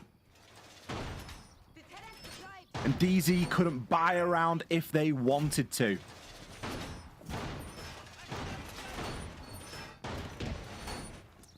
What's a desk pot? I'm assuming hitting the desk. That's what I'm assuming. Oh, right, okay. Just to be clear. Also, good old desk smash. Yeah, exactly. I'm taking a look back at the wild card and the M80 game where SSG have played Nighthaven before. When they were on the attack against wild card, even though they only played a few rounds, more often than not, it was wild card getting the opening pick pretty early on, and if SSG got it or when SSG started getting kills, it was really low in the round. So obviously here, the pace completely different than that wild card game. Getting the opening pick super early, often before the 2-minute mark, that round being a bit of an exception as it was slower fare. But then the M80 game as well, it's a very similar story. Fultz getting picks with 30 seconds left, honestly just barely even getting the opening in some of these rounds. They just seem so much more confident to take this control than they have previously. Maybe it is just third time's the charm. But the SSG that seemed a bit indecisive, even when they were getting the picks against M80 and Wildcard, where it felt a bit more haphazard and that random this time, it feels part of the general play. We might have just missed her on this guy down below, though. We definitely missed her on the guy down below. And he still gets Panbo. Like, this is crazy. For a book, you probably take it. You do take it, but again, this just goes to show that's a standard protocol from Dark Zero. They ran that same thing against Wildcard. Oh, somebody's looking below. We'll send Nate down there with the SMG-11. And while he gets the pick, it's still a 1-for-1. And we know how tricky those vert angles can be, Ollie. We know that Benja might very well have died 4v5. Expertly timed flash. Ashen hits NGR and he doesn't even know it's coming. There's another one. They're just not missing any fight. No shots whiffed. Still a 2v2. There's some very important utility. Spirits with a toxic canister. Can't exactly choke the life out of Fultz and wins the shot he needs. But there's J90. A 1v4. That wasn't a problem for him. A 1v1 with a DMR that hits like a truck. He might be able to get it done. Spotting the Azami. He can destroy this Kiba if he wants to fire a couple shots. But Citizen looking to engage. Looking to give J90 the opening. But not looking to give him the round. It is all smiles in the 1vx as Dark Zero don't get any victor on this attacking side. And, well, they do get a victory, but they don't win. No, not by a long chalk. I absolutely love how Spirits throws the Toxic Babe canister. Ashen goes to shoot it. It goes down the hatch, and Ashen sees the player below. That just sums up the amount of luck that DZ are having this game. It's like a misthrown Toxic Babe canister is still somehow inadvertently getting one of their players killed. There is nothing that they can do. They have got zero luck at all. And sometimes that's just Siege. That is just the game that we play. You need a little bit of luck. You can be the best team in the world, but you just need a little bit sometimes. And at the moment, well, they still won the round, but there's not much that's going their way. Let's be honest. 5-1 for Space Station coming into their defenses. DZ have managed to break the seal. Is it going to be enough? It could be if SSG really start fumbling on defenses. We'll see how it pans out. you even still feel like Janino might have a victory there. That's that jobless angle right there. We got one. I like the vibes, though. I appreciate that from Nave. Well, that's his job, you know?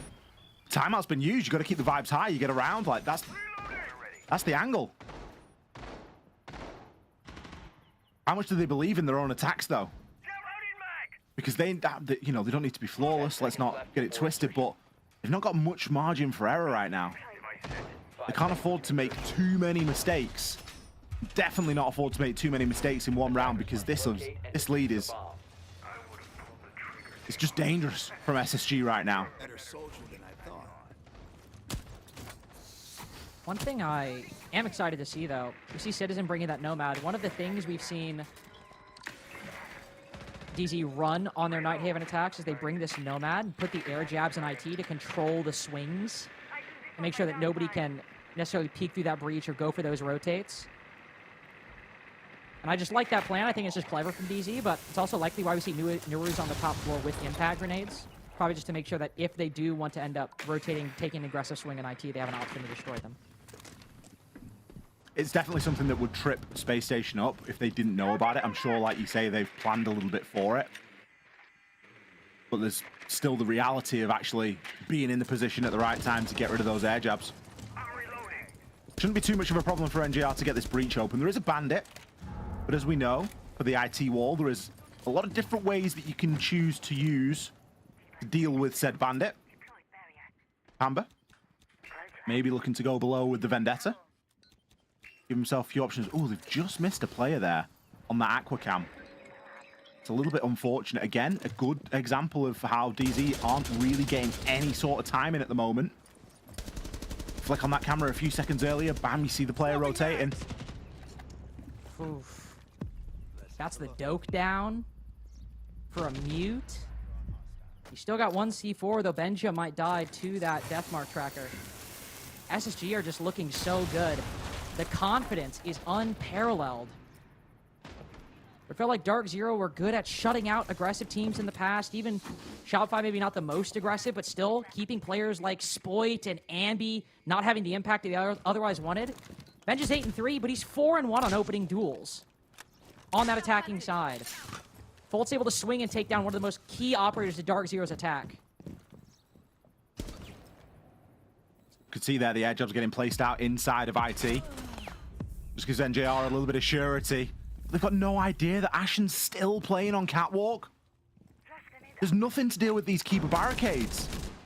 No Flores, no projectiles. There's one nade left from Pamba. That's going to be good for nothing. Well, NJR's at least good for one. Make that good for two. On the push in from IT, we need somebody to step up, and if it's going to be NJR, they certainly won't complain. It's only been him and Citizen for Dark Zero. 5-2 very possible with this advantage. They don't have the tightest control on the site. Might be some players that are still unknown, but Foltz trying to get aggressive will regret that. And the Deathmark tracker finds the one remaining player. A lengthy pre-fire will not be enough to shift Newer's fortunes. Dark Zero string two together, one on defense, one on attack, and yet still there was some fight from SSG in there. There was a lot of fight from SSG in there. We didn't even really get to any sort of execute on the site. It took DZ such a long time to take control of Garage properly. And SSG had held it for such a long period of time. There was 15 seconds left when Fultz swung that. You've kind of got to ask yourself, was it the right thing to do? Probably not. I think he could have stayed tucked for a little bit longer and really forced DZ into doing something. Because they had already spent a heck of a lot of time and a lot of resource on that top floor. Not too much of an alarm bell, though. It was a quite a strange site for SSG to choose to go to first. Now going to take us down to the basement. Not going to be rocking the tuber out. Cade is banned, so it is going to be a bandit job. I'm a little bit surprised to not see the mute as well, just with the prevalence of Deimos and the fact that we know there's multiple players on DZ that are going to love playing him. The mute providing a little area of sanctuary for those Deathmark tracked bodies. You can run into the mute jammer and cleanse yourself somewhat, so could be a nice thing to have, but SSG opting for something a little bit different. Trap focused, Legion, Malusi, just trying to stop any sort of crouch walk or anyone from getting free and easy access into the site or the building. Because, of course, we saw just how well that angle worked for SSG themselves. Players like Benja getting in and around the action pretty much straight away. Good info getting gathered from Nath here, though. Understand that there is going to be a little bit of a presence here just outside of cargo. Ooh. The pre-play shock drone to the other position. Immediately switches, gets the next default cam. Attackers drop the diffuser. Did not mention it, but obviously Ying glass bans from SSG, which is 2 ops Dark Zero run quite a bit. But no breaching bans means NGR will pick up that ace. Couple different players. He's thinking about turning his attention towards one on the rafter, one in the main hallway. 2 opening picks in a row for Fultz. Swinging with this T5 and landing every shot, even with these pre-placed drones. Dark Zero not in a great opportunity to capitalize off this information. They know the Azami's there, but in the advantage as well. SG might be able to trade this down. And in he goes. C4 flies out in turn. Spirits immediately backs the hell up, trying to dodge that explosive entirely. Here we go. Flashbangs in, Boogie drone to cover the noise. One player falls back, yet the other player remains as he creeps down Aqua. Benja able to take down the shield as SSG regroup, try to fend off the oncoming roam clear. Benja literally comes out of nowhere. Finds 3 kills with the SMG-12 and has control of diffuser close with a shotgun. And Panba has just run all out of flashes. The shotgun mistimed, and so Panba will be able to march forward. But at what odds does he face? They are quite stark as SSG retreat. Spotted on the BP. Does hit a nice flick, but the second, it is just too far away. Map point for SSG. 6 rounds to 2 on Dark Zero's pick. No Pamba party there. I absolutely loved Benja's reaction. He almost couldn't believe what he'd gotten away with there. 3 kills. And the diffuser down. Seriously, round-defining moment right there. If he gets 1, he's probably done his job. What if you see Not Benja the first smiling time. like that? Benja smile's infectious, though. Like, you see Benja smile, and you just want to smile yourself. I'm literally smiling right now. I wonder if we're going to get to see him. Okay, so you got the first one. Oh, right, so he's in the bottom of warehouse for the first one. And then he's obviously rotated into the... I don't know what that room's called. It's called, like... Good job. It'd be like electrical storage or something. You got the 2 top garage, and then NGR was rotating in from electrical storage or whatever it was, and yeah, got the 3rd one. It's a bit strange, Ollie. I don't really quite know how to feel right now. I think I'm still mentally feeling like we're at the beginning of the game, and that Dark Zero just, you know, got to get a couple rounds under him, and then things will be fine. But a 6-2 on their pick is not really what I thought. We got Border coming up next, which is a favorite of SSG's going back almost, you know, 1.5 years, 2 years since this roster formed.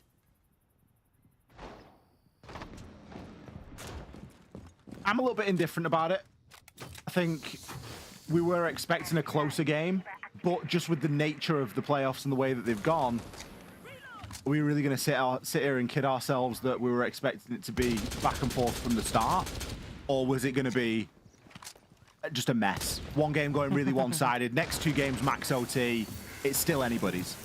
I don't know, I kind of get the feeling that it's GG go next off labs, and we just start it as like almost a best of 2 from that point onwards. We have the rematch on Border, and then we just all throw down on Cafe and lose our minds. That's kind of where I see it going.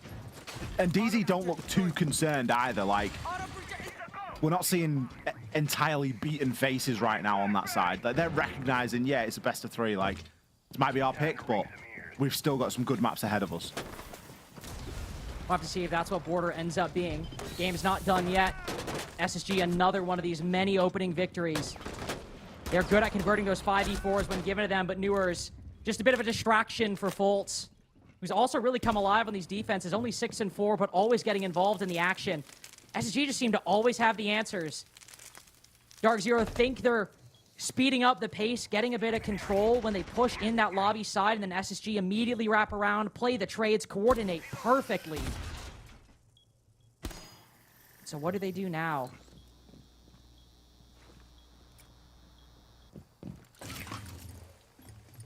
Easy, you've got some time. You got a minute 15. Got some bees. You can maybe make something work here. 4 bees is plenty. Smokes too. Still got some drones as well. Nobody watching the drone at the moment, which stresses me out a little bit. Nath finding a kill onto J90, levels things up. There's a chance at hopping into sight right now. There's not too much denial kicking around for SSG. There's not, but it's just Citizen up top and Nath on the bottom. Fault's on drone. Citizen completely unaware of that position. SSG just always a step ahead. Always confident in their plays, assertive in the fights that they take. Dark Zero not getting a single bit of control for free. And picking Nighthaven, challenging SSG on a map that they have looked weak on, that they have looked beatable, might prove to be one of the greatest mistakes of all. Nice little flick onto Nath. Another 1v1 if he just kept checking. But again, it's always these small things, these little timings or decisions that always seem to benefit Space Station Gaming. As the FNOT continues to occlude his vision. And Nath's stuck with no good options, and his bag of tricks one dry. 7-2 right out the gate. The momentum has not stopped, and the SSG train is still chugging along. A familiar scoreline here on Nighthaven Labs for Space Station, but this time it goes their way. They have played a heck of a lot of Siege to earn their spot in the grand final. And so far, they are not disappointing one little bit. They are looking to try and speed run this thing. Dark Zero need to wake up, and they need to wake up quickly. We're going to cut to a break. After that, we'll be back with the desk.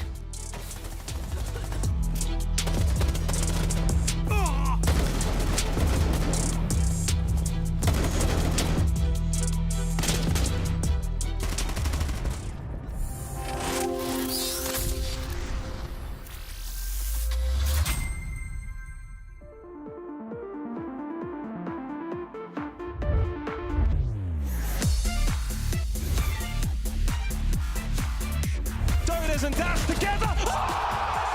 Unbelievable.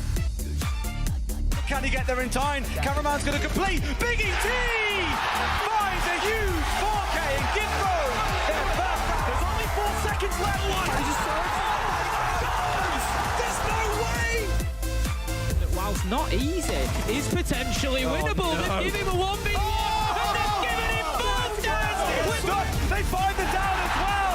Yesterday they took the crown from LA. Today they take their kingdom from Blacktown.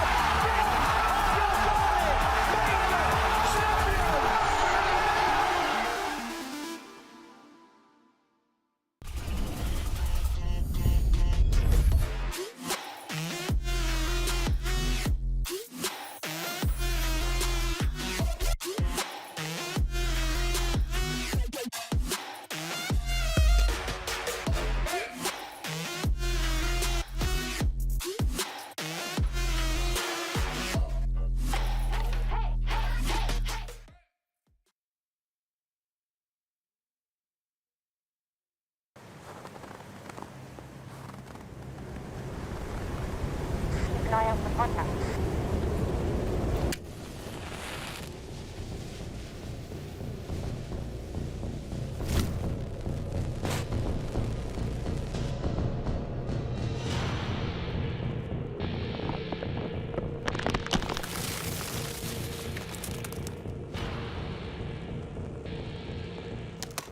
Available now.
Hello. Oh. Got him in the fan. Ball. Wait, Nice. oh my god. Let's go. Nighthaven against SSG. They get shit on Nighthaven. Did you see that? Was fucking crazy. What was that, dude? Dude, you fucked that guy.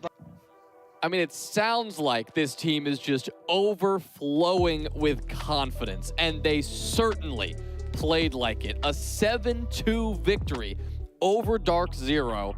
I mean, they made Dark Zero look powerless in this matchup. They did, and something that I failed to notice during the map ban phase, the picks and bans, was the fact that SSG, this was DZ's pick, and they decided to start on attack. Now, if that doesn't instill confidence, if that doesn't show confidence, given the fact the last time they played their Nighthaven Labs, they only won 2 attacking rounds. They didn't find any success. It all came off the backing of their defense. And if there's no better way to ride momentum, ride that confidence than starting on attack and having a 5-1 half, I mean, I don't know what else to say at that point. Yeah, I mean, it looked like the confidence was really carrying them through because it wasn't necessarily like, oh, we were seeing a lot of like great grouping up or great team play. I mean, all of it was great, but it just looked like anything SSG did was gonna work because of the confidence. Every single swing and gunfight, you could just feel the aura like before the round even starts. Like you just knew it was gonna happen, and they're all having fun. You heard it in the team comms, and that's what's carrying them through, especially to have a 5-1 attacking half on a map like Labs.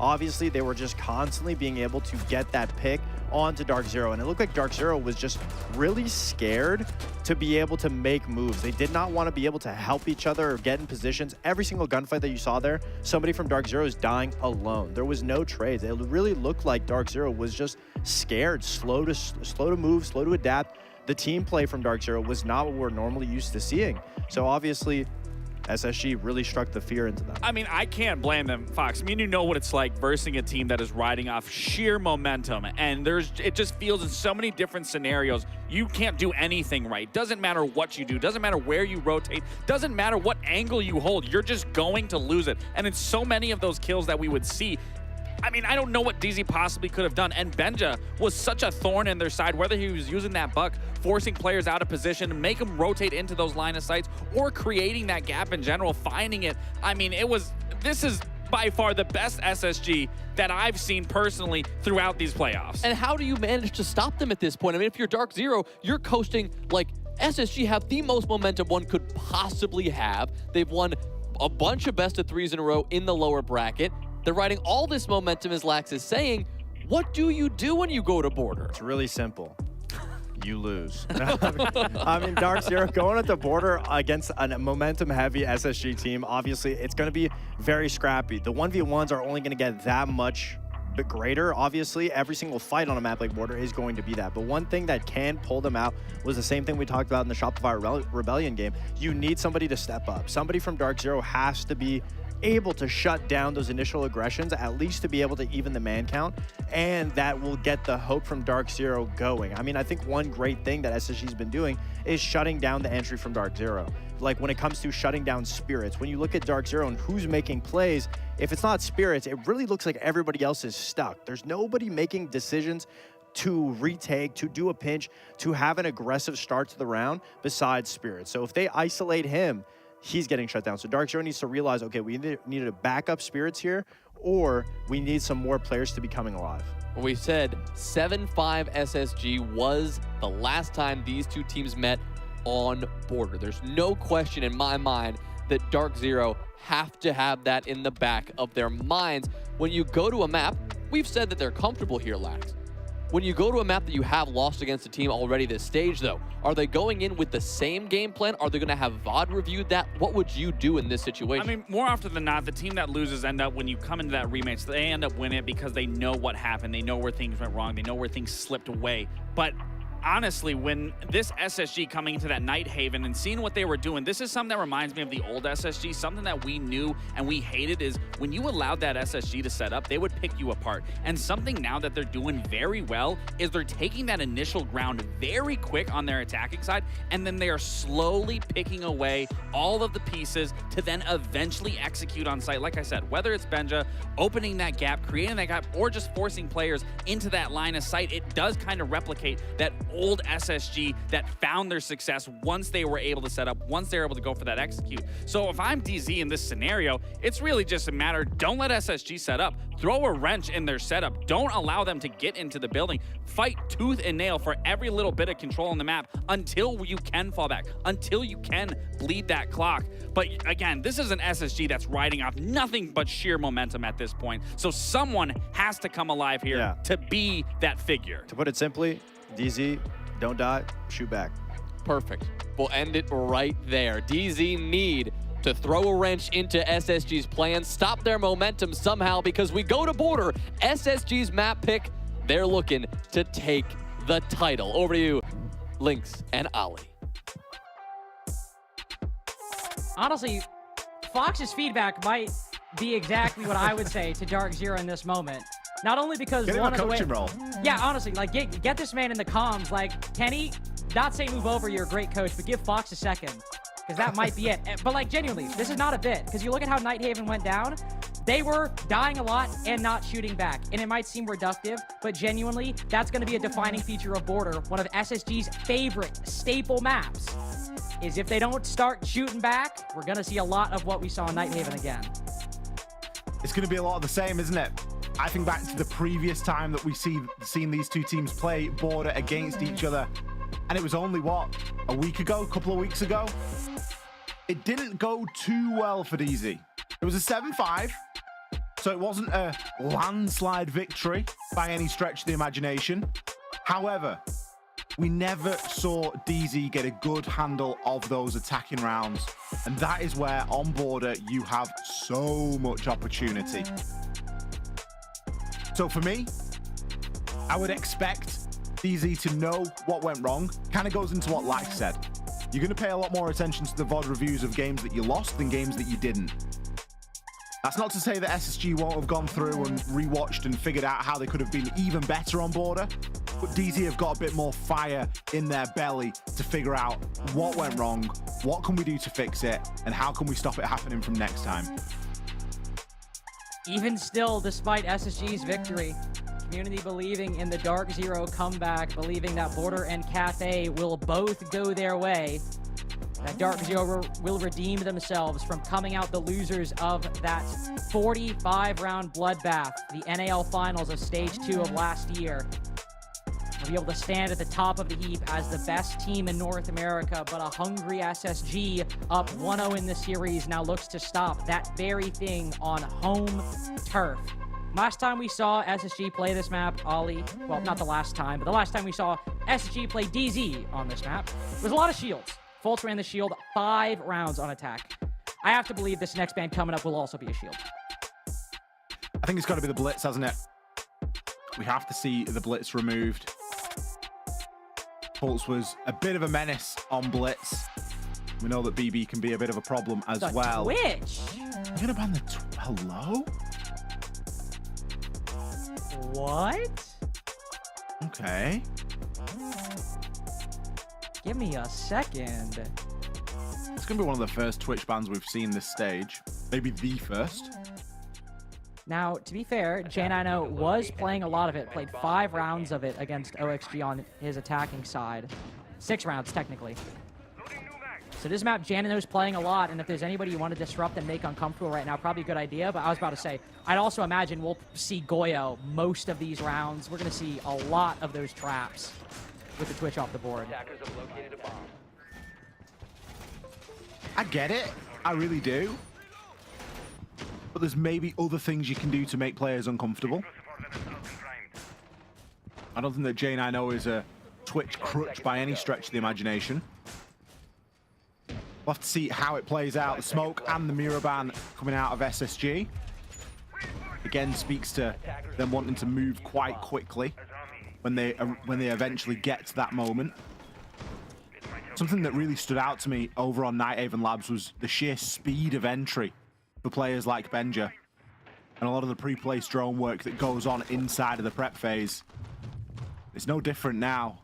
Well, the only difference being that it is going to be Newers this time, already underneath CCTV. There is a drone network that spreads pretty far and wide on this ground floor level, and it's going to give SSG the confidence to start moving through. And Newers doesn't want to give the game up too early. He needs to make sure that there's somebody ready for a catch eventually. And when he starts ripping that floor open, there will be an SSG gun trained either in through break room or in through one of the windows on CC.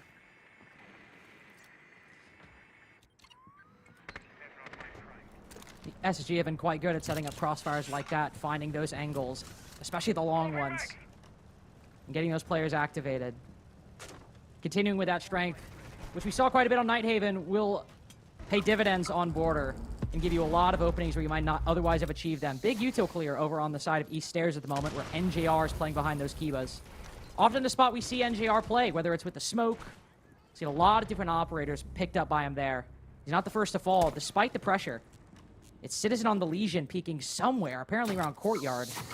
Perhaps the support for NJR on the break room side, and now the pinch will come through. Prone on the floor, trying to be as unkillable as possible. He'll slip by, wait for Newers. The Buck not looking, unfortunately can't quite catch the angle. We saw Dark Zero run this exact thing, quickly sprint forward, try to find these fights. Oh, NJR! He has come to play, even if Dark Zero have been struggling for moments in this series. After a 7-2 loss, you need someone to get your head in the game, and that man is NJR. We need to start a petition to rename East Stairs to NJR Stairs, or just NJR. NJR's fine. I'll call it that. I do find it quite comical how Fultz died to his own Claymore.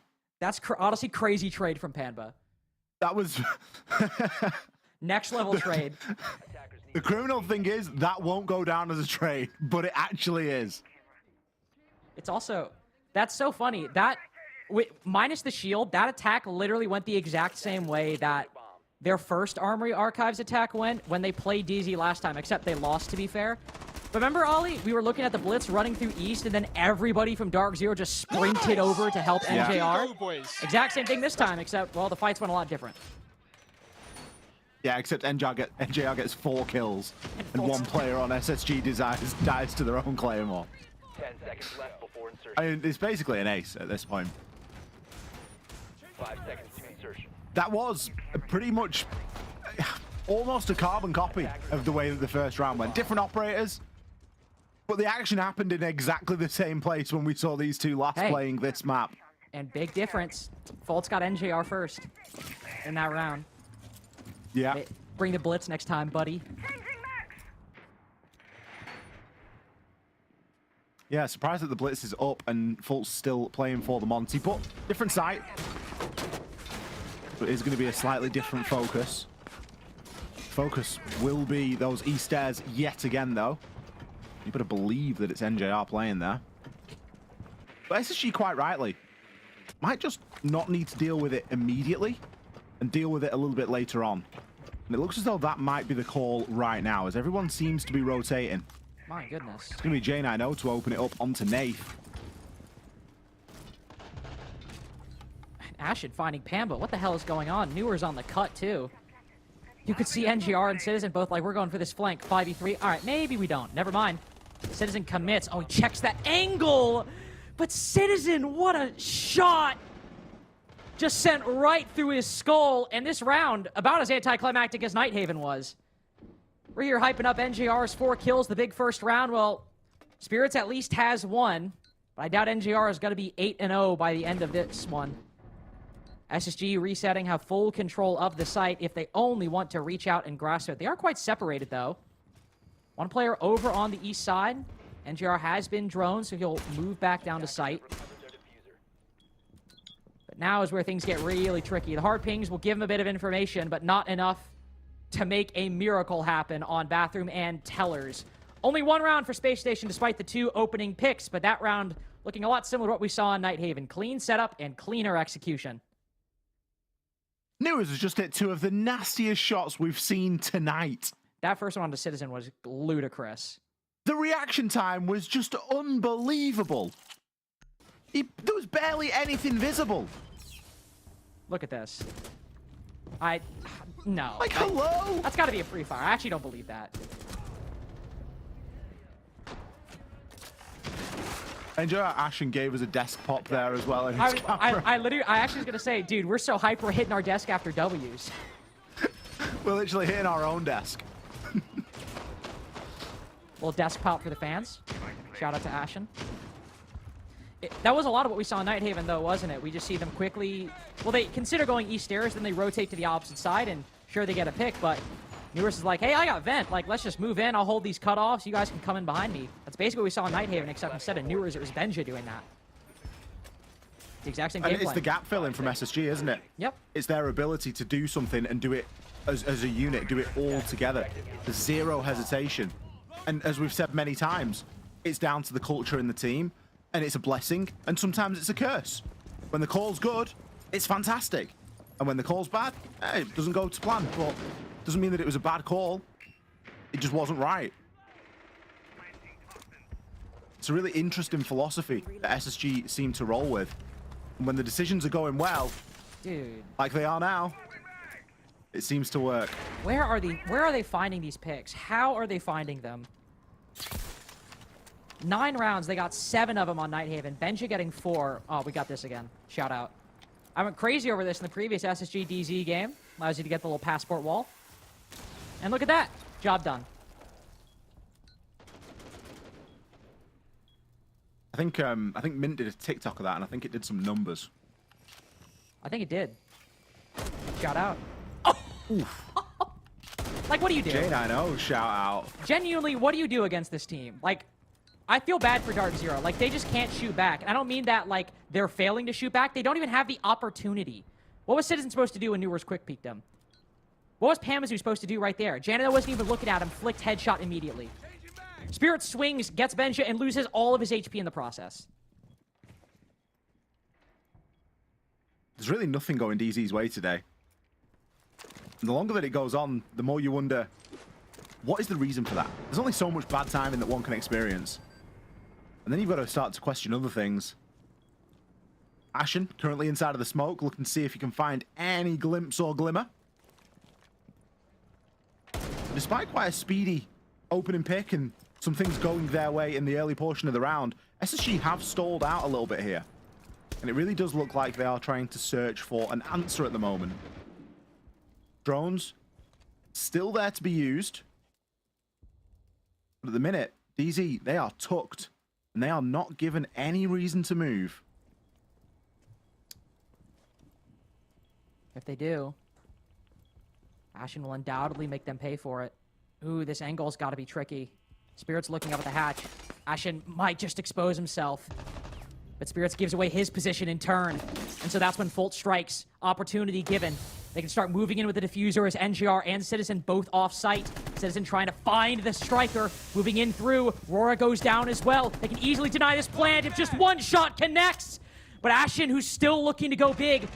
Desk pop with the momentum, feeling it, and then some. He's got control of the diffuser. He can back up and start to put this down. The time's not great, but instead looks for the kill very briefly, but that's some key seconds wasted, so he'll push forward behind the machine. Citizen might be able to see him on this long angle.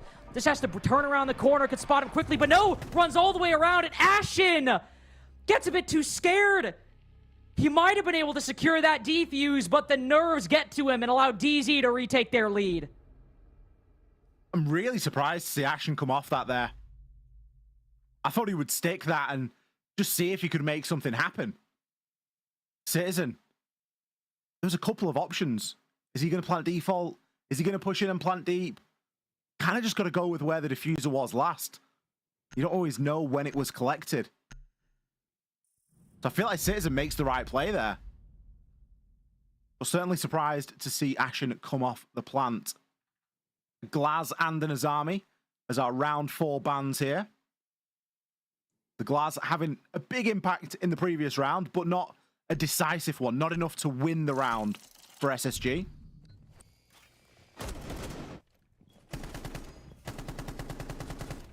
Still big 2v4 from DZ. The Glaz did not have an impact, as you said, but unfortunately SSG getting a little loose with their positions there as they wanted to move into that post plant. Might need to tighten things up a little bit. And the trend they have so far is, despite those 5v4s, only successfully converted one of them. It's good that we're able to keep finding those opportunities, but Dark Zero keep finding a bit of leeway in the late round. He will be in a tricky spot with those defenses. It'll look a lot more like that OXG game, where it was the traditional space station pattern for playoffs up until this series against DZ and a little bit against SR earlier, where they can only get 2 rounds on the attack, then they win 4 on the defense, push it all the way to OT, and close it out at a very thin margin. It's not the SSG we saw today. They looked a lot better on these attacks, and they might just be trying to take it quick after we get through the next ban phase. SSG were good for 2 rounds last time we saw these two teams play, and while this might be a quick one, we already see quite a concentrated amount of attackers pushing in downstairs. Oh. Are they just going to try and run up main? I think they're trying to... I think the skeleton key maybe to go up the hatch to evade the default. I might be wrong. I don't know if that main default is shot, but they could be opening up that hole in the wall so they don't see the Amaru and they don't shoot it. So that way they don't even know that anybody's inside of Workshop. That's why he opens up that rotate, I think. These guys are just waiting for the 3-2-1 right now. The Bees are going to start to get sent in. J90 opens things up. That will be a trigger. You can hear the skeleton key go. You wait for Benja whipping up through into small. There it is. Shotgun out. Falls back down. Doesn't secure the kill in the process. Instead, Ashen cleans it up quite nicely. Foltz on the opposite side. Rappels in through Sandwich. Runs around to the right and behind half wall. Sends us into our first post plant of map 2. Dark Zero with their work cut out for them. C4 out onto vent, does not connect. So Citizen hops out. Hip fired mainly is what gets him that kill. But SSG looking so well practiced on their prepped plays. If they break open that hole in the wall to dodge the default and completely catch Dark Zero off guard, this is the greatest team in the league. They're operating at an entirely different level at the moment. We saw similar in their previous game, Amara went up into small. It's not an unusual thing to do, but it was the fact that we also had the book down there ready to start to make a little bit of vert and displace some of those players. The fact that Benja didn't commit to be playing inside a small, and that as soon as he rotated up, he forces the defender out there, and Ashen's all ready for the catch. Some of the synergy that we're seeing... Oh, that shot from J90 again. Like, what do you even do, man? Like... Oh, Pamazu sitting there, Rob's like, oh, my bad, I exposed my right earlobe. That's on me, guys. Misplay. Yeah. Damn, I gave him another pixel.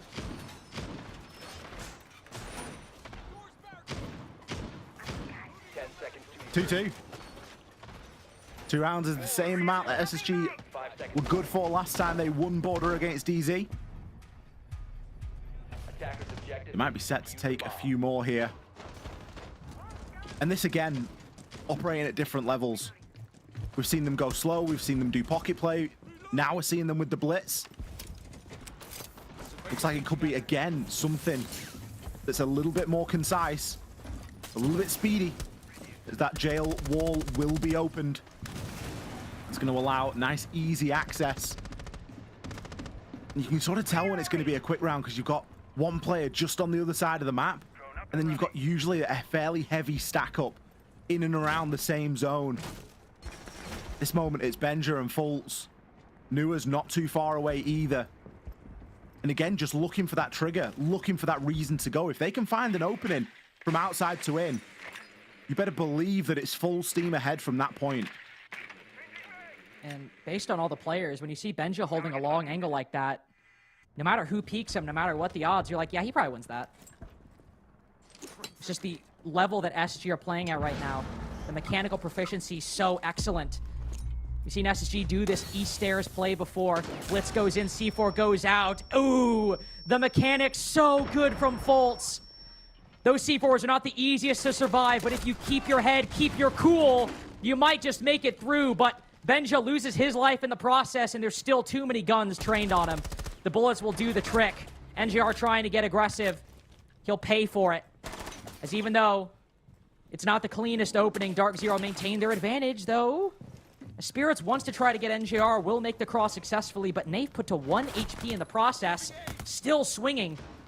concerned about somebody pushing up and taking down the sentry as they move in, so the Candela goes out and now all of Dark Zero scatters. Pamba, he's going to scatter into a kill onto Nuas and J90.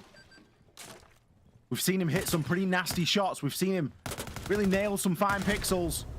Wasn't able to do it there and won't be able to do it against Pambazoo. We could kind of see the vision. But if you're going to come knocking on these stairs, you better be ready for one thing and one thing only. NJR. He's going to be in there somewhere. And this time it just so happened he was there with the C4 below. Floor pre-prepped. All shot out, nice and clean.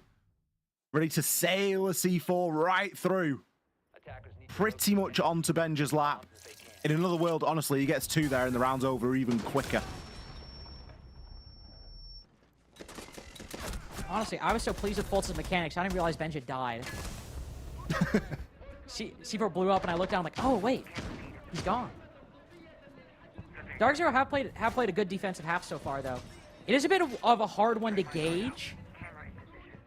As you had SSG, you know, tunnel visioning on the east stairs, and NJR able to isolate 1v1s. Good individual play. Then you have that customs round where it's a 2v4 overall. Then you get rounds like that where they just shut him out completely, and you're like, all right, this team very much still can play. This might be SSG's pick, but DZ are performing well on these defenses and enough to contest SSG, who have the momentum at their backs and the wind in their sails. Bathroom Teller's coming up next. It's a very similar lineup to what we've been seeing so far. Obviously, we haven't mentioned the Twitch ban much since it got banned before round 1, but if you look at the ops Dark Zero have been running consistently. Goyos, Fenrir, Gershmot sometimes, but Black Eye cameras and Goo Mines as well. A lot of utility that Twitch would love to find. And SSG haven't really come up with a counter for it. We haven't seen the utility play a huge role here for the defense. It's been very simple stuff. C4s, bit of barbed wire, bulletproof camera here and there. But nothing too defining. Got a little bit more of that inside of this round. A couple of C4s to be going at. And a very quick hop in here from Ashen. He's going to have a Goo Mine in his foot, but will get the down onto Spirits. Again, it comes down to this luck factor. DZ, everything they do, everywhere they go is dangerous at the moment. It's all SSG territory waiting to be claimed, it seems. Spirit's also in a tricky spot in 90 Hall. But Dark Zero will make the rotate and make the effort to pick him back up and get him back in the action. Second opening pick to go DZ's way. It's NJR 2-0 right now in round 5 and round 6. This time Newer's on the buck, who is looking down below. Will be the one to fall to the commando. There's another player on East, though, who could easily make this a 5v3. Ashen and Benja could go for the pinch, but instead it's NJR. Another one. Another tally you can add to his column. The best player on DZ so far through these 2 games. Him and Citizen right alongside each other. 4 versus 3, still very possible right now for SSG. They have death marks. They have some information at their feet. Smokes, nades, whatever it might be. Deathmark going to get sent out there, targeted onto NJR. They are desperate to deal with him, but it isn't going to slow him down.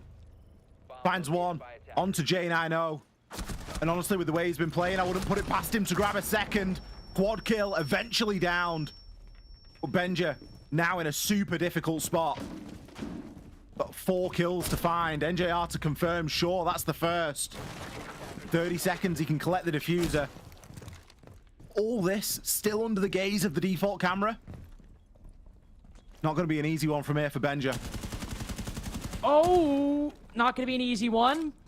But some of that SSG luck almost goes his way. Drops down instead. Easy kill for Citizen. 4-2 half for Dark Zero. Again, a bit of a weird one to assess as we have 2 rounds with an NJR 4K. But a 4-2 is important, and that's the scoreline, and that's what we have to commend DZ for. I will say, it wasn't enough for DZ last time. Their attacks on border were not great. We are looking for a lot more out of DZ's attacks this time. SSG were good for 2. DZ have to be good for 3 if they want to avoid an overtime. Zami Ying, nothing too surprising. I don't believe we'll see anything too groundbreaking inside of the bans right now.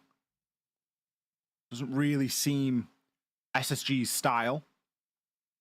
They do like to stick to the strategy. And what happened last time worked for them. So I don't think they need to worry about changing up the formula too much. I'd agree, generally. Glass taken off the board makes sense. See it a lot of times in these bans against Dark Zero. NGR really likes to use that scope on the attacking side, but also so do a lot of players on Dark Zero. Anybody could really pick it up. Then, of course, the Ying as well. You're not complaining about taking those Candelas off the board. Such a strong operator to deal with. Just another NGR highlight reel, by the way. Don't really feel it's worth commenting. Just kind of average NGR behavior. I mean, put him on his stairs and watch him go. Literally, even on the attacking side, I don't care. That's a spot. That's NJR. The spot. It's quite simply NJR. The spot, not the player. A zombie smoke as well. Not really complaining from Dark Zero. Like we said, on this side, it doesn't really seem like we'll see anything all that crazy. Dark Zero aren't like the biggest shield team on the planet. So taking out those execute ops is the greater priority. Dark Zero instead is looking to take extremely important defensive utility away. Kiba's smoke, yeah, checks out. Something I remember last time was that we kind of questioned Spirits' use of the Blackbeard, and we were sort of wondering, was it valid? Was it needed? Could something else have maybe been brought? Maybe something we'll keep an eye on in the opening couple of rounds here and see if it's trend or something that they switch off eventually. Another thing that I recall was that despite the Azami ban, it didn't really slow SSG down from playing inside of CCTV at all. Ooh, I don't know if they know someone's right there. No, they got no idea.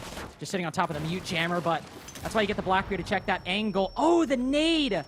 Detonates the C4 out of the air. Unlucky for Benja. But quite fortunate for Dark Zero. The nade goes through. I think it slips through the slips through the rafters, actually. Oh, no. Are they trying to drop a depth charge on the guy down below? I thought they were trying to destroy the utility. My bad. I was thinking short when Dark Zero were thinking long. Kamizu's able to find one, though. Traded out very quickly. So Dark Zero might be able to find the entry here as the break players find themselves in a bit of a pinch. J9O caught lacking down at the bottom of East. SSG seem a bit like Dark Zero on Nighthaven, always sitting in positions where these attackers seem to be looking. Deathmark failed there. The mute jammer's coming in clutch here for SSG. Oh, what a swing! Benja. Deathmark or not, he didn't need one. He was like, I know you're there. I've heard you. Bang. Levels it up 3 versus 3. DZ now need to try and pivot. They're going to have to try and push through office side. They're all buddied up, but that isn't doing them any favors right now. And yet it might be the only solace they have. Spirit sprinting through Fountain. Benja rotating down below. Newers as well. A top floor defense, and both have decided to play for the retake. Benja's got no C4, though. They will have to come up these stairs eventually, or if there's intel in the site, Benja, in all likelihood, with that shotgun, will have to be the main player to stop it. They have diffuser control. Oh, it's outside! Dark Zero don't even have it. They've got time to recover, though. 45 seconds. And a player east. And Jaro's got the cover. Got the angle. Viewers getting a bit too antsy with it. Now the next one reveals himself on metal stairs. And JR doesn't find it, but that's what Spirits is for. On the hunt. Just a couple clean shots is all that is necessary. Kenny getting excited, getting the players in the game as up 5-2. SSG is looking like they're on the ropes. A third map is within striking distance right now for Dark Zero. SSG looking a little bit downtrodden here. They weren't able to hold any sort of map control there. DZ just slowly but surely chipping him down. NJR with a brilliant walk-in through Passport. Got himself up those blue east stairs. 12-4 right now. Pretty much single-handedly carrying the team, it's fair to say, because not a lot of gunfights are going DZ's way anywhere else. Spirit 6-3, double positive. Pamba 3-6, Citizen 4-5, Nath 0-4. A lot of the load is being carried by NJR at the moment. It's a far more even affair on the side of SSG. 5 seconds remaining. They do still have a timeout to use as well, so not over just yet, but it's getting to that point where mistakes are not going to be tolerated. Ashen. Speaking of. Chance at a spawn peak. Instead, just going to settle for the drone. Honestly, getting the Twitch drone right off the gate, I'm kind of fine with that, actually. I was about to say, you might not get an opening pick, but that's some really, really nice utility you got early on, especially since you brought the Goyo. Not a whole lot else that Twitch drone would go for. Obviously, the bandit batteries would be like the next priority. But that's about it. Still, just getting that off the board will be nice, especially if this next one from Spirits gets destroyed quick. There's a lot of targets for the Twitch drone at the moment. Spirit's going to be taking the long way around, trying to guarantee that he's going to get a bit of value out of this thing. Always chance of an F0 outside here on Armory. At the moment, at least, he's just going to leave it at Armory door. Great pick over onto Ashen. Just can't sit still inside a CCTV there, and the shock drone has survived. Oh my god, Dark Zero Attacker is very narrowly not meeting the same fate. C4 is exploding all around NJR, yet he still finds a way through. Tachanka ratting on the top floor at the moment, sitting on the opposite side of that ROU. If it drops, he will be plainly visible to the attack. And indeed it will, and there he is. But he's on the hatch, so he'll drop down quickly soon after. Another one looking to play aggro on beepers. It's Benjo, then hops down the middle, rejoins the players on the site. SSG really playing with fire at the moment. Not just the Tachanka Shumika. Big challenge right now for Pamba. Lining himself up to one on those east stairs, getting bared down on by NJR. This area belongs to him, and it belongs to him for a reason. Hits the down onto J90. Nua's with the kill onto Pamba, though. He's going to maintain an advantage still here for DZ as they slowly but surely batter their way through. Now have some good control of east stairs. Still with Nath watching a cutoff. They're just going to encircle the site. He just can't miss today. There's another player that looks ready to be on the business end of that scar. Newers with no choice but to rotate, and NGR's waiting for it. He's hungry. Give him another 4K. Just another one. The mayor is in town, and he does not lose these fights. 4K number 3 for NJR. 6-2 on border. Cafe looks all but an inevitability at this point. I got a feeling we're going to Cafe. NJR is having a life game right now. And I don't know if this tactical timeout is going to have enough substance to really put a stopper in what he is doing. SSG struggling to find any sort of momentum or flow right now on border. It's very much the polar opposite to Nighthaven Labs.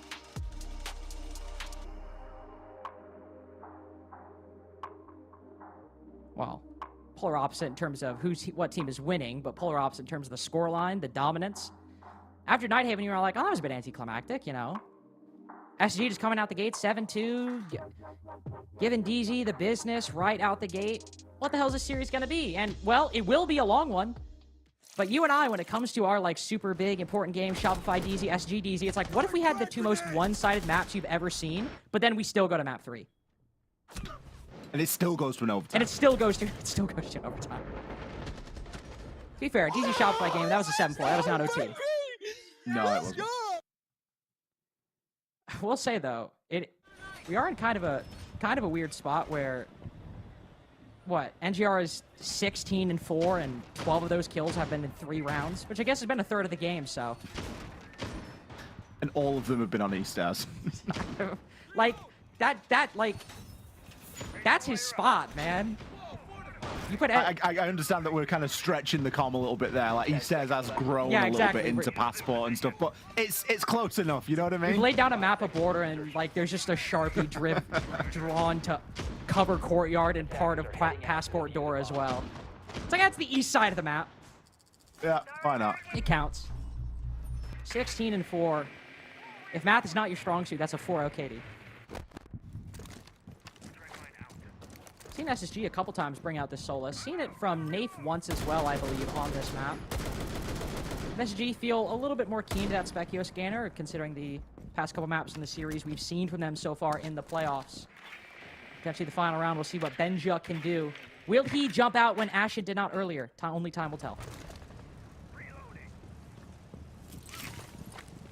I don't think this is a time for SSG to play sort of bold and brazen. They really just need to let DZ make a few mistakes, force them into some really unfavorable positions. Got a nice little hold in upstairs. The Bees are going to go in. Should give a little bit of information away, although no one caught on the track just yet. Nath eventually finds value, recognizes one is behind half wall. NJR doesn't need much of an invitation to open things up either. Kill over onto Fultz and a hop in about to ensue. Out reveals the position, but Dark Zero, they want SSG to know they're coming. They want them to know that Nighthaven was just a fluke. Border is more than their territory as well. A full clear of the top floor, a full send by Dark Zero, and pretty much a clean sweep for DZ on SSG's pick. Got to give some respect to J9O, of course, the man who always seems to have the answers, but here, with a blitz in his way and a super shorty in hand, not much you can do when Dark Zero are playing like this. A lights-out game from NJR, and Cathay will be on the cards. See who is the best in North America.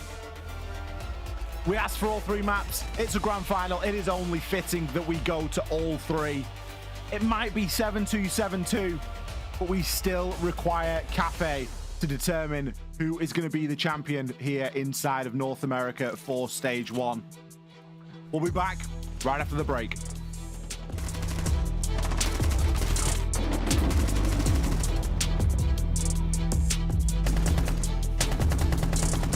Loading mag.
You know how they say, it's not the destination, it's the journey? And the journey of 1,000 miles begins with a single step. And you know what? They're right.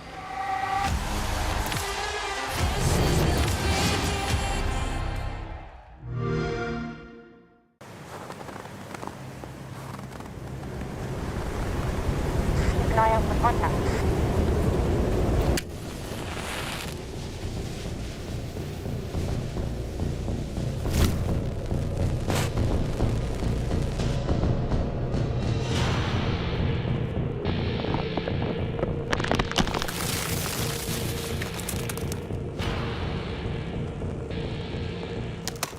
Available now.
Kill. Harry. Put me. Run this still. Fucking go. Fucking go, boys. Fictional game, you fucking beast. Oh my god. Great fucking map, boys. I think you said come here, you know what I'll do is I don't invent smarter shotgun.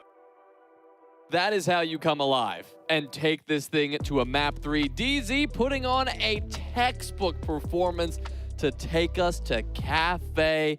What a place to begin. I mean, Lax, we knew somebody would have to come alive. We knew this team would have to stop the momentum of SSG in their tracks, and boy, did they. Oh, absolutely. I mean, the performance that DZ just showed, I don't even, like I said, I don't even know what to say in these playoffs anymore. I hype up one team, and then once I hype up that team, then they just immediately fall flat. Not that it wasn't a great showing from Dark Zero. I mean, I really can appreciate they stopped that aggression that I said SSG was going to bring, riding that momentum. And time after time, round after round, you would just see SSG in a situation where they just wouldn't be able to bring it back.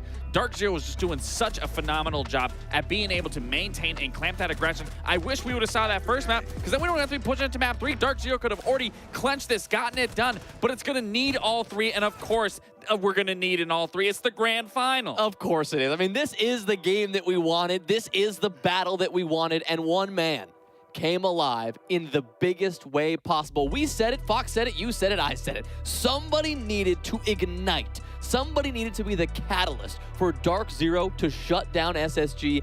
NJR was that man. He absolutely was. I mean, I don't know what he dropped. Did he drop 18 by the end of that? I mean, he was phenomenal. And the funny thing is, what we got was the majority of these clips throughout this entire game, these highlights, are actually coming off of NJR. That's how much of a performance, that's how much of a piece he played into this role of why Dark Zero is walking away with this map 7-2. I mean, him locking down the east stairs alone was just so strong. Obviously, they could not push him off, and he was a big reason on why Dark Zero was able to get so many rounds on their defense, as he was just a thorn in their side. They could not get him to move, and on his attacks, I mean, we've seen NJR on the shields now. I mean, he's been taking so many different roles, just trying to fit into the best way that Dark Zero needs him to be, and he's been performing so well. I mean, he was shooting, and that's what we needed. We needed somebody to step up. We saw that. Not only did Dark Zero and NJR play that much better, but SSG tried to go into it just going for those 1v1s a lot of the time, and NJR slapped them down, brought them back to reality, and it set up DZ really well going into Cafe. Well, it looked like SSG was playing with that same confidence that they were on map 1, and I think rightly so. They deserved it. They were playing great, but NJR shut that down. You go to Cafe now. DZ and NJR have that confidence, at least a little more so than they had on map 1. Lax, what do you make of this third map? Where could we possibly be going here? I mean, thankfully for Space Station, they get another chance here at their defense to just be able to play still that aggression. But again, what we need to see is that fallback. See, just to be able to be at the forefront, get rid of some of the time and fall back, and then play into your strengths there. Play into the aggression when you have to force DZ's hand where they have to panic to go for a plan. And then for for Dark Zero's hand, just keep playing the game that you're playing right now. It's clearly working. SSG can't seem to find the correct course to be able to steer it in a different direction. So, I mean, for this map to be any ending on Cafe, I'm not doing any predictions. Don't ask me for any predictions. I was about to, no, so you got ahead of it. Don't ask me for any predictions. I mean, I think SSG, they went into map 2 way too aggressive and overzealous, because a lot of those fights, they weren't really doing it together. There was a lot of times where they'd try to go for a pinch or try to go for a fight, and it would just be one player uncoordinated in the other. I believe that they overcooked. So being brought back to reality, hopefully they play a lot more coordinated when it comes to Cafe. That's what they need to be able to do. DZ, I loved being able to see them play a little bit let loose. They went to border. They knew it was going to be a grudge match, that they have to be able to fight 1v1, and they didn't play so strict. They didn't have that pressure. So keep playing with no pressure for DZ. SSG, they're back to ground zero. Don't let the overheat of winning map 1 affect you. Now just play the classic SSG. We know force the executes, make DZ lose it for themselves. All right, the last thing to do is figure out who is going to be the NAL Stage 1 champions. It's SSG, it's Dark Zero, and it is Cafe to decide it all. One final map to figure out who is the best in NA, and a series that is not disappointing if you're a fan of either team, because it's not really a close game despite it going 3 maps. Everyone got a dominant performance. If you like SSG, you got Benja being uncontested in the early round. If you like DZ, you got NJR doing his best audition for Panbazoo's spot on the entry. Everybody got a little something out of maps 1 and 2, and now we just have to hope that map 3, Cafe, will be close. All we need. Back where we started. Nearly 5 hours ago or so. I didn't even think it feels like a mere moment in time. And it feels only fitting to end where we began. Now, I was having a little look-see. Just reminding myself. As one does. Because although it was 5 hours ago, like, you've got to remind yourself, right? SSG really struggled on this map. And is that in part due to how well SR played? Or were they just kind of playing themselves? And again, we can throw into it the sheer amount of siege that SSG has played to get to this point. It's a lot. And let's be honest, there's an end to everything. All good things must come to an end. Don't set it up like this. No, not yet. But, and the big but is, was that end on border, or is the end going to be on Cafe here? Because if there's one thing that I know, it is that SSG are maybe the only team inside of North America that can look pretty bad on a map only 5 hours ago and then come out and totally flip reverse it. They have that. They have that in them. The ability to just flip on a dime. Two sides to SSG, good and bad, great and horrific. Starting off in the defense, they'll be able to actually maybe run it up a little bit early. They started on attack, which, again, we've said has been their weaker side in the playoffs, but on Nighthaven was anything but. This will be their first time starting off on what is technically their better side. Starting off on Kitchen, I can't think of a better place for the defense to start, especially when you look at the lineup like this. You just got your Goyos, your zombies. Bit surprised we actually don't see the tuber out or deployable shield over for the VIP position. Instead, it seems like it might just be the Kibas. Not a big shock to see Ashen in the window. Will it work out? Good night! Already typing. It's like I'm watching like T3 Ashen. That's like Aerial Arise Ashen right there. I love how he has to look down at his keyboard. His job is literally inputting on a keyboard, and he still has to look down to type nice. Brilliant. Well, you can't pick who you get on a spawn peak, but to get the book, that's pretty damning. It's a pretty damn good deal. We often talk about ripping open the floor inside of mining. That ain't gonna happen. You got 3 breaching charges.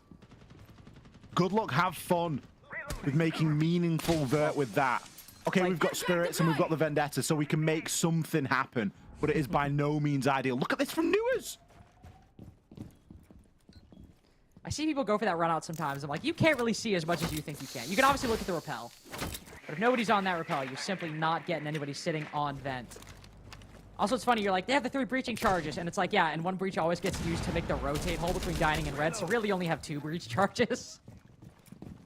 Actually, they might have used it for both, so might just be the 1 for the vert.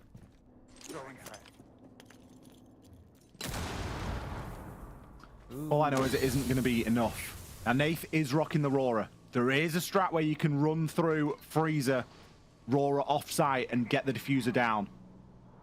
Now, that does involve a few things going your way, and you need a man count advantage to do it, typically. They're still going to go for it. They'll try. Spirit instead sprints up as the doorway is destroyed, so he takes this aggressive line, impact around the corner, puts him to 1 HP. The smoke will finish him off. Good reaction by SSG. As JNNO struggling to hold on inside of the VIP position. Nath completely isolated. SG not letting him have any mercy as they fully retake and solidify their control of bottom white stairs. Diffuser in hand as well. But the man of the hour, NJR, decides to get active.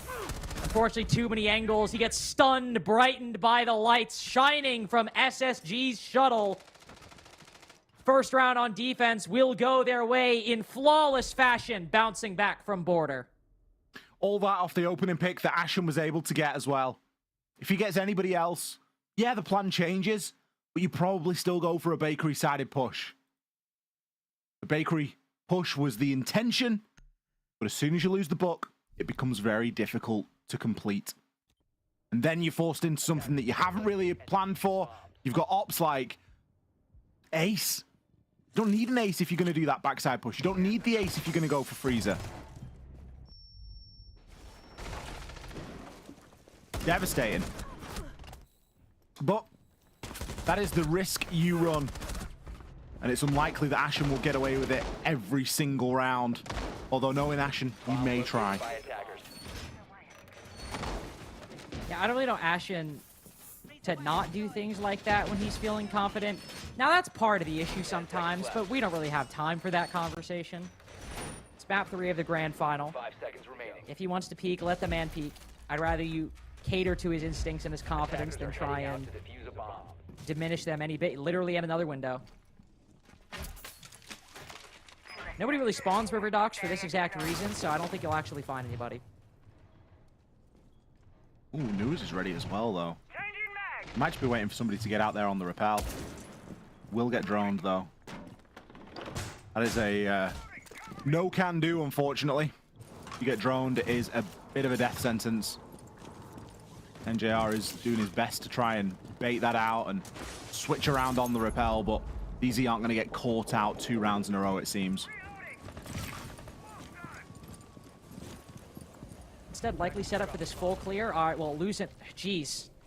2 times in a row now, the vert up goes down almost immediately. A little bit slower than Pamazoo fell, but now you've lost the boogie drones as well. This has been a weird series so far, but it's starting to have parallels to Nighthaven, where just nothing is going Dark Zero's way. The vert, then the shields. Now, Jane, I know, looks to get aggressive on the gridlock. What the hell is happening? Where did this come from? Jane, I know, failed at least. There's a boogie drone blocking Pama's line of sight as Ashen crosses the cocktail bar. I mean, we're just going to see another timeout, 2 rounds in, another extremely puzzling game. As in 2 rounds, SSG only drop 1 player and feel as if this is the true successor to Map 1.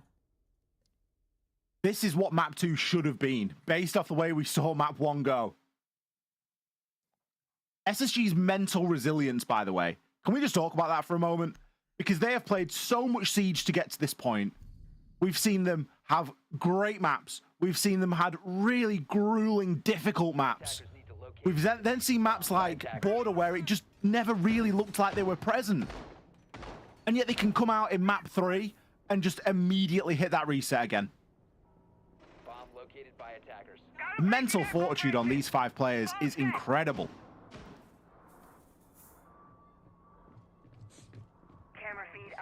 And you do have to commend Callout at the end of the day for crafting that system so long ago. We talk about it all the time. It's been a consistent talking point for years, but so long as he leads the ship and is at the helm for Space Station Gaming, it's something you have to address. That, I think as you put it in the last map, for everything good and bad that comes with it, it gives SSG this definitive identity, and when the things are good, when there are those good qualities, boy, are they excellent. And one of them is this willingness to just put maps behind you, not let any of the negative momentum get to you, yet somehow realize all the benefits of positive momentum, winning off those maps. It's just an impressive culture and system that Callout has built, but it's only 2 rounds in. There's plenty of time for DZ to recover. They've lost 2 players extremely early on to aggressive exterior peaks by Space Station Gaming. As long as they get to the roof, into the building, and with 5 players alive as we reach the 2-minute mark, this will be a much better start than the previous 2. I think that'd be my play. It'd be to get onto the roof and start to work down from there.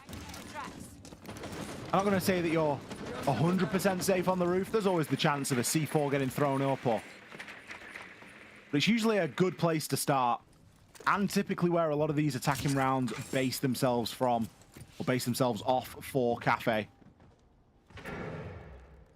Because SSG have been so aggressive, though, there is that sort of worry and niggling feeling in the back of people's mind that, well, maybe they're going to do it again. Maybe they will just go for a slightly later peak this time. But DZ are going to move quickly here in round 3. And not going for an aggressive peak, though Fultz will get one. It's instead SSG playing passive, letting Dark Zero think they have the control, think they have an opening, then immediately on the angles, held since the beginning of the round, shut them out entirely. Is it going to be another flawless? It's another one. Maybe not in name, but 3 rounds won and only 2 players felled. If you're trying to map the momentum of this series, honestly, I hope you're getting paid good money because I would be lost in the sauce. I like how DZ try and make something happen there. Like, look, SSG are playing aggressive. They're spawn peeking us all the time. They're getting early advantages. Let's try and make something happen. Let's go for something a little bit quick. Let's try and rush the site. Let's get the plant down and let's try and hold it. But SSG, again, just able to flip and immediately respond in the most perfect way. Everyone's in a position to trade off the back of one another. Honestly surprised not to see a timeout. The only thing that I can think is that DZ are... This is a kind of an expected value from what they were expecting out of their attacks and SSG's defenses. And instead, they're going to save the timeout for a little bit later on in the game. But that portion, that later on in the game, it's going to come around a lot sooner than you think. That's my big concern. Is that if that's the plan, you've really got this much faith in your lineup. I mean, to be fair, like, let's look at the trend of these 2 rounds. Dark Zero try to go slow, and then SSG go fast. So they try to go fast, and then SSG go slow. Dark Zero are adapting. They are trying to change. It's just that SSG are changing in time with them. That call from Dark Zero is not bad at all. I get it entirely. It's just SSG thought one step ahead and aren't losing fights again. And so when we go back to Kitchen, when we saw Dark Zero try to take it slower, they don't have the Rora, so maybe they won't go for the VIP ISO like they tried to do last time. Maybe it will be another full clear, and I can bet that SSG won't be swinging for gunfights on the 3rd floor with this lineup. That, at least, I can be sure of. No, they're able to operate at different levels and change between those gears at very short notice. I think that if they force DZ into just trying a little bit too hard, doing a bit too much, it's going to be a good recipe for success. Pamba getting some value on the drone there, just discovering that top floor is in fact clear. Spirits does have 2 players to track on the death mark. And with Bs from Nath, you would think that an opening kill could be fairly easy to come across. Citizen completing the sweep of that top floor is only going to be met with more resistance. Mid floor, not exactly theirs just yet. It might be in theory, but they still need to move in and occupy that space. Benefit for DZ this time is that they haven't lost the book. So we can see them start to open up the floor and go for something a little bit more typical. 2 Selmas used for the hatch. That's fine. That's freezer secured later if required. The main part of the push now is going to be getting rid of these vertical angles, and Pamba, well, he's going to pick up a kill onto Nuas. Nuas already downed there. I'm just going to get some pretty unfortunate timing, to be honest with you. Not ideal. It has taken a long time for Dark Zero to get to that mid floor, though. About half the round it took to actually enter the building, and they've made good with it so far. You get the opening pick. You also spot the brown flank, so you've got everything contained. And ultimately, that advantage is something that SG will have to be worried about for the remainder of this round. They're still all generally in positions tradable to each other. Ooh, Ashen going for the swing. Finds Nath as he backs up. Has revealed the position to the player on brown, but can support Janet on the long angle. He trades? What the hell? Spirit's down as well. This has completely stunted the Dark Zero push. Bolts on the off angle. How does Panba win that? Down 2. It's left to NJR in the 1vx, and he finds nothing! They always find a way. They always have a little trick left to play. 4 in a row. SSG still have the devil's own luck. DC even got the opening pick that round. I just feel that whatever the trigger was for them to start moving into sight there just came a little bit too early. They didn't have their ducks in a row. We still had a player inside a VIP in that Christmas room. It was too powerful a position to really give up entirely. Jane, I know, in there, Players might have fallen around him, but he was still there for when it mattered the most, right at the bitter end. And typically, that sort of freezer-sided push, it starts with dealing with that player. It isn't something that you can leave until the very end. DZ yet to find success here on Cafe. This is the last map. This is their only chance. They have 2 rounds left of this attack inside. We need to start seeing some miracles, because at the moment there is not a lot that's indicating they are going to pull up around on this attack. There's 3 players still with 0 kills. Jesus. On the side of DZ. Pamazu Pamazu got 2 last round. That was Citizen's first in that round, by the way. Going into that round, it was 3-0, and Pamazu had 2 kills. That was it. Like, what do you even say here? I genuinely don't know what to do for DZ. It's like, all right, trying to play slow, you're losing all the fights. Trying to play fast, you're losing all the fights. You're getting outthought. You're getting outplayed. I'd say GG go next, but it's literally the last map. Like you said, Ollie, like, there's no other chance. It's just a difficult team to beat right now, but DZ will look to secure a 2-4 half, which 2 in a row, that's perfectly fine. Maybe the Monty's the answer. Spirit's on the Monty. Likely going to play a bit more slow as they go for this full clear, just deciding if we're going to get headshot every single time, I'll give you something you can't shoot through. Old human drone coming out. And it does seem to strike a little bit of fear into SSG. They're not willing to sort of sit there and challenge onto that. Immediately dropping off from Pixel. Not looking to try and challenge the Monty or stick around and find out what's behind it. There is still going to be a player tucked inside of that bathroom. Fultz, he's good for 1. Spirits might have the info on the Monty, but it isn't doing DZ any favors right now. It's helping a little bit. At least it gives them some semblance of pressure. But even saying it's forcing the defenders back here is a bit of a stretch. SSG have a 5v4. They've got all the positioning they could want at this point in the round. So they'll voluntarily fall back, and still Ashen is ratting. This is one of those decisions where, do we need to do this? Does this need to happen for SSG? But if nobody's going to drone you, who are you to turn down a free kill? Dark Zero might try to pick up the pace, but I'm left asking the same question we did at the beginning. Just what the hell do you do? That is 100% worth for Ashen. He takes the sledge. There's only 35 seconds. So the sledge's value was slim to none anyway. That hammer isn't the fastest thing to start making the vert, and DZ are going to have to try and force a plant down here. All they have is a Monty. There's a mirror window looking directly at them. There is a Vulcan pack on the floor. This is almost impossible right now. Almost being the operative word. And SG look to make it a reality as Benja finds one in Pillar. NJR, what the hell is that shot? He's able to finish it off, but there's so much fire in his way. He's got no choice but to try to stomp through. Nothing can stop this space station roster. Border, just a brief interruption. The thread connecting Nighthaven to Cathay is made of titanium. This performance is just unbeatable. You've got to be wondering, if you're DZ now, what can we do against this team?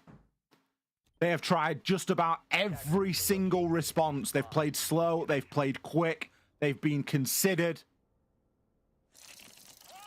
Regardless of the decision, they're still coming away empty-handed. And that is not somewhere you want to be on the last map in the grand final. You need to find the answers, and you need to find them quickly. 5 rounds for Space Station. Knocking on the door of a flawless half here to kick off Cafe. And still, we see a huge underperformance on the side of Dark Zero. NJR, a player that had, what was it, a 4 KD on border? 2 and 5.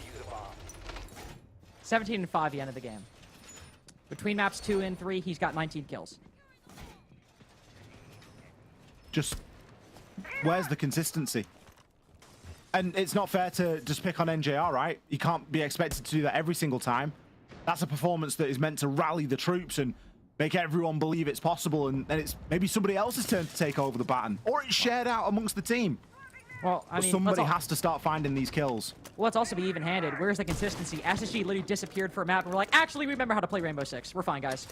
Oh yeah, they just took a map off. I think it was just because they played so much Siege, they just needed a small break. So they've just gone into some sort of zen moment for Border. We're gonna throw Border. They just meditated through it and like made it out like they were playing, but really they weren't. And yeah, they're just getting ready for the final. Well, they have got ready. Looking very, very good. Ashen 8-2 right now. Obviously, it's a bit weird to say it's a comeback considering SSG got third in the group stage. Dropping down to that lower bracket early. Something about these lower brackets in Rainbow Six, man. Once you lose that first game, something just clicks in your head. And everything unlocks. All the secrets to level up your play become known. Utility clear going on. Fultz somehow gets away, and Ashen opens things up. The shield going down again. They can't even trade Benja. He sits outside. He's rotating the VIP window. This man just got a spawn peek and hit the forest rotation. At least they finish him off. At least they get the 3v3, and Pamba might just be gunning for more. Both trying to find the key opportunity, the duel of SMG-12s, and it's Ashen's who's shooting straighter. Nath might try to find him. Indeed he will. Not much the Warden can do, and yet these SSG players, they're in positions even I don't expect, even ones I do not realize. If Nighthaven was impressive, somehow SSG outdo themselves, and on map 3 of the grand final, they do not drop a single defense on Cafe. They are the only team that are capable of this. They are the only team that can lose a map only a few hours ago and now come out and just look unbeatable. 6 flawless rounds they have been able to achieve. They lost 7-3 earlier. Literally 7-3 on this map. Like, what? No. How have they managed to turn it around? It's been such a strange series, but it's the SSG paradox. These guys have got mental fortitude like you've never seen. Anything that has gone on previously in the day or in the games, it just doesn't matter. It doesn't translate over. The fact that Benja got away with what he did, just the fact that he was able to, just the fact that he jumped out and then went down to VIP window, or dining window, excuse me. Yeah, he got killed, but it forced Citizen off the rappel. It freed players up on that top floor, and then from that point onwards, DZ knew they needed to deal with it, but was still split in doing so. It was a damned if you do, damned if you don't situation. You have to go and kill Benja because you can't let him get away with that, and it's a freebie. But at the same time, by doing it, you leave a gap on the top floor. And SSG just seemed to have an unending amount of bodies coming out of unending areas. Like, they were just popping up out of nowhere. Yeah, like, how is Fultz Pixel? Like, it makes sense, but, like, how is he Pixel? Like, here am I expecting, okay, SSG probably falling back. It'll probably be like a normal, you know, Anchors, 2v2, Dark Zero reset, get the vert. Oh, Fultz is Pixel. Cool. All right, I guess it's a, guess the game, guess that round is done, and the half is done. Scanning for electronic devices. I don't know how they do it, man. I really don't. Genuinely, since I've started casting a couple years ago, one of the most perplexing teams I have ever watched. When Merc was on the team, when Ashen first joined, when Hot and Cold, then Iconic. Now Newer's dropping Forest. And they are just one round away from crowning themselves as the best team in North America. They got 2-0'd by Wild Card to start the playoffs. It just doesn't make sense, and maybe that's the beauty of it. I think it is. I think some things aren't meant to make sense. And the fact of the matter is, here they are. Match point, series point, and they have got plenty of opportunities to convert. I only hope that they finish this game as strong as they started and really leave everyone in no doubt. And it looks like that's what they're planning to do. Spirit's knocked back because of that nade, so a second one goes out. An opportunity, maybe. Oh no, but somehow Spirit's able to hold on, the shield intact. Ashen not scared whatsoever, picks up the pace, but this is where Dark Zero finally start winning some of these fights. Another bewildering round as off the momentum of a 6-0 start, SSG lose literally every single fight in literally every single position. And Newers is stuck on Repel. The OG tactical timeout. With the added benefit of a few C4s getting thrown up. You know, one day I think when you and I have a lot of years behind us, well, me more so than you, because you're already, you know. I think maybe this get game... to the point. I think maybe once we have a lot more years behind us, maybe we'll look back and we'll finally understand what's gone on in this series. Just when we're really old and like... Yeah. Really long beard or something like that, you know? We're about to take our last breath and we're like, oh, that's why it swung back and forth that much. That's the secret to SSG. I must share it. My son, and we die. Yeah. And it dies with us. Attackers recovered the diffuser. Spirits hasn't moved. I absolutely love that from him. Real from him. Cold as ice from Spirits. Flawless round? Question mark? Flawless round. Period. It's a start. It is a start. Fortunately for SSG, they can try that a couple more times. And hey, maybe they get lucky. Maybe they're able to shoot Spirits in the foot when the nade blows the shield up and leaves him exposed for a few seconds. It was a very heavy investment from DZ to plonk all the ADSs down there, have Spirits there. It was sole focus on holding those red stairs. DZ have done it once, but they've got to do it again. And they've got to do it at different sites. They've won the top floor, now they must rotate off. Going to take us into the mid floor. We're going to be headed over to reading room and dining. You better hope that they're able to do that again, because SSG are still knocking on the door right now.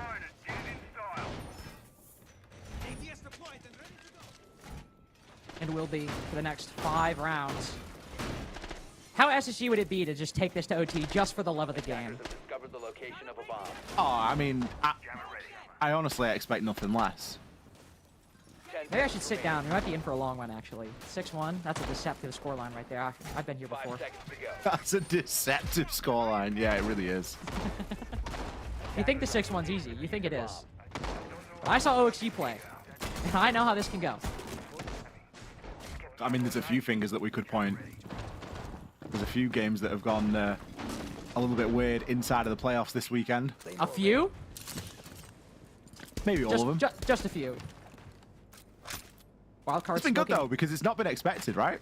True. Like Wildcard smoking SSG, then being like, oh, wait. Wrong concept. It must be played a 1 of NAL and not played a 2 of playoffs. C4 goes out.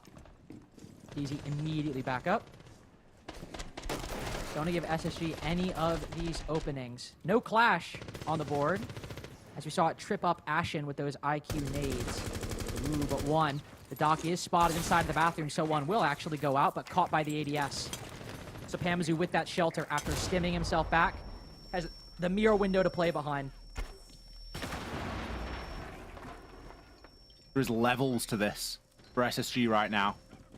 Nice double mirror window setup. The stims on the dock as well. Some really nice long angles that can be held. An opener for SSG. Not the first time we've seen them get the opening pick. With Pamba getting softened up. A lot of the kills in this game have come inside of 30, 40 at max second windows. So to see a kill and then a lull in the action certainly leads us to believe that we are getting toward the sharper end of things here. Ooh. Ashen giving the sharp end to one player inside a pillar, though it's still close. SSG just barely pulling through. A narrow advantage in a dominant game. One of the last 2 defenders. The only remnants of this DZ defense might just try to cross, but NGR with that C4. So good on border. Is the end of Benjamaster. Now Newers and Foltz reset just a little bit. Newers trapped in a bit of a cross right now, as I believe there's one player to his right in pillar and the other right in front of him in dining. No diffusers control either. So instead, they'll reset. It's one of those rounds where we're making X-Kairos with, or Vert with X-Kairos. It's just one of those things. Just an average SSG round as they try to figure it out. Nath has let Newer slip in. Can't quite find the angle. No C4 either. It's all on him as the Grim and Pillar with the Bailiff out looks to finish him off. If NAL ever confuses you, if the charts in stats make your head spin, just sit back and watch SSG in perfect silence become the best team in North America in one of the craziest and most bizarre runs I've ever seen. A lower bracket run that will be remembered. Sent down into the lower bracket by Wildcard, and from there on, fighting some of the best teams inside of North America. Space Station Gaming are your champions for stage 1. We're going to throw it one last time back to our wonderful desk.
pillar. Still pillar.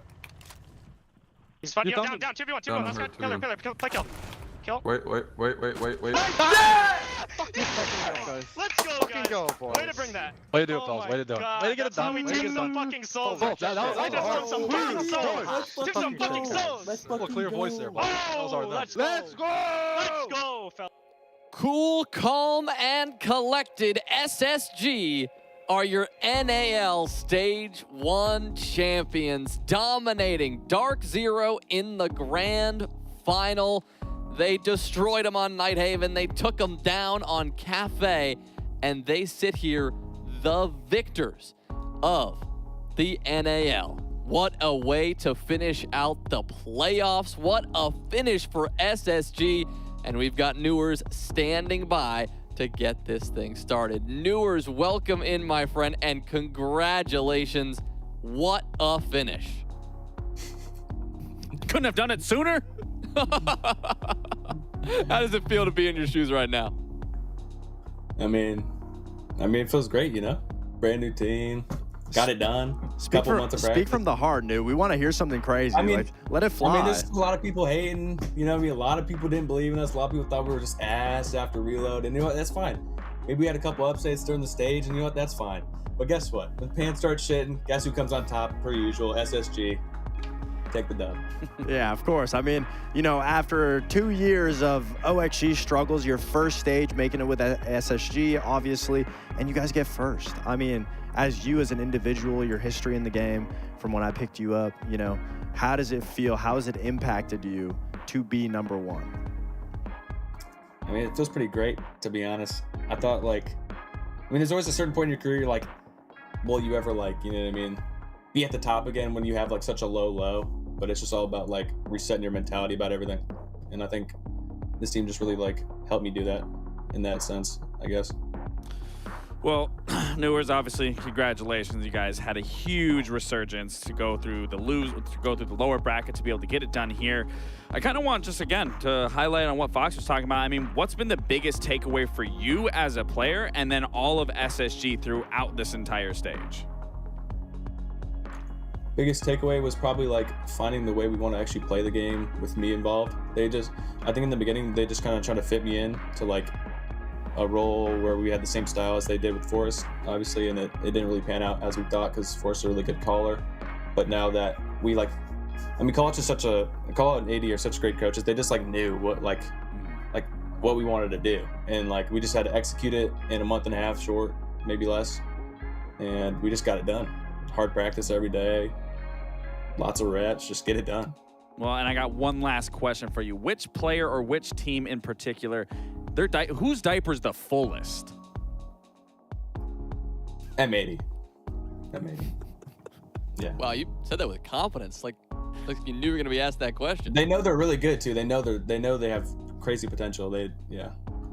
Looking ahead, Lax asked about takeaways. Anything you guys are bringing into, international event coming up, stage 2 thereafter, not that long from now, in just a month, as you guys make this transformation and actually go to compete on an international stage, what is going to be that focus?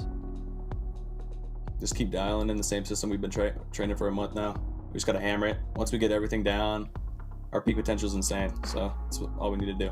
All right, thank you, Newers. An insane lower bracket run, one for the ages, as I'm sure we'll see in some years' time. Thank you so much for your time. Thanks for the entertaining matchup, and congratulations on the championship here in the NAL Stage 1. Thanks, man. Thank you, guys. What a way to finish. Really was. I mean, we're here. I think it's well past midnight. I don't even know. We are deep into the playoffs. We're deep into day 4, and it is a perfect finish to a perfect week. I'm gonna be honest. Exactly. I'm gonna be honest. If you were to ask me, did I see SSG in any world being the best team in the NAL, given how the stage shook up, given even the early start to playoffs? No, absolutely not. I mean, Newers hit it right on the head. A lot of people weren't believing him. Us on here weren't believing until the very end where we were seeing this new SSG. But, I mean, this new SSG is scary. I mean, they've always had that potential, and we keep bringing up the word, the plateau, and where they can surpass their ceiling. And obviously, we saw their ups and downs, but they were always correcting them, which is something previous SSG rosters just didn't really consistently do. But we've seen it, and they surpassed their ceiling, and what a statement way to be able to claim the top seed is to be able to 7-1 them on Cafe. Off of the backs of each individual player. Just, they were so consistent. The individual kills that they were playing was insane. Each individual player was great, but the way that they were all playing together, and I'm really happy to see that they bounced back from that border loss. They brought it back to reality. I do think they only lost border because they kept up the aggression. Yeah, they were overconfident and they were just not on sync, but they go to Cafe, they bring it back to reality. The mentality from SSG that we've been highlighting all season long is what carried them out to win the NAL in the end.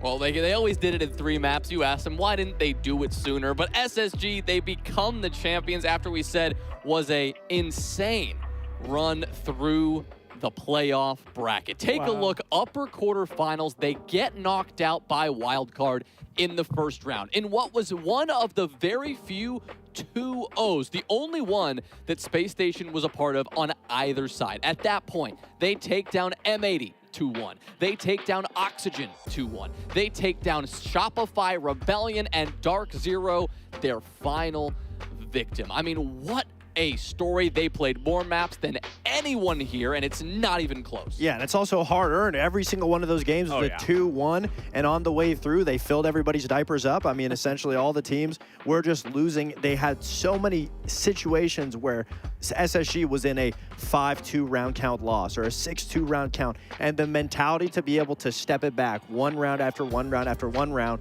and close out the best of 3. Their resilience, I mean, no wonder when we got into DZI, I had full confidence that they were going to win just because of the momentum of them being able to bring back games that realistically looked like they should have lost. So that consistency, I mean, that resilience, that's something that, you know, a tournament winning team obviously displays in the regional leagues, and that's what we saw today. Well, on their way to glory, we saw some pretty fun moments from this team, including our blacklight detail of the day. It brings us to J90, and it brings us to a major play on Skyscraper that he made to turn the tide and get SSG over Shopify Rebellion on Skyscraper. I mean, there were so many moments from Jack that we could have easily used as a blacklight detail, but this was by far one of the best. Again, this is a completely unwinnable situation that he somehow brings back. I already said it. When you're in these moments, it's the split-second decision-making that makes a good player from a great player, and Jack is a phenomenal player. He is just so heads up in each and every single one of these engagements, having that coverage, allowing that diffuser to then get diffused, and then not only to clutch out that round, but then to go further into round 15 when it came down to a 1v1 that pushed them into the map entire series to get it done. I mean, Jack, he deserves it all. All of SSG deserve it, and that's exactly why they are the North American champions. What a way to finish. Final thoughts before we close out. It's been a heck of a stage. You guys have been rocking on the desk this whole time. Fox, you want to say goodbye to the people? A final message? My final message is, Jonah, you did a great job for the last 2 weeks. It's been amazing, and obviously for all the teams too. I mean, it's no specific way that we did not expect it to shape up this way. I think there's going to be a lot of improvements that some of the teams that didn't get top 4 are going to have to make, and a lot of good teams that we're not going to be able to see at the next international major. So unfortunate for that, but enjoy the seat from home, I guess. Lax, any final words before your shirt pops open? Yeah, I mean, honestly, this stage was nothing but amazing. Everything delivered, especially going into those playoffs. It was a lot of fun. Obviously, it's been very great working with you. It's been phenomenal. I thought you've been great. Obviously, Fox, it's always a pleasure being able to work with you. We have so much history, and we continue to keep doing it. And as for the viewers, I mean, you guys are what make this possible. So if it wasn't for you, we wouldn't all be here. And at the end of the day, I mean, we all want to be here. So keep on watching. Keep making this entertaining for all of us. And again, I just love the NAL. It's one of the best regions. At the end of the day, it's night. That's horrible. That's a horrible way to end it. I think we ended but that is where we will sign off. Thank you so much button. for tuning in this week, throughout the Super Week, and all stage long. As Laxing said, You guys are a huge part of this, so thanks for interacting in chat, on Twitter, and everything in between. It's been a heck of a ride here at the NAL, so thank you so much for tuning in. SSG are crowned the champions. For our entire studio crew here in Philly, for our amazing producers Ferme and Devin, our director Ian, and for the final time for Foxe and Laxing, I'm Jonas Willinger saying thanks for watching. The NAL will return in September. We'll be back. Fear not. Siege in North America will continue. Have a great night.